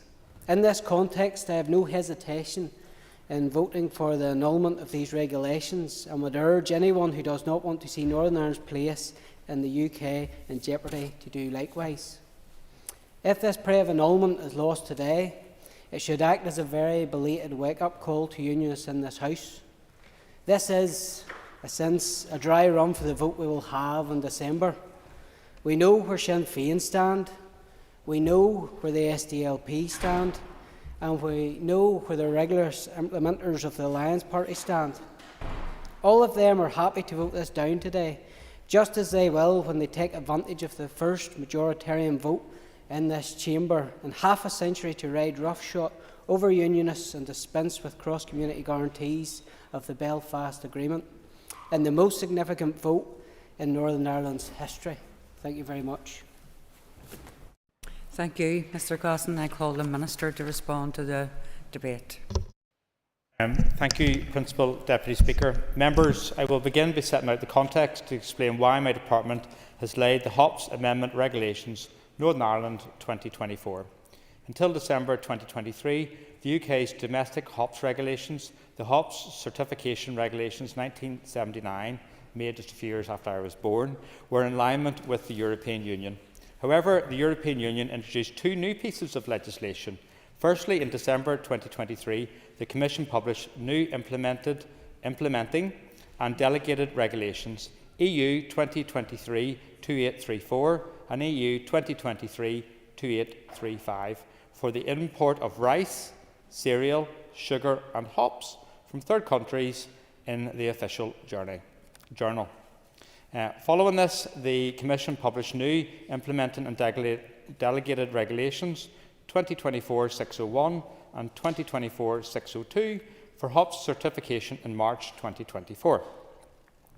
These regulations replaced and revoked previous regulations on both the importation of hops from third countries and hops certification, both of which are listed in Annex 2 of the Windsor Framework.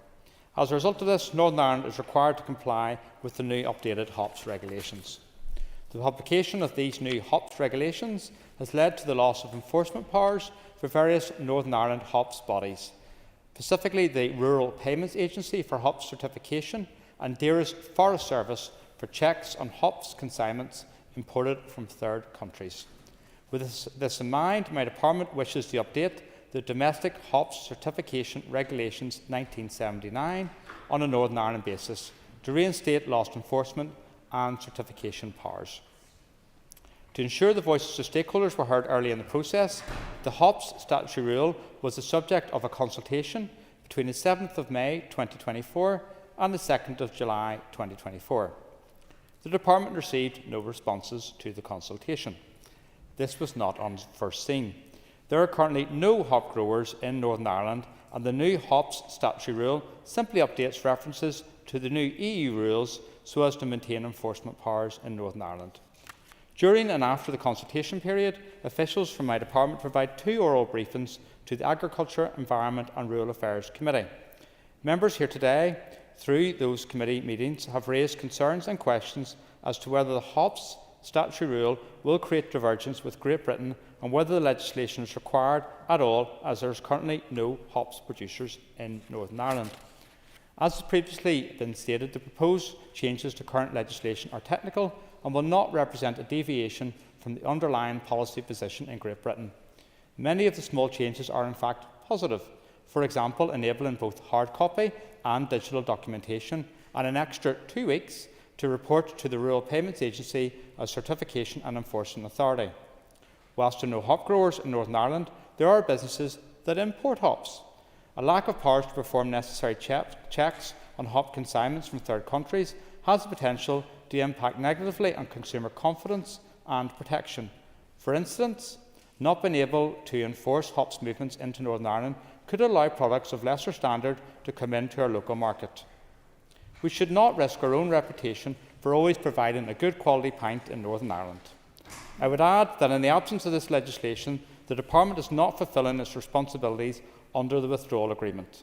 There is a risk of the UK Government being subject to EU infringement proceedings for failing to implement EU regulations which fall under Annex 2 of the Windsor Framework, something we can ill afford, and also with the cost pressures such as those around Lough Neagh that we should do. It also leaves Northern Ireland as the only region of the UK without enforcement powers. Should a producer wish to begin growing hops in Northern Ireland, in the absence of this legislation, they would have been unable to have their produce certified. Northern Ireland would be the only region in the UK where a producer would be unable to have their produce certified. Divergence, therefore, between Great Britain and Northern Ireland will potentially be created should this legislation be annulled.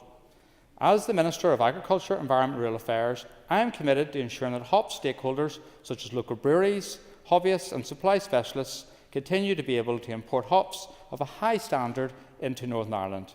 To ensure the facilitation of trade on the global market, it is important these regulations are in place in Northern Ireland. I would urge members to vote against the prayer of annulment. Thank you. Thank you, Minister, and I call on Declan McAleer to conclude and wind up on the debate on this motion. Thank you, Chair, and welcome the opportunity to speak this evening on this motion. Just to, firstly, I'll wind and then I'll maybe make some comments in relation to my party, Sinn Féin. At the beginning of the debate, the Chair, Robbie Butler, I note this was his first for Ray into the chamber in his capacity as the chair, so welcome. I'm doing that. Pointed out that these were new regulations that came into effect on the 24th of March. They were applicable under Annex 2 of the Windsor Framework, and it came in here by negative resolution and into operation on the 18th of October, and here outlined the procedures. We had 2 oral briefings about this in the committee already. Michelle McIlveen highlighted this was a protocol-related matter. She wasn't happy with the fact that she highlighted this was a stringent requirement in terms of important from Britain to here. She recognised the limited practical impact. However, they don't support regulations that may cause divergence of the North from Britain. John Blair also highlighted that the committee was fully briefed on this. He pointed out this was a purely technical matter, that we had no hop growers here, and there was an 8-week consultation and there was no responses. He also highlighted the prospect of tri-divergence between Britain, the North and the EU, and the risk of EU infraction. He also made the point that this was the outworking of Brexit, but we must do our best to protect our vote. Yes, of course. In all his deliberations and all his research, has the member found anything advantageous whatsoever to voting for the annulment today? Thank the member for his intervention. No, nothing whatsoever. In fact, it would be hugely detrimental to growers here.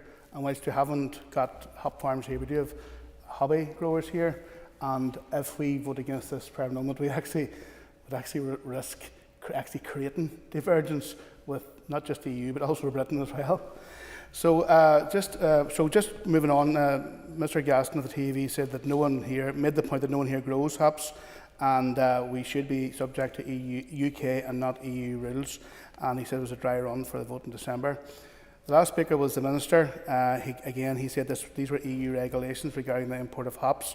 They're embedded within Annex 2 of the Windsor Framework, and there was a public consultation carried out between 7th May and the 2nd July, which gained no responses. He said this was a simple update of EU rules, technical changes which were positive, particularly in relation to the digitalisation of certification. And if it don't pass this here, if the impact on consumer confidence and the risk and lower standard of hops here into the local market, and also risk EU infractions. So we don't want to end up with a situation where there's no regulations, then growers here won't be able to have their hops certified, and we'll be the only part of these regions in that situation. And it's very important that we facilitate international trade. Just speaking briefly on behalf of Sinn Féin, the hops certification regulations, they're routine part of business. They refer to fairly minor, largely technical updates to existing legislation that will keep us in line on this fairly niche issue with both Britain and the EU. And this is niche because when the Department put the consultation out, it received no response because there are no hop growers here. Failure to update the regulations will see the Department not fulfil its obligations under the withdrawal agreement, risk reputational damage internationally, and even possibly subject to EU infringement proceedings. Furthermore, it will make the importation of hops for private hobbyist growers more difficult, with a lack of certification, meaning they could be getting lesser quality hops that don't meet safety standards. It will also make it more difficult if somebody ever does want to start a commercial hop growing business here, as we've seen in other parts of Ireland. For example, down in Wicklow, there's a very successful hop farm in the Wicklow Mountains.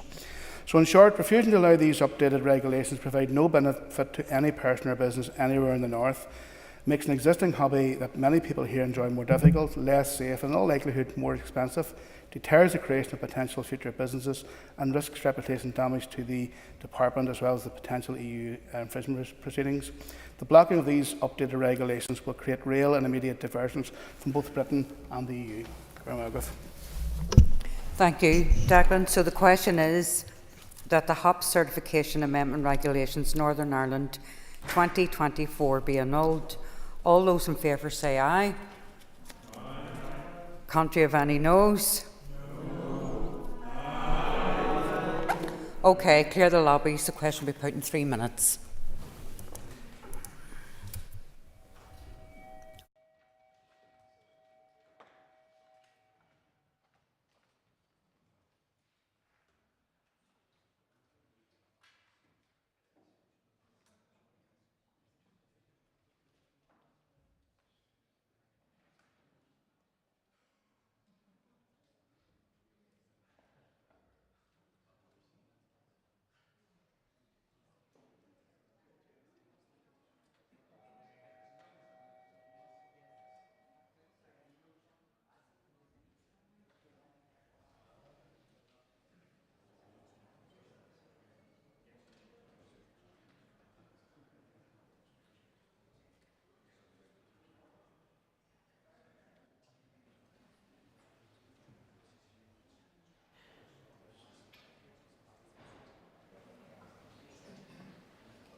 Order, members.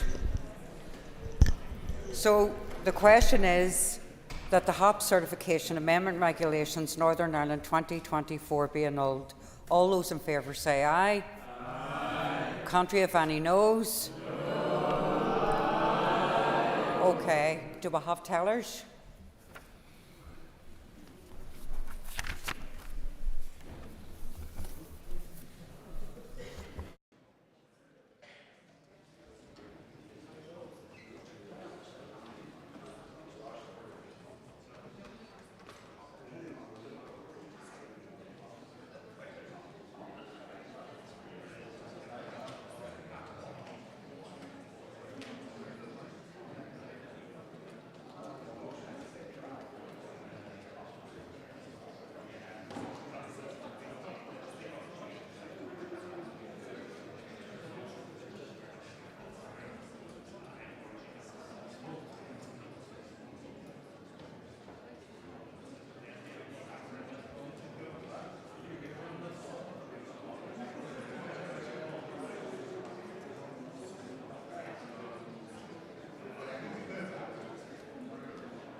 Okay, tellers have been appointed as follows. Tellers for the ayes are Harry Harvey and Gary Middleton. Tellers for the noes are Andrew McMurray and Peter McReynolds. Clear the lobbies. The Assembly will divide. Ayes to my right, noes to my left.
Okay, everyone.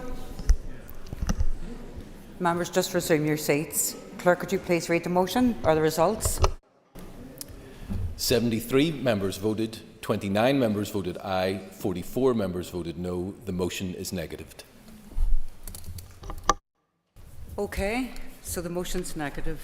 The next item of business. The next item of business is a motion on funding for the Northern Ireland Children's Hospice. So I'll just give people a few moments to leave the chamber in an orderly fashion.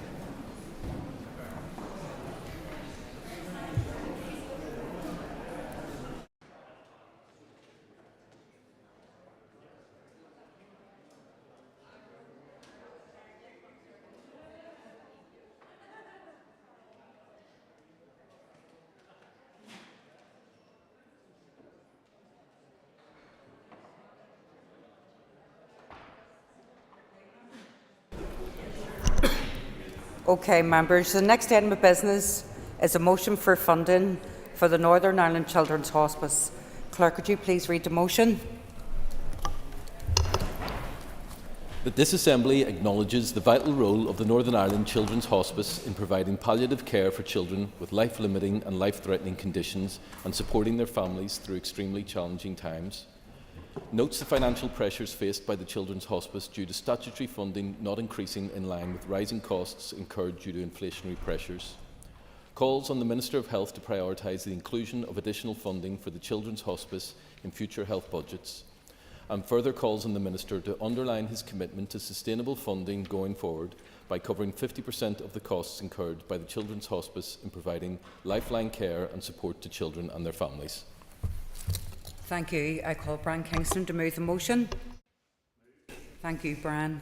The Business Committee has allowed up to 1 hour and 30 minutes for this debate. The proposer of the motion will have 10 minutes to propose and 10 minutes to wind. As an amendment has been selected and is published on the Marshall list, the Business Committee has agreed that 15 minutes will be added to the total time for the debate. Brian, please open the debate on the motion. Thank you, Madam Principal Deputy Speaker. And members will indeed be aware of the vital role of the Northern Ireland Children's Hospice in providing palliative care for children with life-limiting and life-threatening conditions and supporting their families through extremely challenging times. Through its premises in North Belfast, the Children's Hospice provides care for more than 350 children and their families throughout Northern Ireland, both in their home setting as well as at Horizon House. Due to rising operating costs, the Northern Ireland Children's Hospice is facing financial challenges that have already caused a reduction in bed capacity and placed the long-term provision of care in jeopardy. This decrease in capacity limits the availability of and access to respite care at Horizon House for families from right across Northern Ireland. It is time for the Department of Health to step up and provide the quantum of funding required to protect this work for future children and families impacted by life-threatening and life-limiting conditions. The work of the Children's Hospice is far-reaching and impactful, and so too will any cuts to services that inevitably come from a failure to place this vital inpatient facility and outreach provision to our community on a more stable footing. It should be the collective aim of all in this place to ensure that the Children's Hospice is in a position to offer and deliver its full suite of services to every family that requires them. The Alliance Party amendment to our motion highlights a desire to see the provision of palliative care as a core health and social care service that is not dependent on any charitable fundraising. We have every sympathy with that intention. However, we are also cognizant that steps need to be taken in the short term to stabilise current services and ingrain a degree of sustainability. Increasing statutory funding to meet 50% of the costs incurred by the Children's Hospice in delivering lifeline care and support to children and their families represents a reasonable, proportionate and minimum requirement of the Department and executive. Yes, I will. Thank you. For giving way. And this is a really important debate today, and it's really important to focus on funding.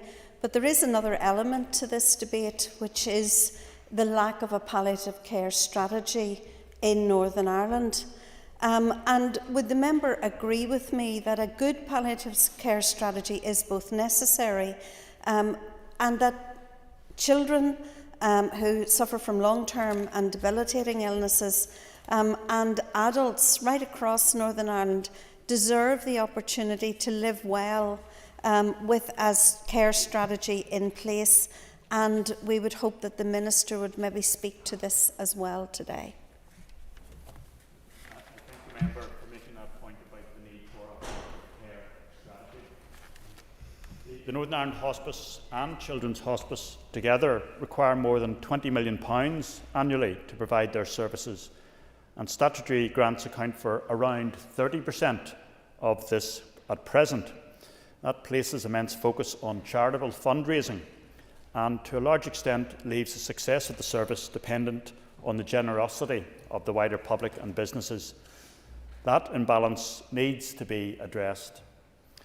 The hospice's energy bills have risen massively in recent times, and the cost of living crisis has also led to spikes in the cost of essential clinical and catering supplies, as well as for insurance and security provision. Future budget allocations must recognise and rectify the debilitating impact that inflation has had on the organisation's expenditure. The charity's reserves are already dwindling. The hospice has long campaigned for a 50-50 funding model, and the Minister now needs to bring forward clear, time-bound actions to bring that to fruition in the weeks and months ahead. The demand for services is increasing, yet income from fundraising has been decreasing. The hospice should not be expected to absorb increases in the costs of providing care in order to ease pressures in other areas of the health service. Every sector and every service provider ought to be treated fairly. It is crucial that the Department come up with an agreed benchmark of financial need, rather than relying on commissioning and accounting methods that do not have the confidence of the Children's Hospice. We recognise that the Treasury and the Minister of Finance also have a responsibility to ensure Northern Ireland has access to needs-based funding going forward. However, ultimately there needs to be an agreed, ambitious plan from the Department of Health as to how additional resourcing will be allocated to fortify and enhance our palliative care and hospice network going forward. That must be done in co-design with the Children's Hospice, with children and their families at the core.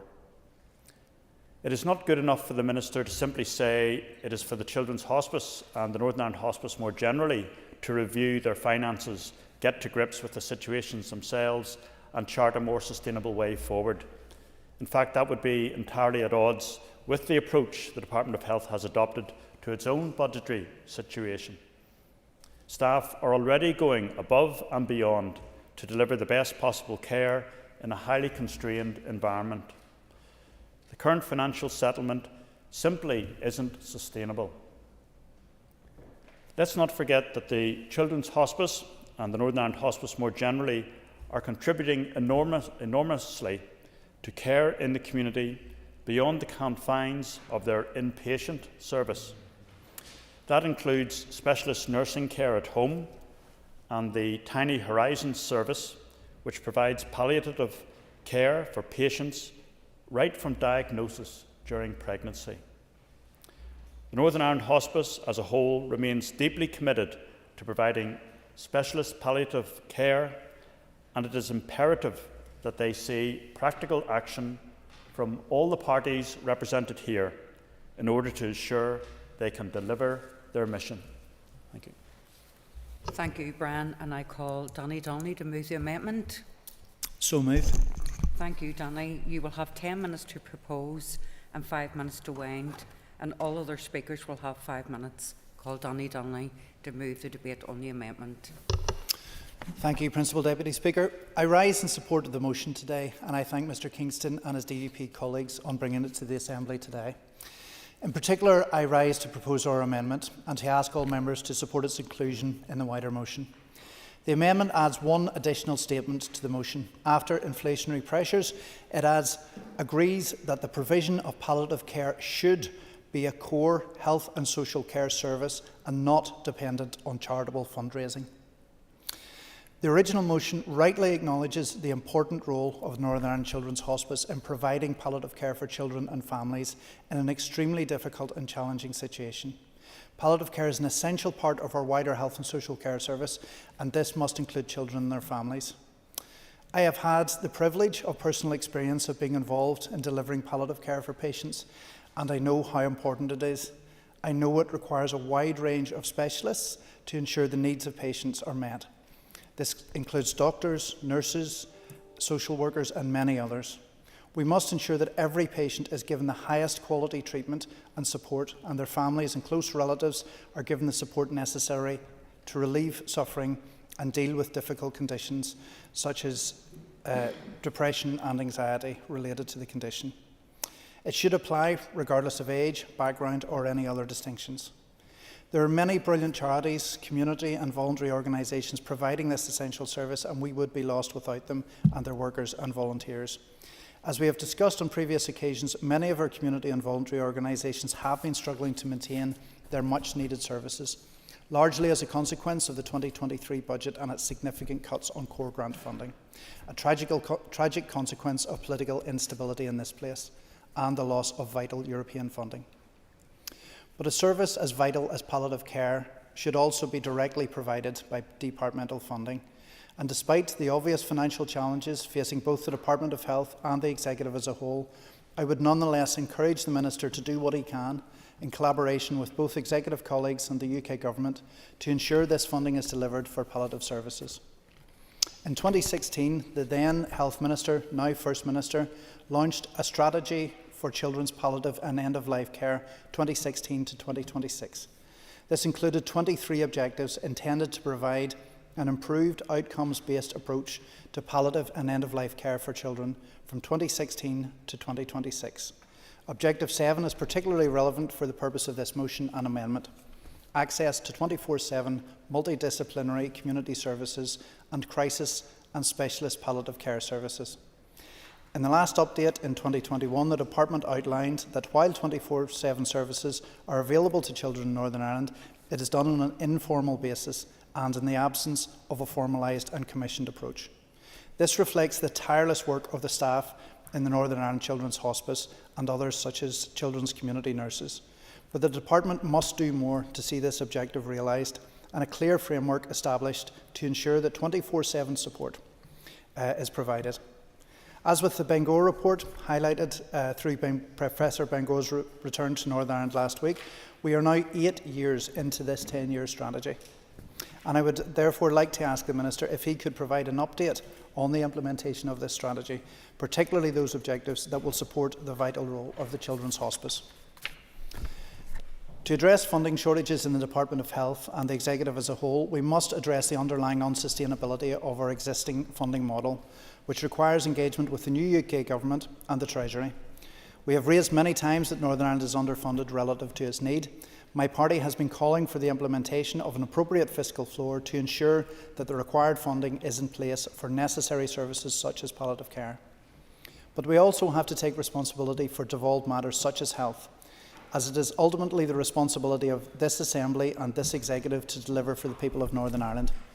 And within the Department of Health, the Minister must take responsibility and lead on the essential transformation of our health and social care system. The blueprint is there, and we welcome the Minister recently launched his consultation on the hospital reconfiguration framework. Fundamental reform of our health and social care system will lead to savings in the medium to long term, which should allow us to invest more efficiently in desperately needed services such as palliative care. In particular, this motion relates to the Northern Ireland Children's Hospice. The Children's Hospice provides an invaluable service through their multidisciplinary team, including specialist nursing care, supported breaks, end-of-life care and family bereavement support. It is the only such service in Northern Ireland, and each year the Children's Hospice provides care for over 350 children and their families. Earlier this year, we saw the devastating impact of budget cuts with a planned reduction in bed capacity in order to ensure a continued and sustainable service. After this assembly was restored in February, all parties correctly raised concerns about the cuts to Children's Hospice, and I believe that everyone recognises how valuable the support it provides is. Too many debates and motions here are focused on confrontation between parties, which I believe contributes to a growing sense of disillusion with the Assembly and what we can and have achieved. This is an issue which requires action from the Department of Health, but also a coordinated approach from the Executive more broadly, and I hope that we can show we are capable of delivering on such an important issue. To conclude, Principal Deputy Speaker, it is right that this Assembly takes this opportunity to recognise the vital role of the Northern Ireland Children's Hospice in providing palliative care to children and their families. The recent financial pressures have been extremely concerning, and we must do what we can in order to deliver sustainable funding for the Children's Hospice going forward. Our amendment is intended to reflect the importance of palliative care both within the Children's Hospice and more widely, which should be a key priority for the Department of Health. For the reasons I outlined, I would encourage the Minister to do what he can to reinstate this vital funding, and I would encourage all members to support our amendment. Thank you. Thank you, Donny. I call Liz Kimmins. Concordia, and I thank both the DUP and the Alliance for their motion and the amendment, which we will be supporting. And I think this issue is something that has touched all of us and understand the huge challenges surrounding this. Many parents and family members will become carers for their loved ones suffering through terminal and life-limiting illnesses, with 1 in 2 people now being affected by cancer at some stage in their lives. And for many families who receive the devastating news that their child has a terminal illness, their worlds are shattered. And this news can come at any time, can happen during pregnancy, after the birth of their child, or later in a child's life, throwing parents and families into a whole new scenario which many could never have imagined and many subsequently struggle to navigate. The role of the Children's Hospice here in the North is therefore vital for the hundreds of babies, children and their families who are cared for each year through their antenatal, their inpatient, community, social care and bereavement services. And therefore any dilution or reduction in these services will and does have significant ramifications for those families who rely heavily on their support whilst dealing with their child's diagnosis, coupled with the financial, social, emotional and psychological impacts that comes with having a child or sibling with a life-limiting illness. Palliative care should be viewed as a quality of life treatment, and the specialist palliative care provided by the Children's Hospice should be non-negotiable for those children and their families when it is needed. And I visited the Children's Hospice on several occasions over the last year and saw firsthand just how critical this service is to those who will unfortunately need to use the services during their young lives. The significant importance of the provision of palliative care is something that has been agreed as a priority for the Health Committee, and we intend to launch our inquiry into palliative care in the coming weeks, which will also include an exploration of the funding models for hospices as part of this important piece of work. And for the Children's Hospice specifically, the abrupt decision of the Department in June 2023 to end funding that helped to provide invaluable respite to children and families is one they have worked extremely hard to manage. They have consistently ensured that they were as self-sufficient as possible, with the large part of their financial income coming from charitable donations. But with the hugely challenging economic climate, along with the cuts to their non-recurrent funding, their ability to continue to deliver these full respite services has become unsustainable. Palliative and end-of-life care should not be a would-like. It should be a necessity and something we really must move to secure going forward, especially for babies and children through some of the most difficult time of their lives. As a whole, we recognise as an Assembly the enormity of the budgetary situation, and we will continue to fight for the funding that we are entitled to and that we deserve to deliver these public services. However, we must not be penny wise and pound foolish. The value of the provision of the excellent palliative care delivered by the Children's Hospice goes much further than just a bed. We must give all the children and their families the highest quality of care at this time of their lives and support their families through all stages of this difficult journey. Thank you, Liz. I call Alan Chambers. Much, Principal Deputy Speaker. I have nothing but admiration for our hospice and palliative care staff. The contribution made by them can be enormous, but only for the people, not only for the people they are supporting, but also for their loved ones. That's especially important in the case of the Northern Ireland Children's Hospice. But like so many other parts of the delivery of health and care, end-of-life care has been greatly impacted by inflationary pressures and rising demands. But it's a system that we simply couldn't do without. As such, there's a perfectly reasonable expectation that the state will provide funding towards these costs. The Department of Health does already commit significant funding each year, and I was glad that within only days after the restoration of the executive in February, my party colleague Robin Swan was able to move quickly to reinstate funding that was at risk of removal, as well as place some other funding on a recurrent basis.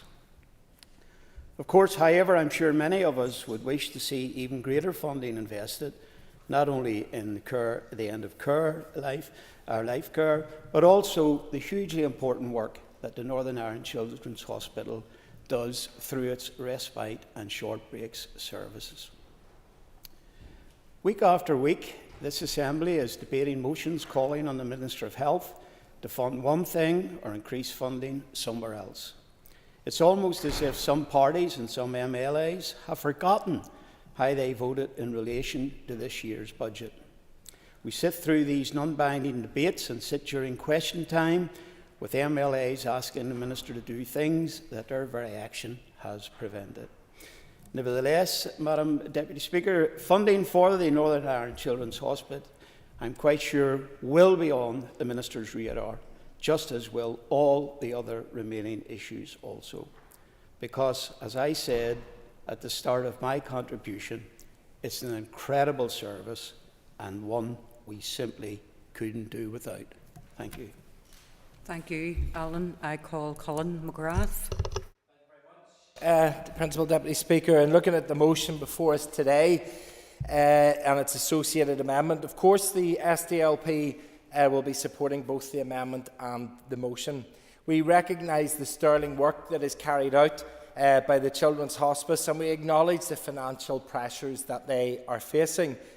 We also agree that palliative care should be a core HSC service, and we would like to see the Minister prioritise the inclusion of additional funding in the future health budgets. And of course, we would like to see the Minister commit to funding 50% of the hospice costs. But of course, who couldn't support all of that given the nature of the work? And it's entirely acceptable and appropriate, and that's why we're glad to support the motion and the amendment. However, it would be disingenuous of us as legislators not to fully scrutinise the motion and identify any issues that there is with it. Today, we have spent just over an hour scrutinising actual legislation, and we're now probably going to spend longer than that debating a motion that has no binding effect and will not actually result in a tangible outcome other than the Assembly giving its view on the matter. And once again, we're being treated to a motion from one executive party calling on another executive party to do something. We have another executive party amending that call so that the executive party has something else to do. Maybe in an effort to clarify what is actually taking place, what we have here is a motion calling on a minister to do something and an amendment that is aspirational to see something further done.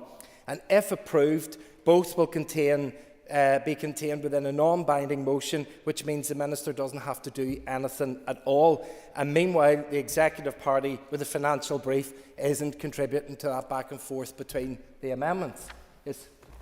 Thank the member for giving way. Would the member agree that the executive parties are literally going through the motions?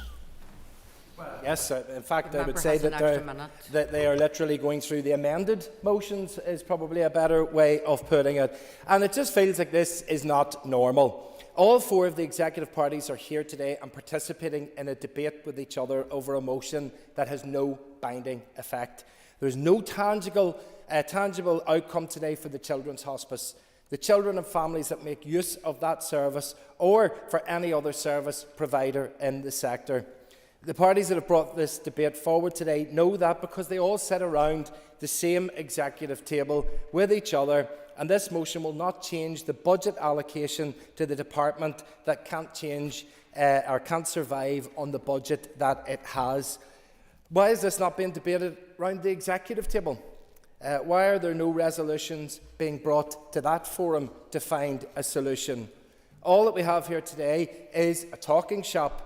And if the Minister doesn't stand up at the end of this debate and say that he will do all of the things mentioned in the motion and the amendment, then there's absolutely no further obligation on him to do so. Of course, the executive parties all know that because they have signed up to the budget that doesn't give them the money to do anything further at all. Thank you. I call Orlea Flynn and Orlea just in advance of calling you to speak on this. Just remind you this is about the Children's Hospice. Yes, I'll ask Concolia, and I stand today to support this motion with a deep sense of responsibility and, of course, urgency. And that is the reason why we're here to discuss the issue that we're discussing today. It's the urgency of it. The Children's Hospice provides vital, life-affirming palliative care for children with life-limiting and life-threatening conditions. It supports, as we know, not just the young patients themselves, but also their families, offering comfort and compassion during the most difficult times. The Children's Hospice is often described by families as their lifeline. It offers them a chance to catch their breath, knowing that their children are in the best possible hands. And the service goes far beyond medical care, wrapping a blanket of support around families and helping them to navigate the most difficult of journeys that they're going through. The hospice has also been a place of innovation and resilience, especially during the COVID-19 pandemic, and despite immense challenges, the organisation continued to adapt and provide their essential services. It conducted 725 home visits and over 1,600 phone or video consultations, ensuring that no family felt isolated at a time when all of the in-person support was severely limited. This determination to meet families' needs, even in the face of a global crisis, underscores the critical role that the hospice plays within our communities. However, as has been said, the hospice, we know, is facing significant financial pressures.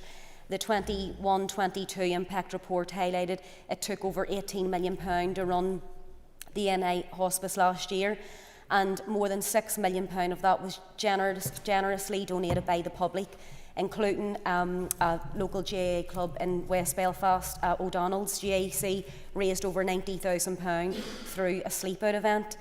And all of that public fundraising is fantastic, and it's great, and obviously it is, of course, raising massive amounts of money. But even with the public generosity, the level of funding isn't sustainable for the hospice in the long term, given the rising costs of care, the rising costs of inflation, and the increased demand that's on the services.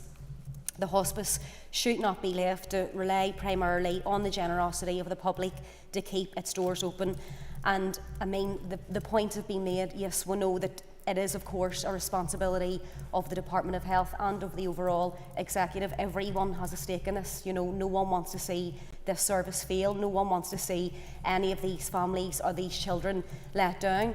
And I think that's a reason for having today's debate, that we're highlighting it to hopefully show the public that we genuinely do care, that we know that, my God, the budgets are completely constrained, and the Health Minister is obviously finding it very difficult to try and prioritise where he's putting his money into. We all get that, but I think that it's important that everyone in this chamber, as elected representatives from right across the north, have the opportunity to voice what our opinions are, what our concerns are, and hopefully we do get a resolution to it. Hopefully we do see some action, you know, following from today. As we know that the motion does obviously reference the proposal for the Minister of Health to try and cover the 50% of the hospice costs.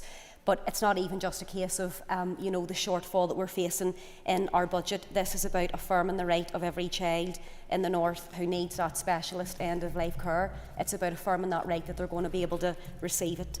Appropriate funding would not only sustain the hospice but also enable it to continue alleviating the strain on our healthcare system by providing specialist end-of-life care at home and in the community.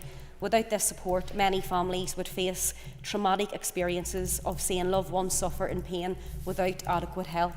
So I'll ask Concollia, I would like to call on the Assembly to support the motion and the amendment that's been submitted to advocate for sustainable funding for the Children's Hospital. It's our duty to ensure that this lifeline for so many families not only survives but thrives, and that every child in need can access a world-class palliative care, and every family can find the comfort and support that they deserve during the hardest of times.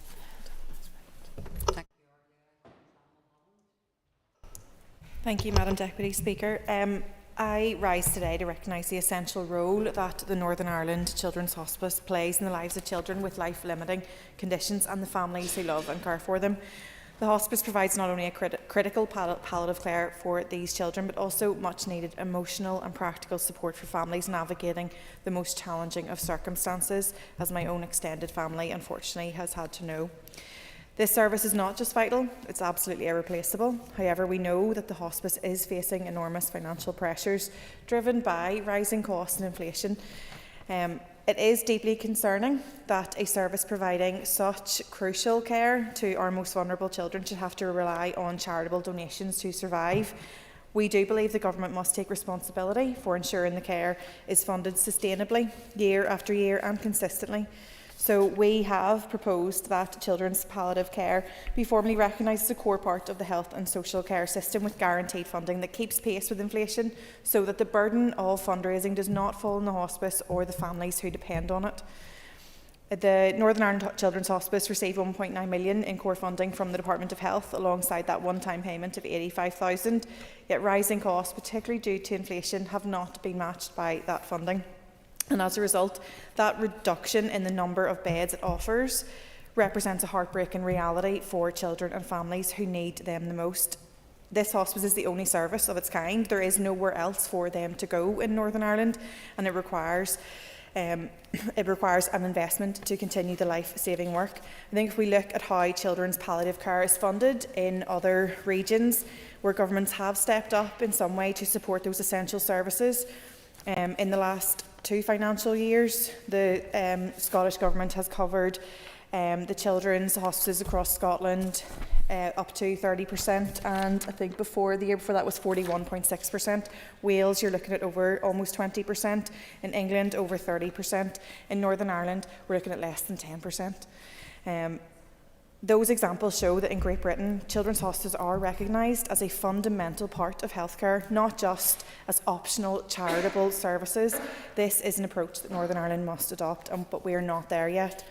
While the £85,000 cut from the Northern Ireland Children's Hospice budget was reinstated for the rest of the financial year, the hospice faces significant financial pressure. Even with that core funding guaranteed annually, that's not enough to meet the rising demand and costs. Without long-term sustainable financial solutions, the hospice will continue having to face the threat of cutting services, which no family relying on this care should ever have to hear or worry about in that time.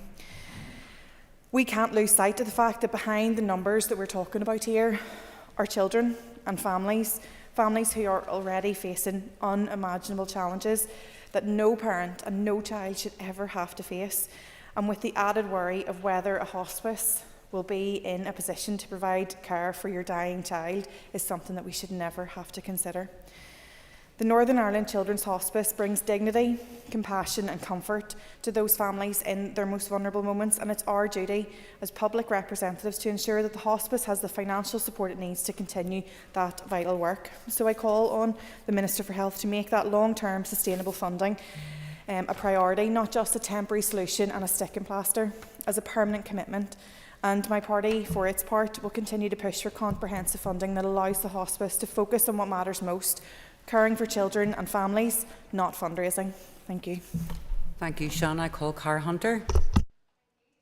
Deputy Speaker, I think a children's hospice is one place I hope none of us in this room ever find ourselves, but the staff there do exceptional work, and I've spoken with some of the staff, and I know it's a hard job and a difficult job, but one that gives them a sense of fulfilment and purpose, and it's absolutely crucial that we fund this service. There is little worse imaginable than for a parent to see their child suffer from a life debilitating or life-threatening condition, and a few greater tragedies than for an infant to have had their childhood robbed from them due to illness, as they struggle to enjoy the quality of life and happiness that every child deserves. The work provided by the Children's Hospice in Northern Ireland represents some of the most difficult work that can be done in our society, and surely some of the most meaningful work that can be performed, helping parents navigate or prepare for grief. I am happy, therefore, to support this motion and to ask that the Minister endeavours to do everything that he can in his power to ensure that his department prioritise future funding for the Children's Hospice, recognising that the deeply valuable work is made all harder having not received funding in line with inflation. Everyone in this chamber will be conscious of the challenges that the department is under, but hard choices do have to be made, and children should never be made to pay the price for these choices. Every child deserves to have dignity in life and dignity in death. A hallmark of any civilised society is how it treats its most vulnerable citizens. In a place as relatively wealthy as ours, providing first-class palliative care for children is an obligation, and so it is to ensure that families, mothers, fathers and siblings are afforded the emotional and psychological support that they require as they manage life under the most cruel and tragic of circumstances. I note that this motion rightfully mentions the financial pressures faced and the urgent need that we have behind each and every one of us to ensure that we have investment for this service, and the Executive must find this money. Thank you. Thank you, Cara. I call Timothy Gaston. Thank you very much. I want to begin by commending the members who brought forward this motion. Very important matter, and indeed the Alliance Party for their sensible amendment. The Northern Ireland Children's Hospice does vital work, which is sadly often overlooked by this place. It is left to community, grassroots organisations to raise the money which is essential to keep it operating. I think, for example, of an event in which my party colleague, Alderman Stuart MacDonald, is heavily involved in within my own constituency. In recent years, Stuart's beloved Hochel Thistle has run a gala ball in aid of the Children's Hospice. To give this year's event a small plug, it's taking place on the 2nd of November in the Gulgorm, and everyone here will be made very welcome. Over the past 4 years, this annual event has raised an incredible $34,000, with last year's event raising over $13,000 alone.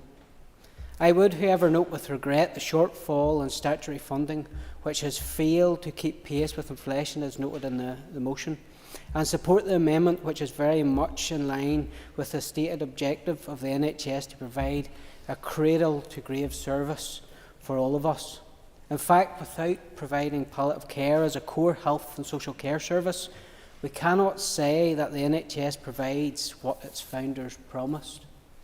Without a doubt, the Health Minister will cite pressures on his budget, but the Department of Health is failing the whole hospice sector, including the Children's Hospice, not just when it comes to funding, but on an even more basic level by failing to produce an up-to-date palliative care strategy. The production of a strategy doesn't require any great financial outlay. It does, however, show that the Department has a long-term vision and plan for the sector. It's a sad reflection on the priorities of our society when there is a very live debate about assisted suicide, and yet those who care for people at the end of life are completely forgotten about. I ask this and draw to the Health Minister the opportunity when he's summoned up today. Give him the opportunity. Will he confirm when he will publish an updated palliative care strategy? Those coming to the end of life need to know that they are loved and appreciated. There's a very real risk that what is being discussed in the media and in the Commons shortly could result in the work in the palliative care sector being devalued to the point where assisted suicide is seen not so much as a choice but as an expectation. While this Assembly will today hear many fine words about the Northern Ireland Children's Hospice, I want to make it clear that the invaluable work they do is not just appreciated with a nod during a debate like this, but that it is recognised as an integral part of the whole health service in Northern Ireland. I trust that today this House will send a strong message of love and compassion for those children who sadly find themselves in need of hospice care. It can do that best not merely by passing the motion on the order paper, but by Hansard including a commitment from the Minister that he will bring forward a palliative care strategy and do so soon. Thank you. Thank you, Timothy. I call Jerry Carroll. Deputy Speaker, like others, I want to commend the work done by the Hospice, the Children's Hospice, and all the important and essential care they do provide. Obviously the palliative care, as has been mentioned, but also the life-enhancing work and the care they provide with people with life-limiting conditions. And I agree with the motion and the amendment that the provision of this care and the services should not be dependent on charity or fundraising. And of course, Deputy Speaker, that's not the knock the people who give up their time and effort to volunteer. The point is, this should be a key and core aspect of public health. The key point here being public. To me, Deputy Speaker, it's unacceptable in an organisation like the NHS that is supposed to be, as has been alluded to, from the cradle to the grave, that quite often at both ends of that journey, services are either limited or completely non-existent. The hospice and all, indeed, health services should be publicly funded, fully publicly funded. How will be the question some may ask, and I'm sure those are preparing interventions around saying you can't do it, there's not enough money, budgets are tight and all that. And in my view, that's really said it's okay to operate budgets and services on a shoestring. In terms of where it comes from, Deputy Speaker, briefly, I mean, Apple have robbed taxpayers of €13 billion on unpaid taxes.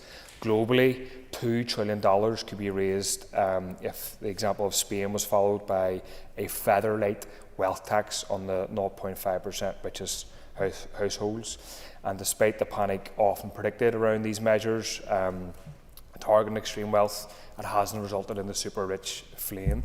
So that's our choice, Deputy Speaker: more of the same bean counting approach, or a rapid shift in direction that recognises the need to properly invest in all public services. And the fact that in this context that we're discussing, that the hospice did face a budget cut of $85,000 last year was completely cruel, uncalled for and shocking. The hospice needs to be put back on a financially sustainable footing. The best way, in my view the only way, is to make sure its funding is fully publicly funded. That's the only way to make it properly sustainable. It's concerning, Deputy Speaker, that the bed capacity, obviously in the aftermath even of this cut being reinstated, the capacity of the hospice was reduced and limited, particularly at weekends. And it's remarkable when you think that around 350 children and families use the hospice every year, that this is the only service of its kind. You cannot value the service or measure it in crude economic terms. It is completely invaluable.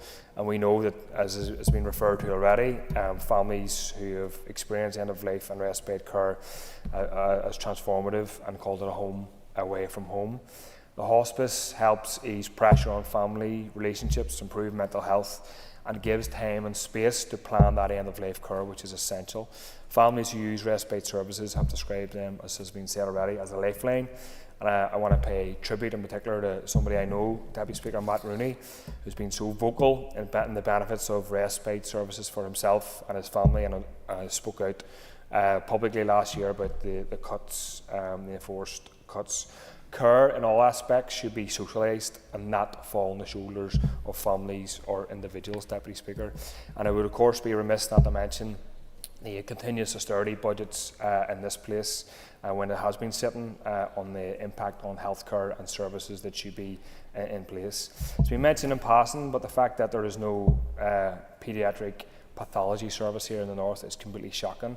It's beyond tragic that since 2019 paediatric post-mortem examinations are carried out in Liverpool, and around 240 families every year forced to travel to England in the aftermath of a traumatic loss of a child. And I want to know what the Minister here is doing about this.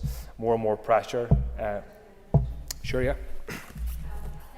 For raising the issue of the paediatric pathology service, and it's just to mention that the Health Committees North and South held a joint meeting in Dublin last week, and that issue was raised at that meeting also. So we're hoping that hopefully we might be able to find some sort of a resolution, but even if there is an all-Ireland resolution, regardless of what it is, we should be working towards that. Thank the member for intervention, and it's useful to, I know she was at that meeting. Members, an extra minute. Thank you. I know that the member and others were at that meeting, and it's good to hear that was raised. And I hope that the issue of Apple and extra money and billions was raised in terms of maybe certain government ministers in the south who maybe don't want to invest in these services, but I'm sure that point was raised by her or somebody else. But yeah, that's an important point to be serious. It's an important point to be raised, and people shouldn't be forced to travel any great distance, but especially being on an airplane and travel to England or elsewhere is unacceptable. So if that's proves to be services coming out of that conversation, then hopefully that's positive. Deputy Speaker, more and more pressure is, in a general sense, being put on the community and voluntary sector to fundraise and to provide services when it should be provided. They should all be provided by the state, by the public sector. And in the middle of a cost of living crisis that's still ongoing, it's completely unfair and quite twisted, to be frank, for struggling people to be forced and be told you have to pay for the services you'll probably and you're more likely to rely on. So I support the motion. Deputy Speaker, I support the amendment, but I have to diverge somewhat and say that 100% of funding for the Children's Hospice should be provided by the Department of Health and this Executive. Thank you. Thank you, Jerry. I call Minister for Health, Mr Mike Nesbitt, to respond, and just to advise you, Minister, that you have up to 15 minutes. Thank you. Thank you, Principal Deputy Speaker. And in recognition of the motion and the amendment, may I state quite clearly and up front, if I had a magic wand, the Children's Hospice would have no financial issue today, tomorrow or in the future. No concerns about resources and no shortages in terms of staff and volunteers. But that's the ideal world which we do not inhabit. So I want to start by setting out a number of facts that I believe are important in relation to the motion.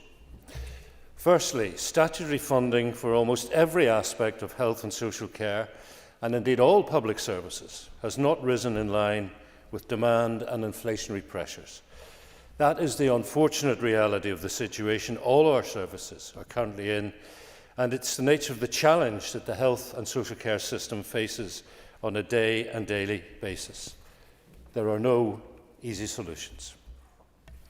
Secondly, palliative care for children and adults is a core health and social care service. All of our trusts are commissioned and work with other sectors to provide palliative care through a variety of ways: hospitals, community and at home. The Northern Ireland Children's Hospice is absolutely a vital part of that landscape, and I want to recognise the sustainability issues that it and many other voluntary sector organisations are facing today. Thirdly, the palliative care services which are currently commissioned through the Northern Ireland Children's Hospice are already funded up to approximately 50% of cost.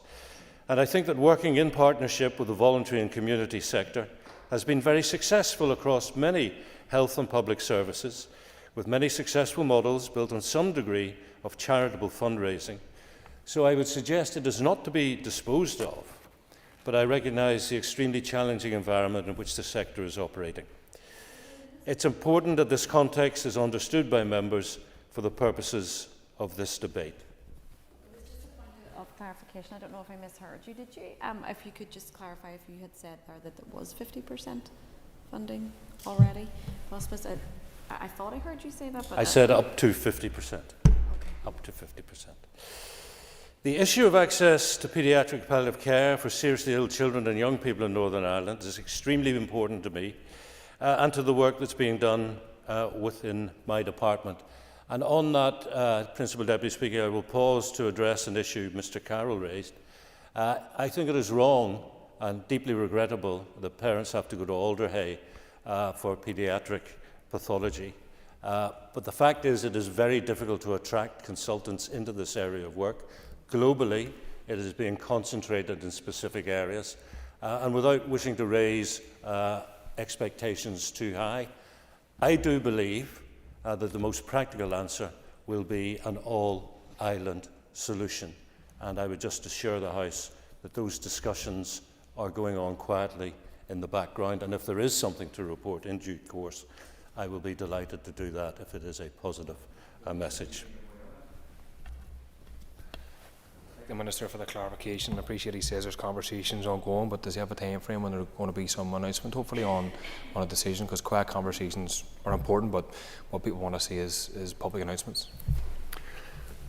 Well, I know the member wants to see an announcement. I want to see an announcement, but actually there is a process to be gone through here, and it's not just down to me, it's not just down to my department, and I would like the member perhaps to be a bit more realistic in accepting those quiet conversations are the only way to start a path to success.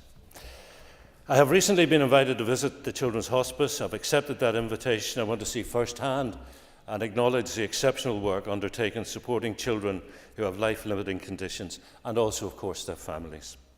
The Children's Hospice is a local charity providing specialist respite, palliative and end-of-life care to children and young people living with life-limiting and life-threatening illnesses. It's the only children's hospice in Northern Ireland, as we know, and it provides care and support to children from across the region. The needs of life-limited children are often complex and involve a range of professionals collaborating to meet their care needs. Children's palliative care services are largely provided by the Health and Social Care Trusts in hospital and community settings. Alongside that, however, there are services that are provided by the hospice. Now, the Palliative and End-of-Life Care Strategy was published in 2016. It was developed in consultation with all relevant stakeholders across the sector in Northern Ireland and beyond to ensure it was a comprehensive document, and the strategy includes 23 ambitious objectives that cover the full range of issues within paediatric palliative care, from diagnosis of a palliative or life-limited condition through to bereavement support for families of those children who have passed away. Now, while the strategy was published in 2016, associated funding to support the implementation of the strategy was not secured until 2019 with transformation funding. And as a result of this funding, the Regional Paediatric Palliative Care Network was established. That network is chaired by a palliative clinical care lead. The Health and Social Care Trusts, under the direction of their palliative care lead, hold trust-wide multidisciplinary teams to consider cases within their social care trust, and regional meetings are held between local and regional specialists to ensure high-quality care can be provided for children, irrespective of where they live within Northern Ireland. The network is made up of key clinical and nursing leads from each Health and Social Care Trust, as well as the Northern Ireland Children's Hospice. The network also includes representatives from Together for Short Lives. Together for Short Lives is a UK-wide charity whose aim is for children and young people with life-limiting and life-threatening conditions and their families to have as fulfilling lives as possible and the best care at the end of life. This network works closely together on two main areas. Firstly, the network identifies the key priorities for delivering in line with the strategy and puts in place measures to deliver the same. And secondly, the network acts as a vehicle for the region to identify areas of best practice and to share clinical opinion on specific cases. To date, the network has developed antenatal care pathways, rapid discharge plans, advanced care plans, and has agreed pathways regarding pain relief, amongst others.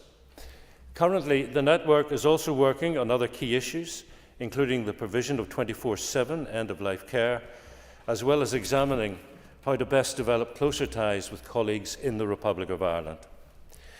To support the delivery of paediatric palliative care, each Health and Social Care Trust has a paediatric consultant clinical lead.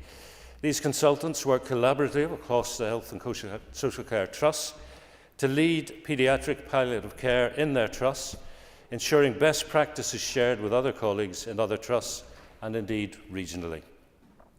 In addition, a regional paediatric palliative care consultant based at the Royal Belfast Hospital for Sick Children works across the region to assist children and also clinicians to ensure optimum care for children.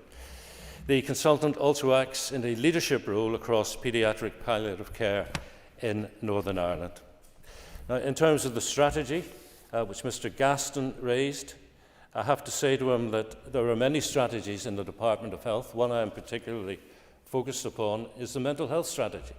I have campaigned on good mental health all my time in this building, and we have a mental health strategy, but if you speak to the mental health champion, she will tell you that she has about 1/8 of the budget.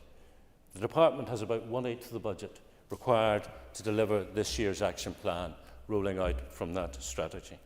So I'm not in the business of raising false expectations by promising a new strategy when I know there will not be the funding to make it happen.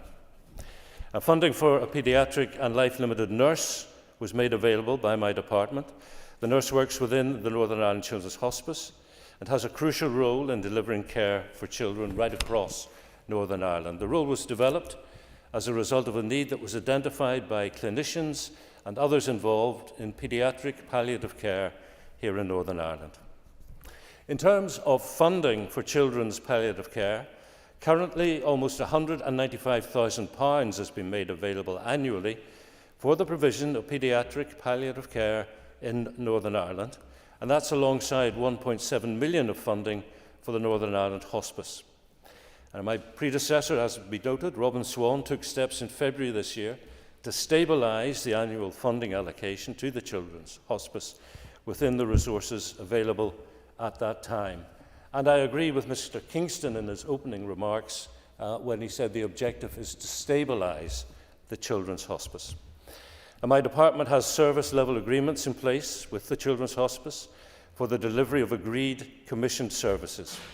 This year, my department has provided funding to the Children's Hospice of £1.7 million to commission the Children's Hospice to deliver bed nights in Horizon House, an inpatient unit which offers supported short breaks, a specialist community team including a 24-hour on-call service, family support services including bereavement support, the palliative and life-limited service with nurses available who facilitate the transfer of children from hospital to non-hospital settings, which could be back to home or to the Northern Ireland Children's Hospice for step-down or step-up care, or where appropriate, end-of-life care. And the Hospice at Home service, which provides practical nursing care, support and short breaks to children in their own home or community. Now, I do understand that the Children's Hospice has been facing financial sustainability issues, which they have advised my department are linked to increased operational costs and to fundraising challenges. To move towards sustainability and a reduction in operational costs, the Children's Hospice had advised staff of the need to reconfigure services to reduce the number of beds at the weekends in order to manage costs around special duty payments at this time. I can reiterate that there has been no reduction in recurrent core funding for services provided by the Northern Ireland Children's Hospice. With regard to the fundraising challenges, the Hospice, like all charities that fundraise, have encountered an increase in the costs of doing this. The Children's Hospice have advised that the cost of generating fundraising income has more than doubled from £1.2 million to £2.6 million annually. The Children's Hospice anticipate that this year's operational costs will be in the region of £5.062 million. They've advised my department they require an additional £860,000 or thereabouts to maintain financial stability, which would also need to be linked to future pay awards in order to ensure the sustainability going forward.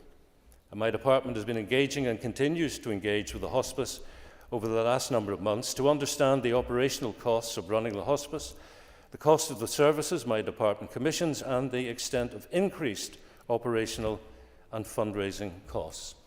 And while I recognise the very challenging financial context in which all hospices are currently operating, I'm also very conscious that many other health and social care and voluntary and community providers are also grappling with growing budgets. And finally, Principal Deputy Speaker, on the issue of budgets, Mr Kingston said the department has to step up and provide the quantum required by the Northern Ireland Children's Hospice. He also said the current financial settlement simply is not sustainable. I actually tend to agree with him, but these statements could also be made about the budget of the Department of Health. And I could say it's time for MLAs to step up and promote and provide the quantum required by the department, that the current financial settlement simply isn't sustainable. So the irony klaxon has sounded long and hard in the department to those remarks. And Principal Deputy Speaker, I don't say that because I think we can go on delivering health and social care the way we deliver it, simply by demanding more money. We have to reform. Professor Bengoa last week, sat down with the First Minister, the Deputy First Minister, the Minister for Agriculture and myself, ministers representing the 4 parties of the Executive, and he made clear if we don't reform, then eventually, and when I say eventually by around 2040, the Department of Health will need the entire budget, 100%, no money for education, no money for roads, no money for schools. So we can't go on like that. And it is my duty and my determination to bring forward the reforms that have been so long needed. And finally, Deputy Principal Speaker, our dear friend said it's important we have this debate because in doing so we send out a message to society that we care, that this is an important issue for us. I would just say, Principal Deputy Speaker, I do care. I care. But I don't have the magic wand. So all I can promise members is that I will do what I can as soon as I can. Thank you, Minister. I call Nuala McAllister to wind on the amendment, and Nuala, you have 5 minutes. Thank you, Principal Deputy Speaker, and I want to thank the Minister for his previous comments just made and thank the DUP for bringing this motion forward. We are hopeful that everybody, after listening to all the comments, will be supporting both the amendment and the motion. I just want to highlight from the onset that I agree with a lot of the points that have been made across the chamber, that this issue absolutely deserves the attention and to be spoken about on the floor of the Northern Ireland Assembly. It deserves the attention of every legislator, whether inside the executive or not inside the executive, because this is an issue which is fundamental to families right across Northern Ireland who have had to deal and work with Northern Ireland Children's Hospice and every hospice that we have here in Northern Ireland. So it's a privilege to speak to this motion today, to highlight just how much as an MLA each of us do care about the issue that are affecting vulnerable families right across our constituencies.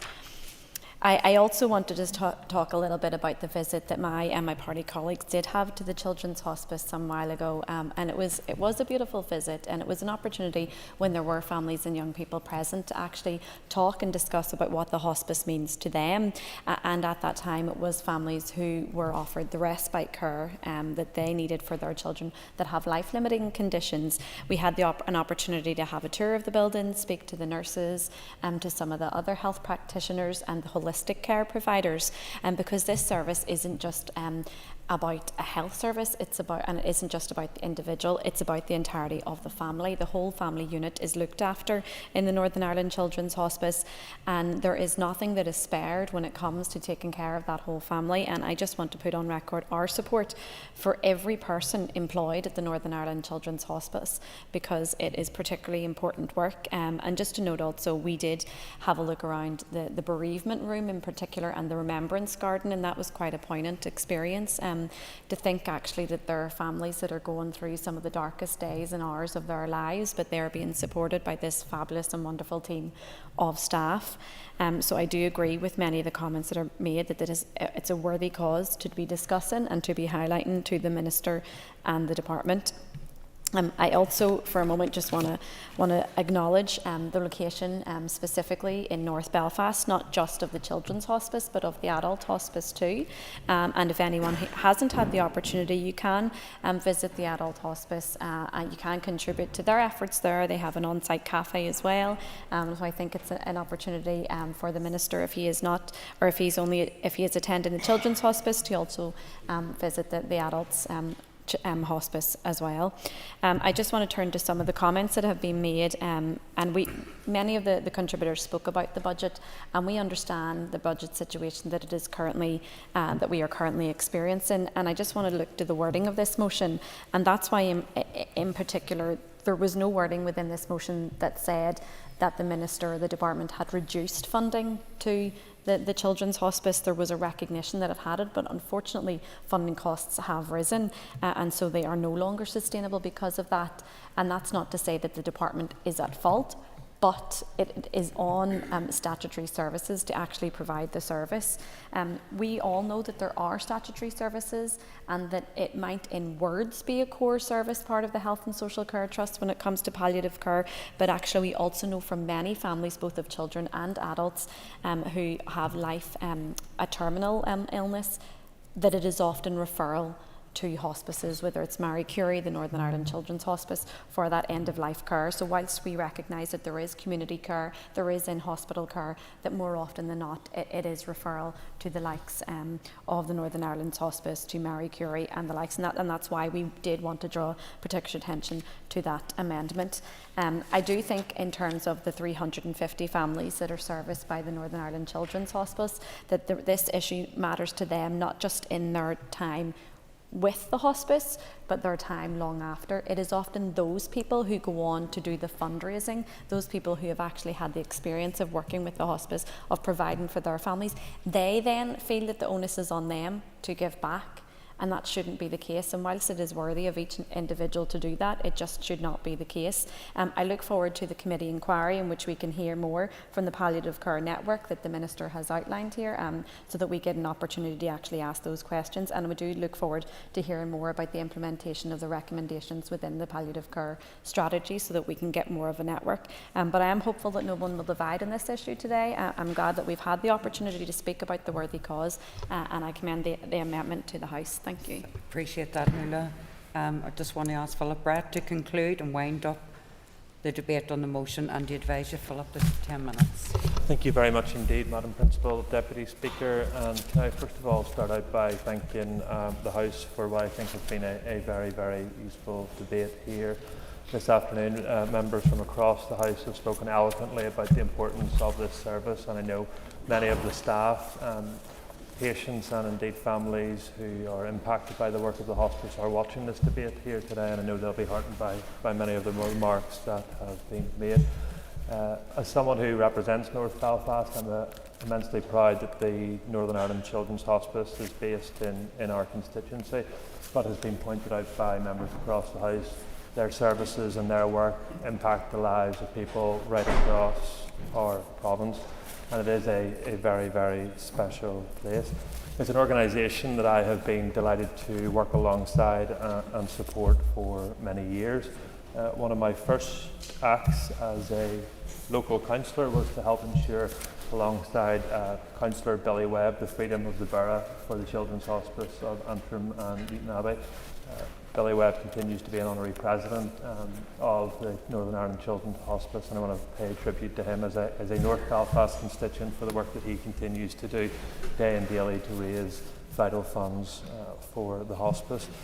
And it's easy just to say the Northern Ireland Children's Hospice does important work, Madam Principal Deputy Speaker, but when you look at the numbers and the figures of work that they do, there is a family and there's a patient behind every single story. On average each year, their nursing services carry out 7,000 unique appointments. 725 families, the length and breadth of Northern Ireland, have received a visit and support on average each year by the Northern Ireland Children's Hospice, and around 100 families gain the benefit of the family counselling service that they run.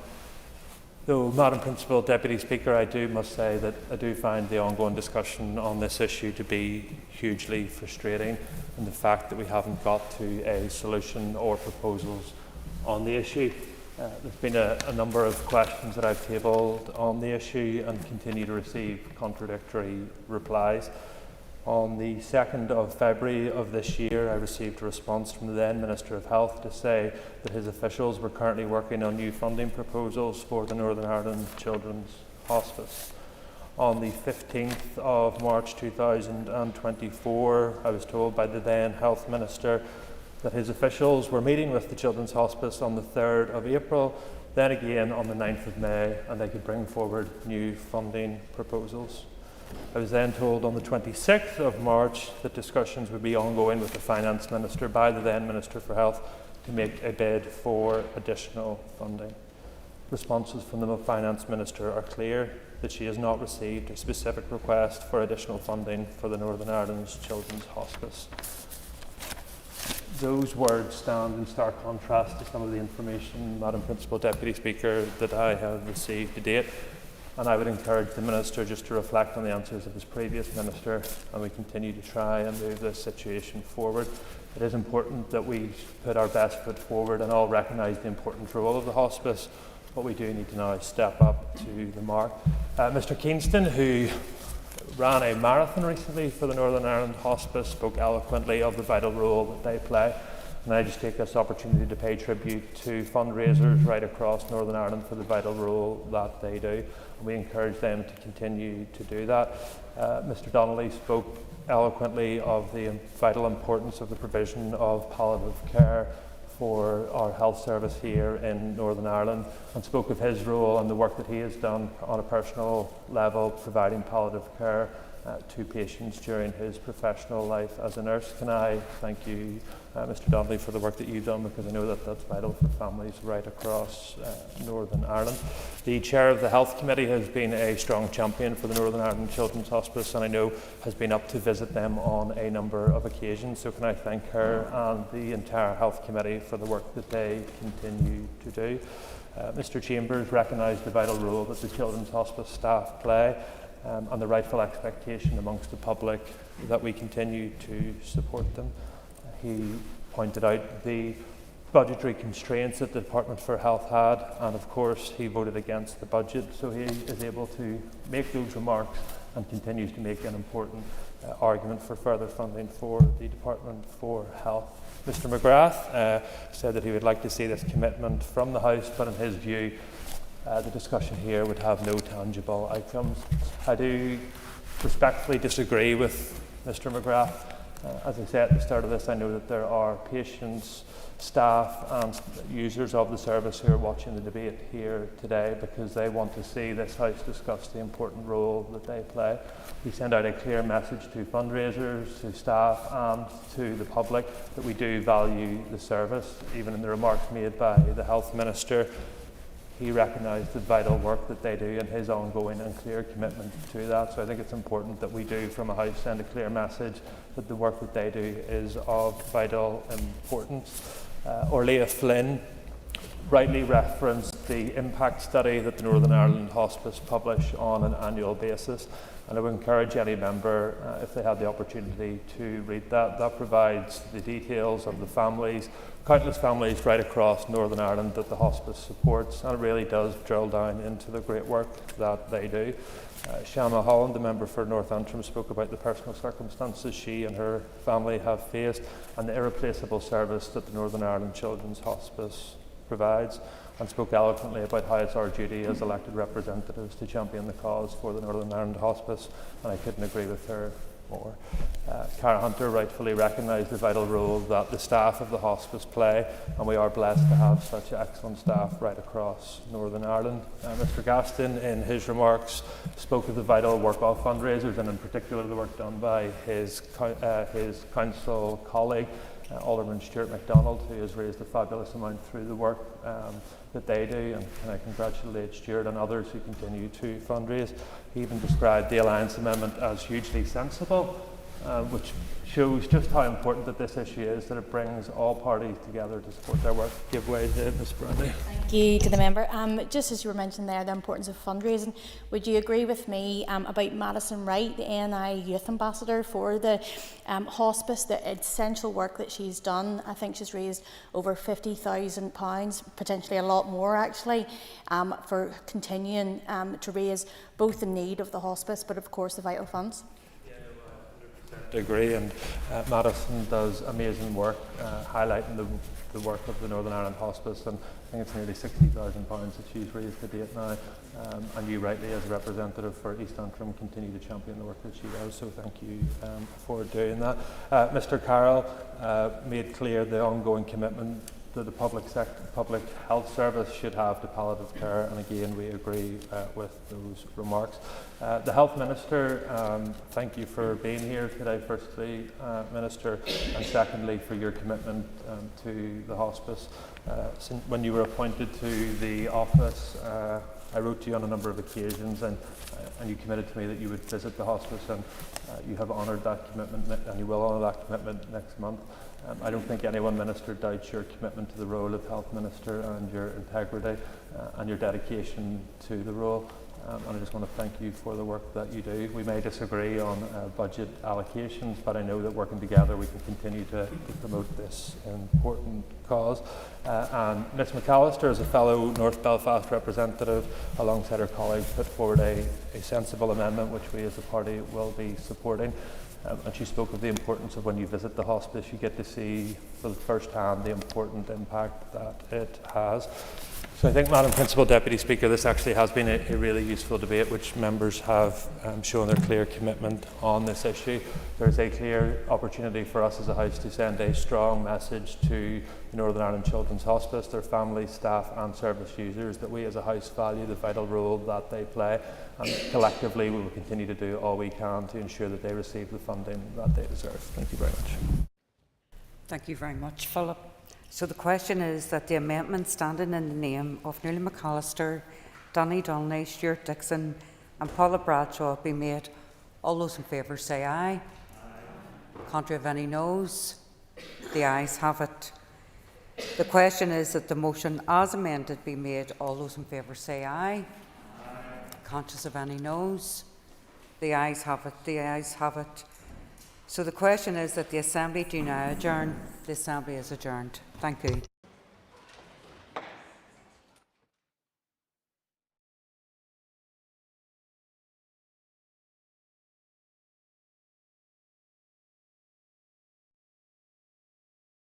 Assembly Chamber. Sound.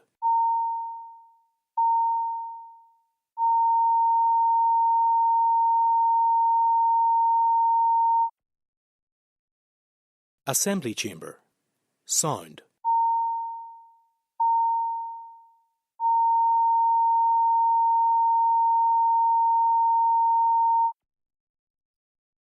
Assembly Chamber.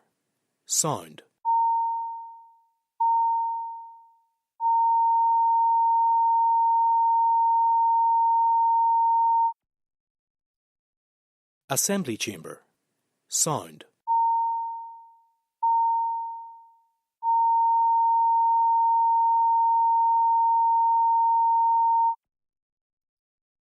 Assembly Chamber. Sound. Assembly Chamber. Sound.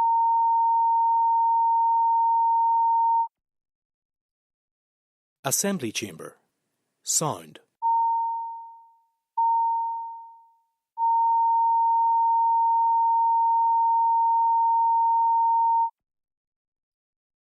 Assembly Chamber.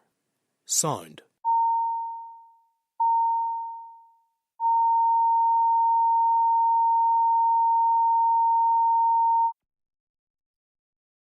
Assembly Chamber. Sound.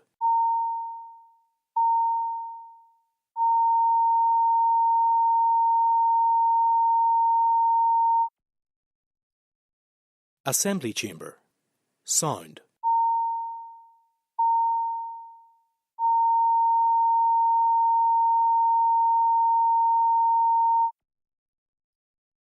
Assembly Chamber. Sound.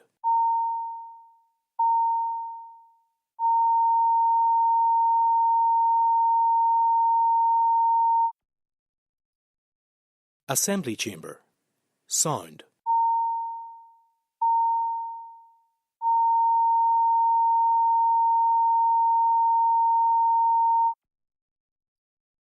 Assembly Chamber. Sound.